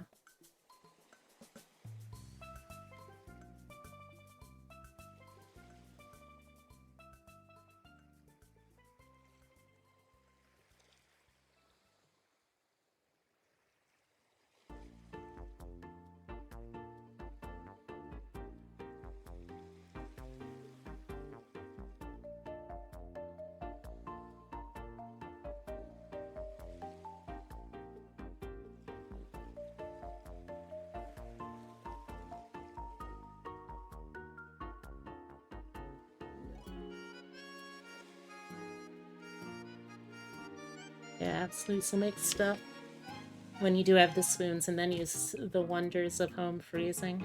Yeah.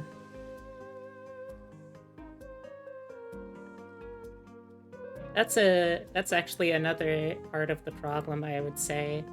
Both Epitome and I are pretty big eaters, so what should, in theory, be a meal that can last us several days ends up not so much being a thing.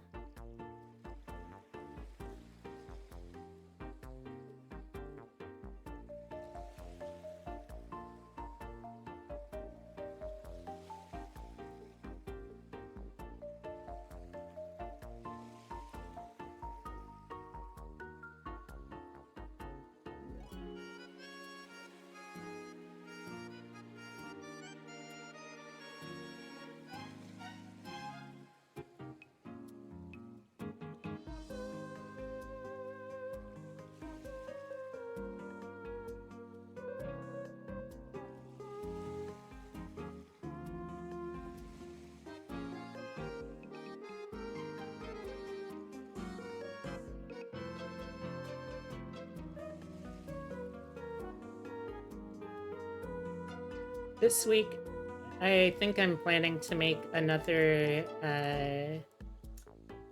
well, I still have a lot of leftover mushrooms, so I was hoping to try and find a good recipe to use all of these baby portobello mushrooms I got. If anyone knows a good mushroom recipe, let me know. My backup plan is to turn it into a cream of mushroom soup.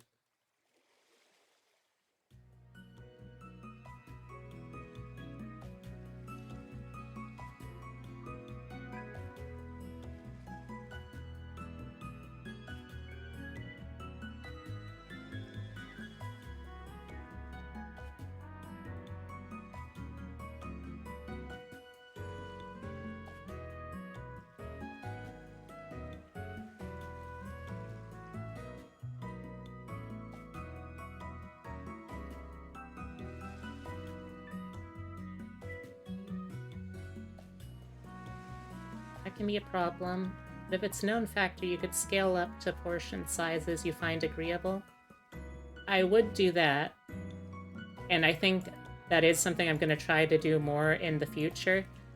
The problem I have with that is that we somehow simultaneously have way too many containers for storage in the house and way too few.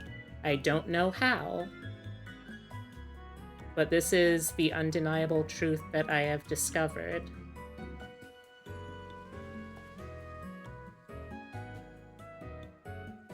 Hey, dude.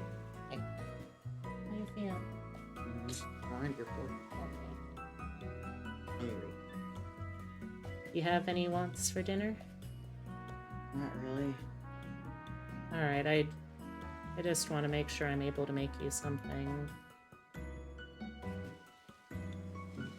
Because I know you're fine with it, but I feel bad when you go to bed just with cereal. I did.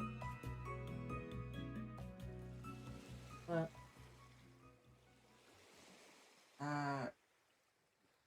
That's the thing, cereal is fine by me.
Are you having dinner already?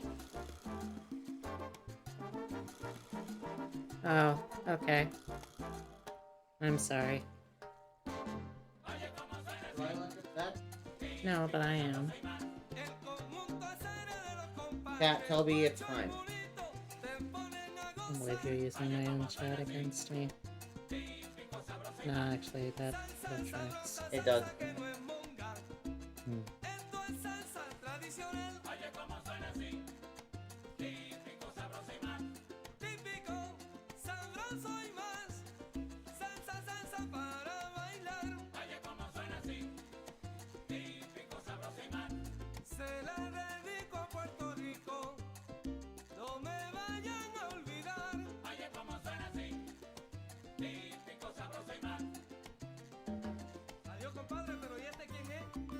Otro compadre, Pablito Paredes, el jilguero. Sí, señor.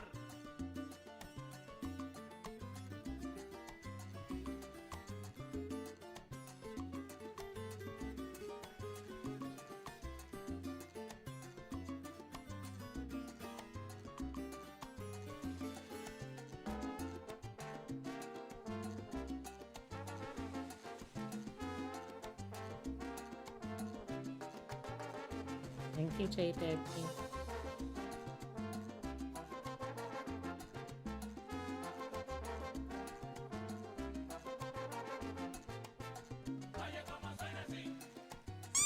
Thank you for the head pat.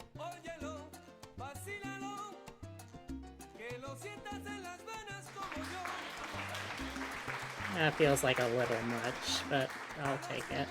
Thank you.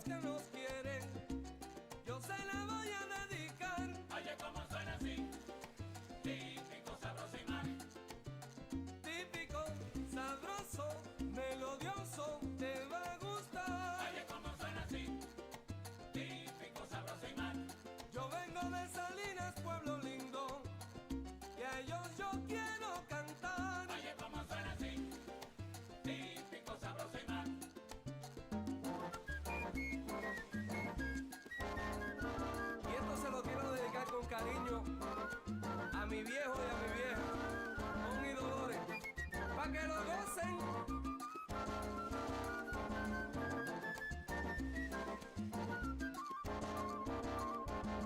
Oye, como suena así, típico, sabroso y más.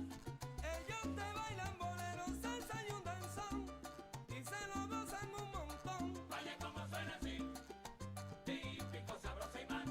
Gracias por todo lo que me han dado. ¿Qué más yo puedo esperar? Oye, como suena así, típico, sabroso y más. Aquí presentando este conjunto. Ahora ustedes me dirán. Oye, como suena así, típico, sabroso y más. Bea, Yeah. sweet Bea, Yeah. guess what? What? I have decided to never set fire in your kitchen ever again. Well, thank So you. please, may I ask you to just throw a match onto the floor of the living room for me and run like hell.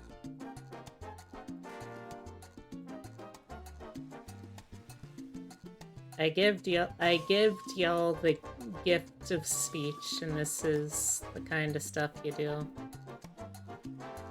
Cat, tell B if he wants to make it up to me, we can cuddle while watching Mythbusters.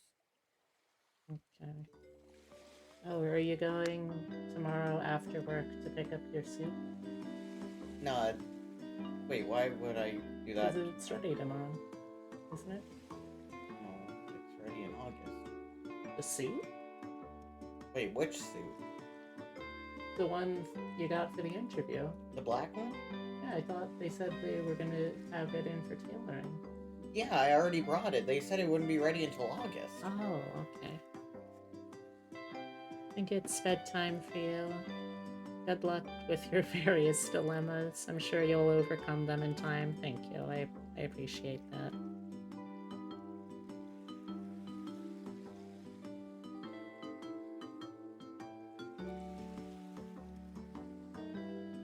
Yeah, I'm sure that I am just my own worst enemy most of the time.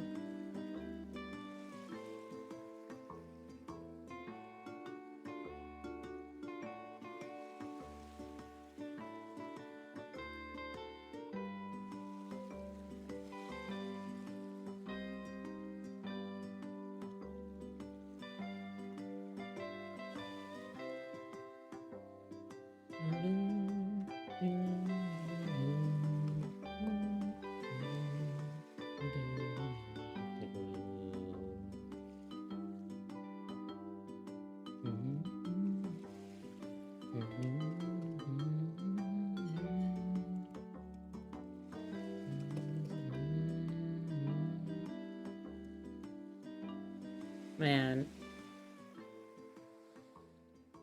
Is it just me, or does it feel kinda messed up that I am upset that I am not able to always conform to the, like, ideal role of a trad wife?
Excuse me.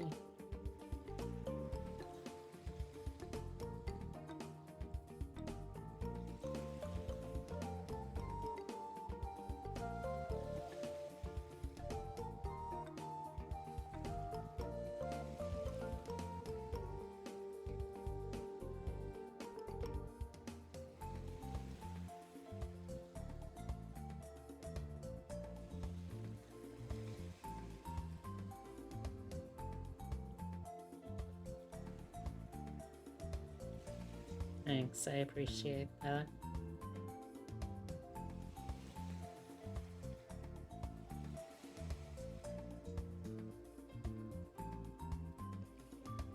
Maybe sometimes it's okay that I will not ever be able to be someone's waifu. And sometimes it feels okay to feel that way, but other times it's just... I'd still really like to be.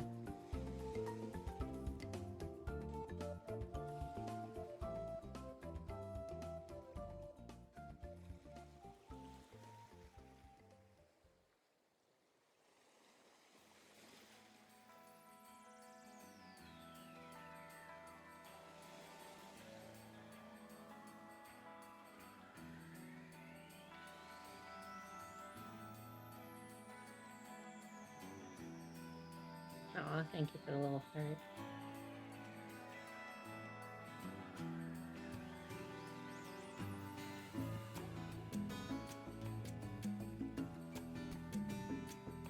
I mean, it's been alright so far. That's largely because I've gotten to spend it. Damn wall ducks.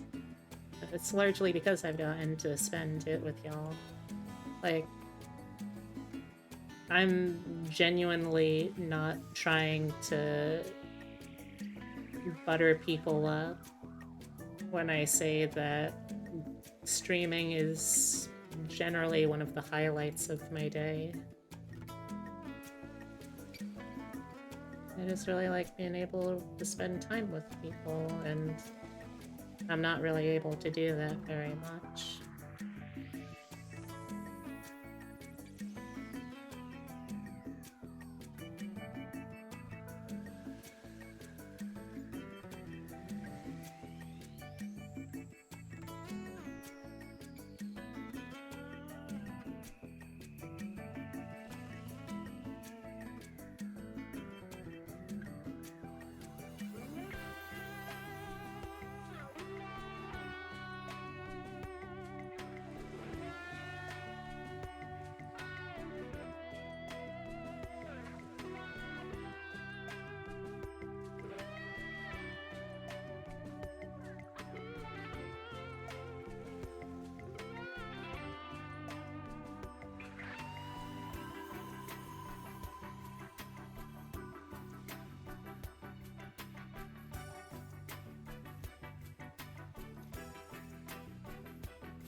You'll want to put some of these dumb-looking smokestacks somewhere on this model.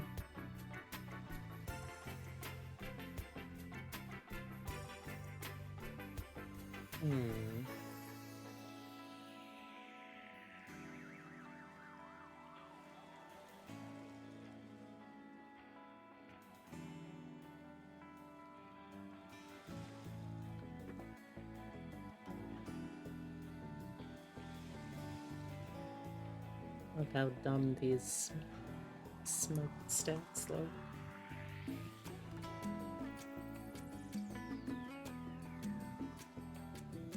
Let's put them maybe like here, going up. Here. Here, going up, maybe.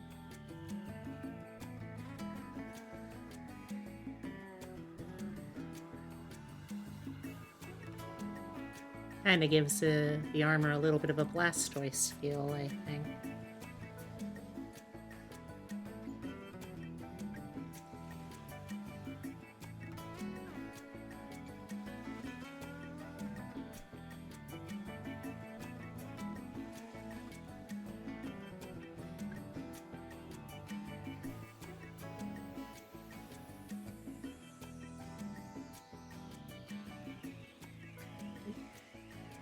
Darn, that's right.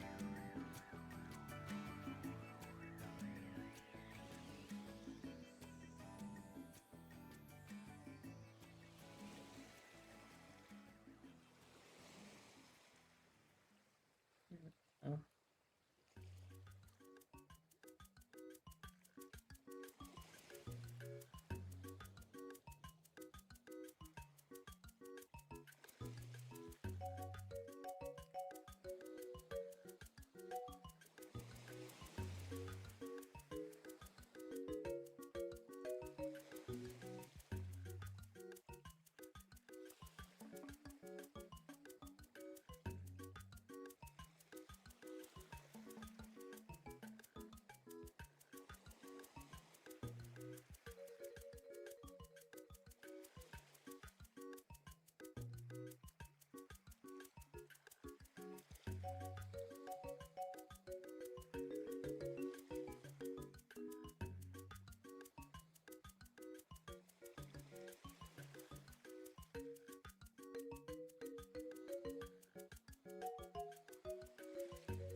Hmm.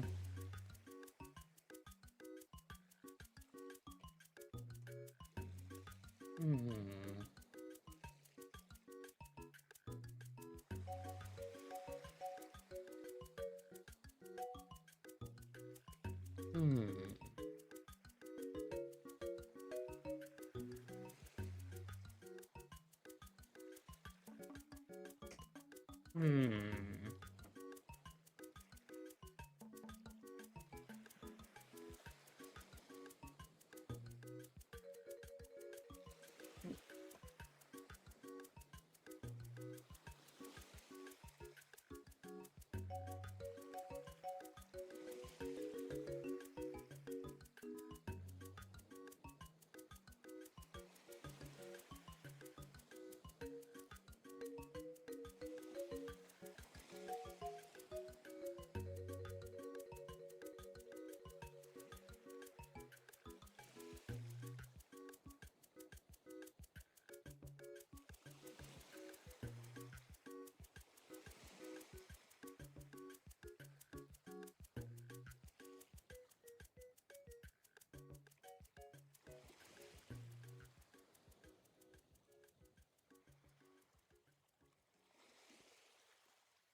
Okay, I forget it somewhere now.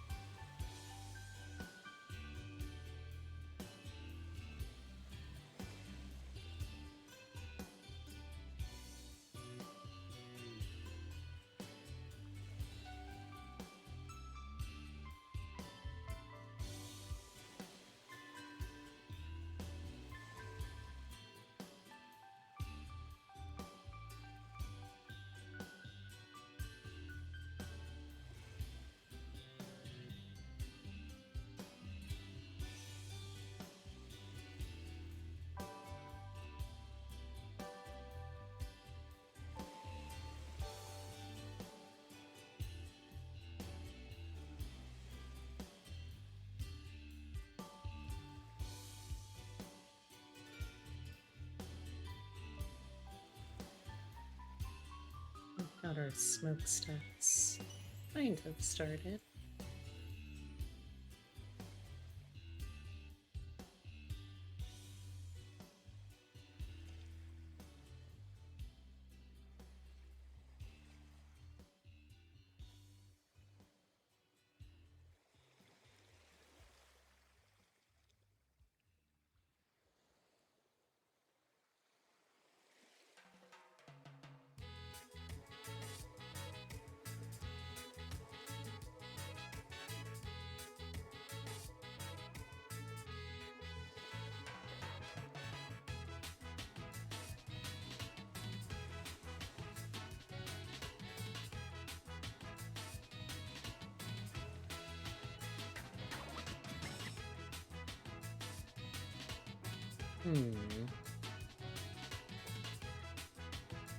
Hmm.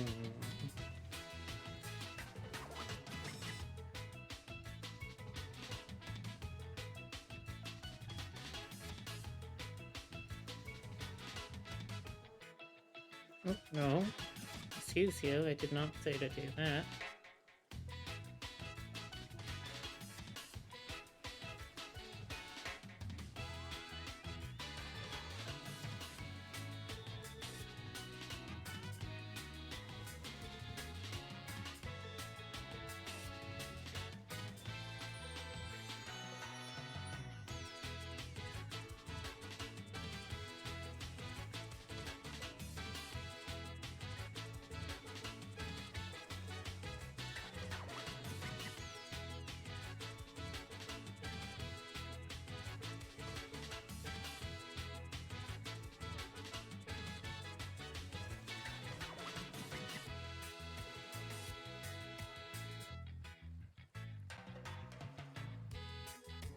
I think if I put this behind the hair, we should be fine.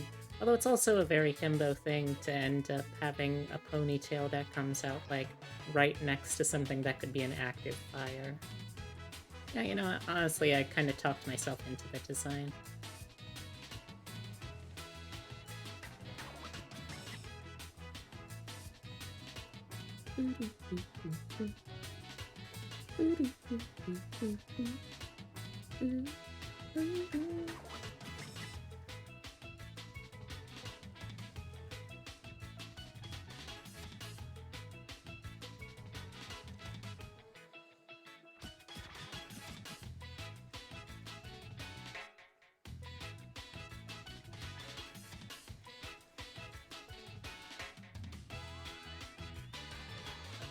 After that.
Well,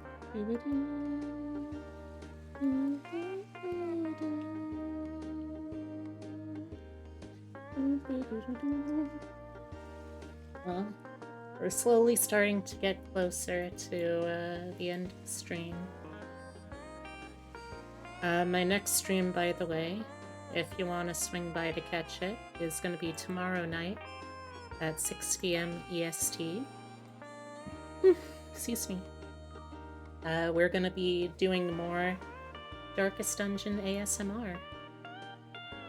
Since there's honestly now a lot of things that I want to play as well, and I would love to have the time slot back, I'm going to be trying to get through like as many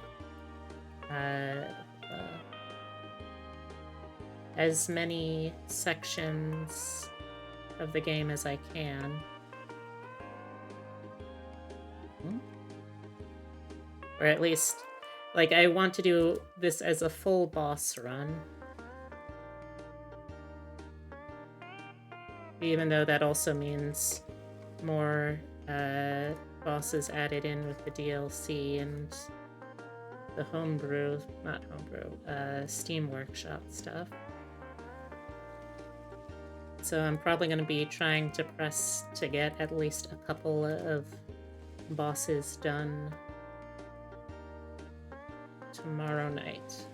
So if you want to cheer me on, if you want to support me, or just look on and laugh as I undoubtedly continue to lose people, or if you haven't shown up yet and want to have a probably doomed hero named after you, I don't know, well, that will be your chance. What's with that face, J-Deggy? Doomed? I mean, probably. It's Darkest Dungeons. Oh, sorry, Darkest Dungeon. There's not really that many happy endings.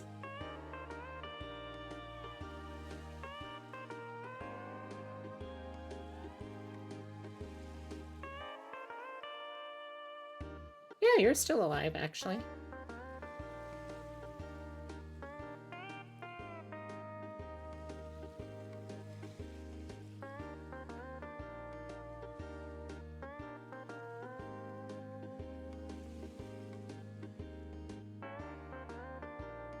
Hey, I mean, like, jesters might not have the best survivability in terms of, like, raw HP or anything like that, but they are incredibly dodgy little fucks. And because they are one of the best stress healers in the game, I am very much incentivized to keep them alive. So you kind of just picked a very good class to, well, not die. Or at least, if I can help it.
very concerning, the rate at which you end up with something, though. You have a frequent visitors card at the asylum. Hey, they don't just give those out. Those are very valuable. The very, very handy magic healing asylum. Yeah, you know, for all of the terrible, terrible things that can happen to you, one of the really nice things about the setting is healthcare is kind of perfect. Like, for a relatively small fee, you have everything that can be treated and removed with 100% success rate.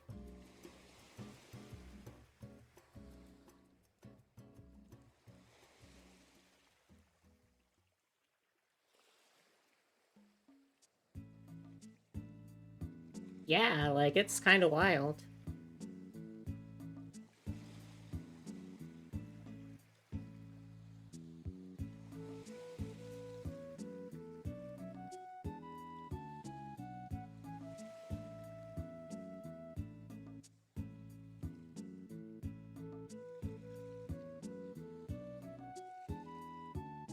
Now, is it weird that, like, I really enjoy playing Darkest Dungeon, but I actually really dislike the final boss, so I almost never actually, like, finish game files?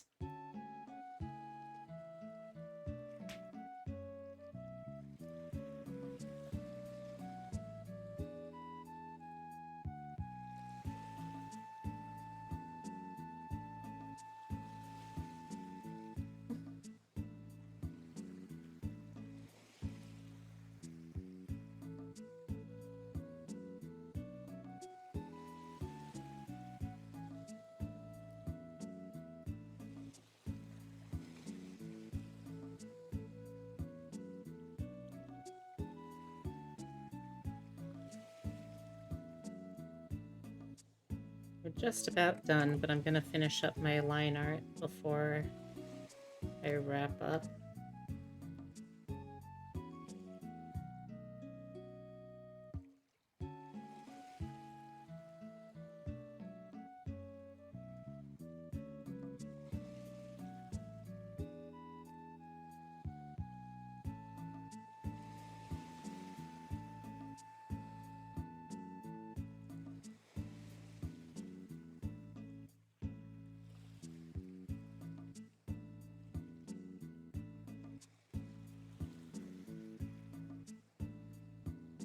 Mhm.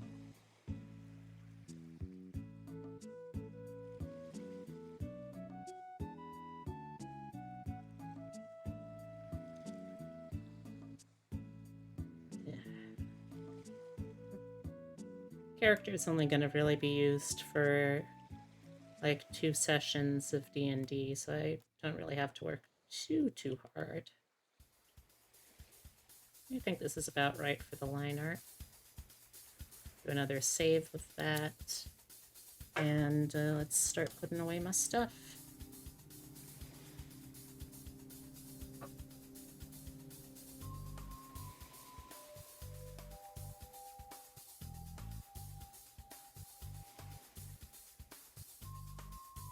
Please explain? Explain what?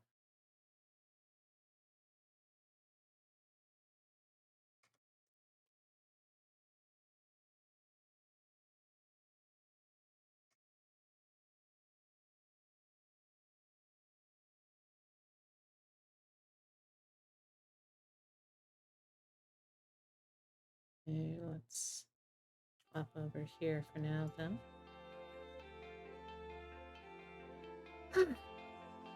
Thank you all very much for keeping me company today. I had a good time, and I hope you did too.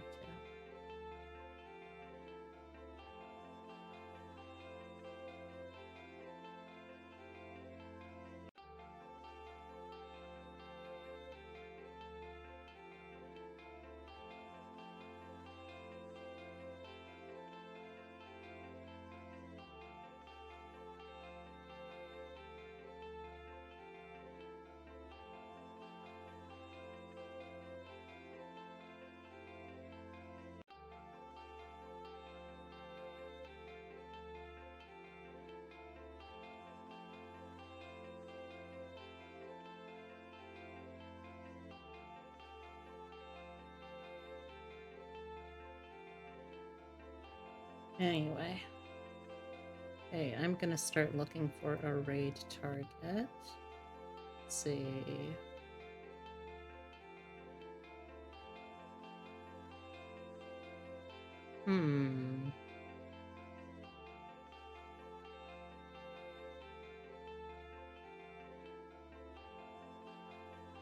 Oh. Alright, I think I'll raid this person. Could I please have someone give me an exclamation point socials?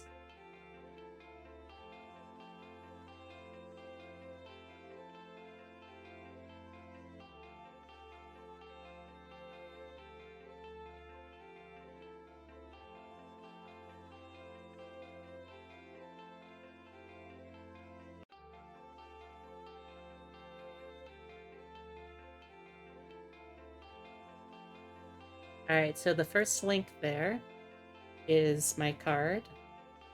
If you want to get in touch for any kind of commission work, or alternatively, if you want to just see all of my socials at once and kind of just pick and choose which ones you want to use, then consider checking it out.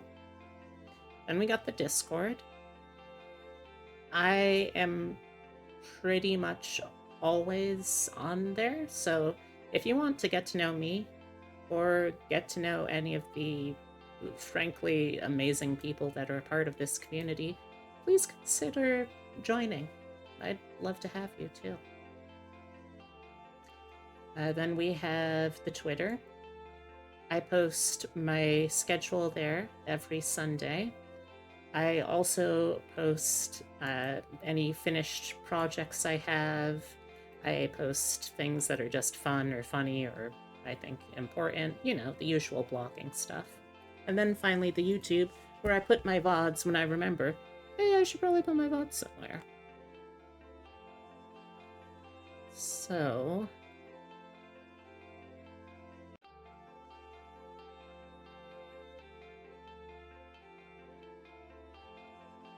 what's this?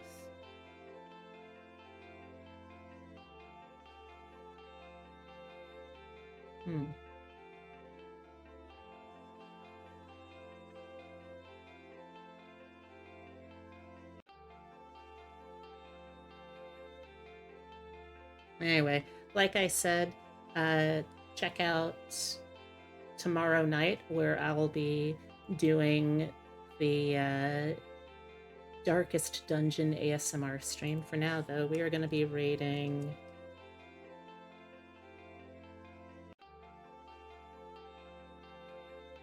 Chelsea Allura. Coming along for the raid. Here's some messages you can use. The first one, anyone can use. If you've got a subscription here, you can also use the second one.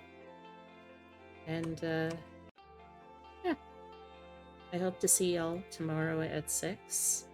But, until I see you again, whenever that may be, make sure to take care of yourself, okay? Here's a little hug. Smooch if you prefer. And until I see you again, remember that somebody really cares about you.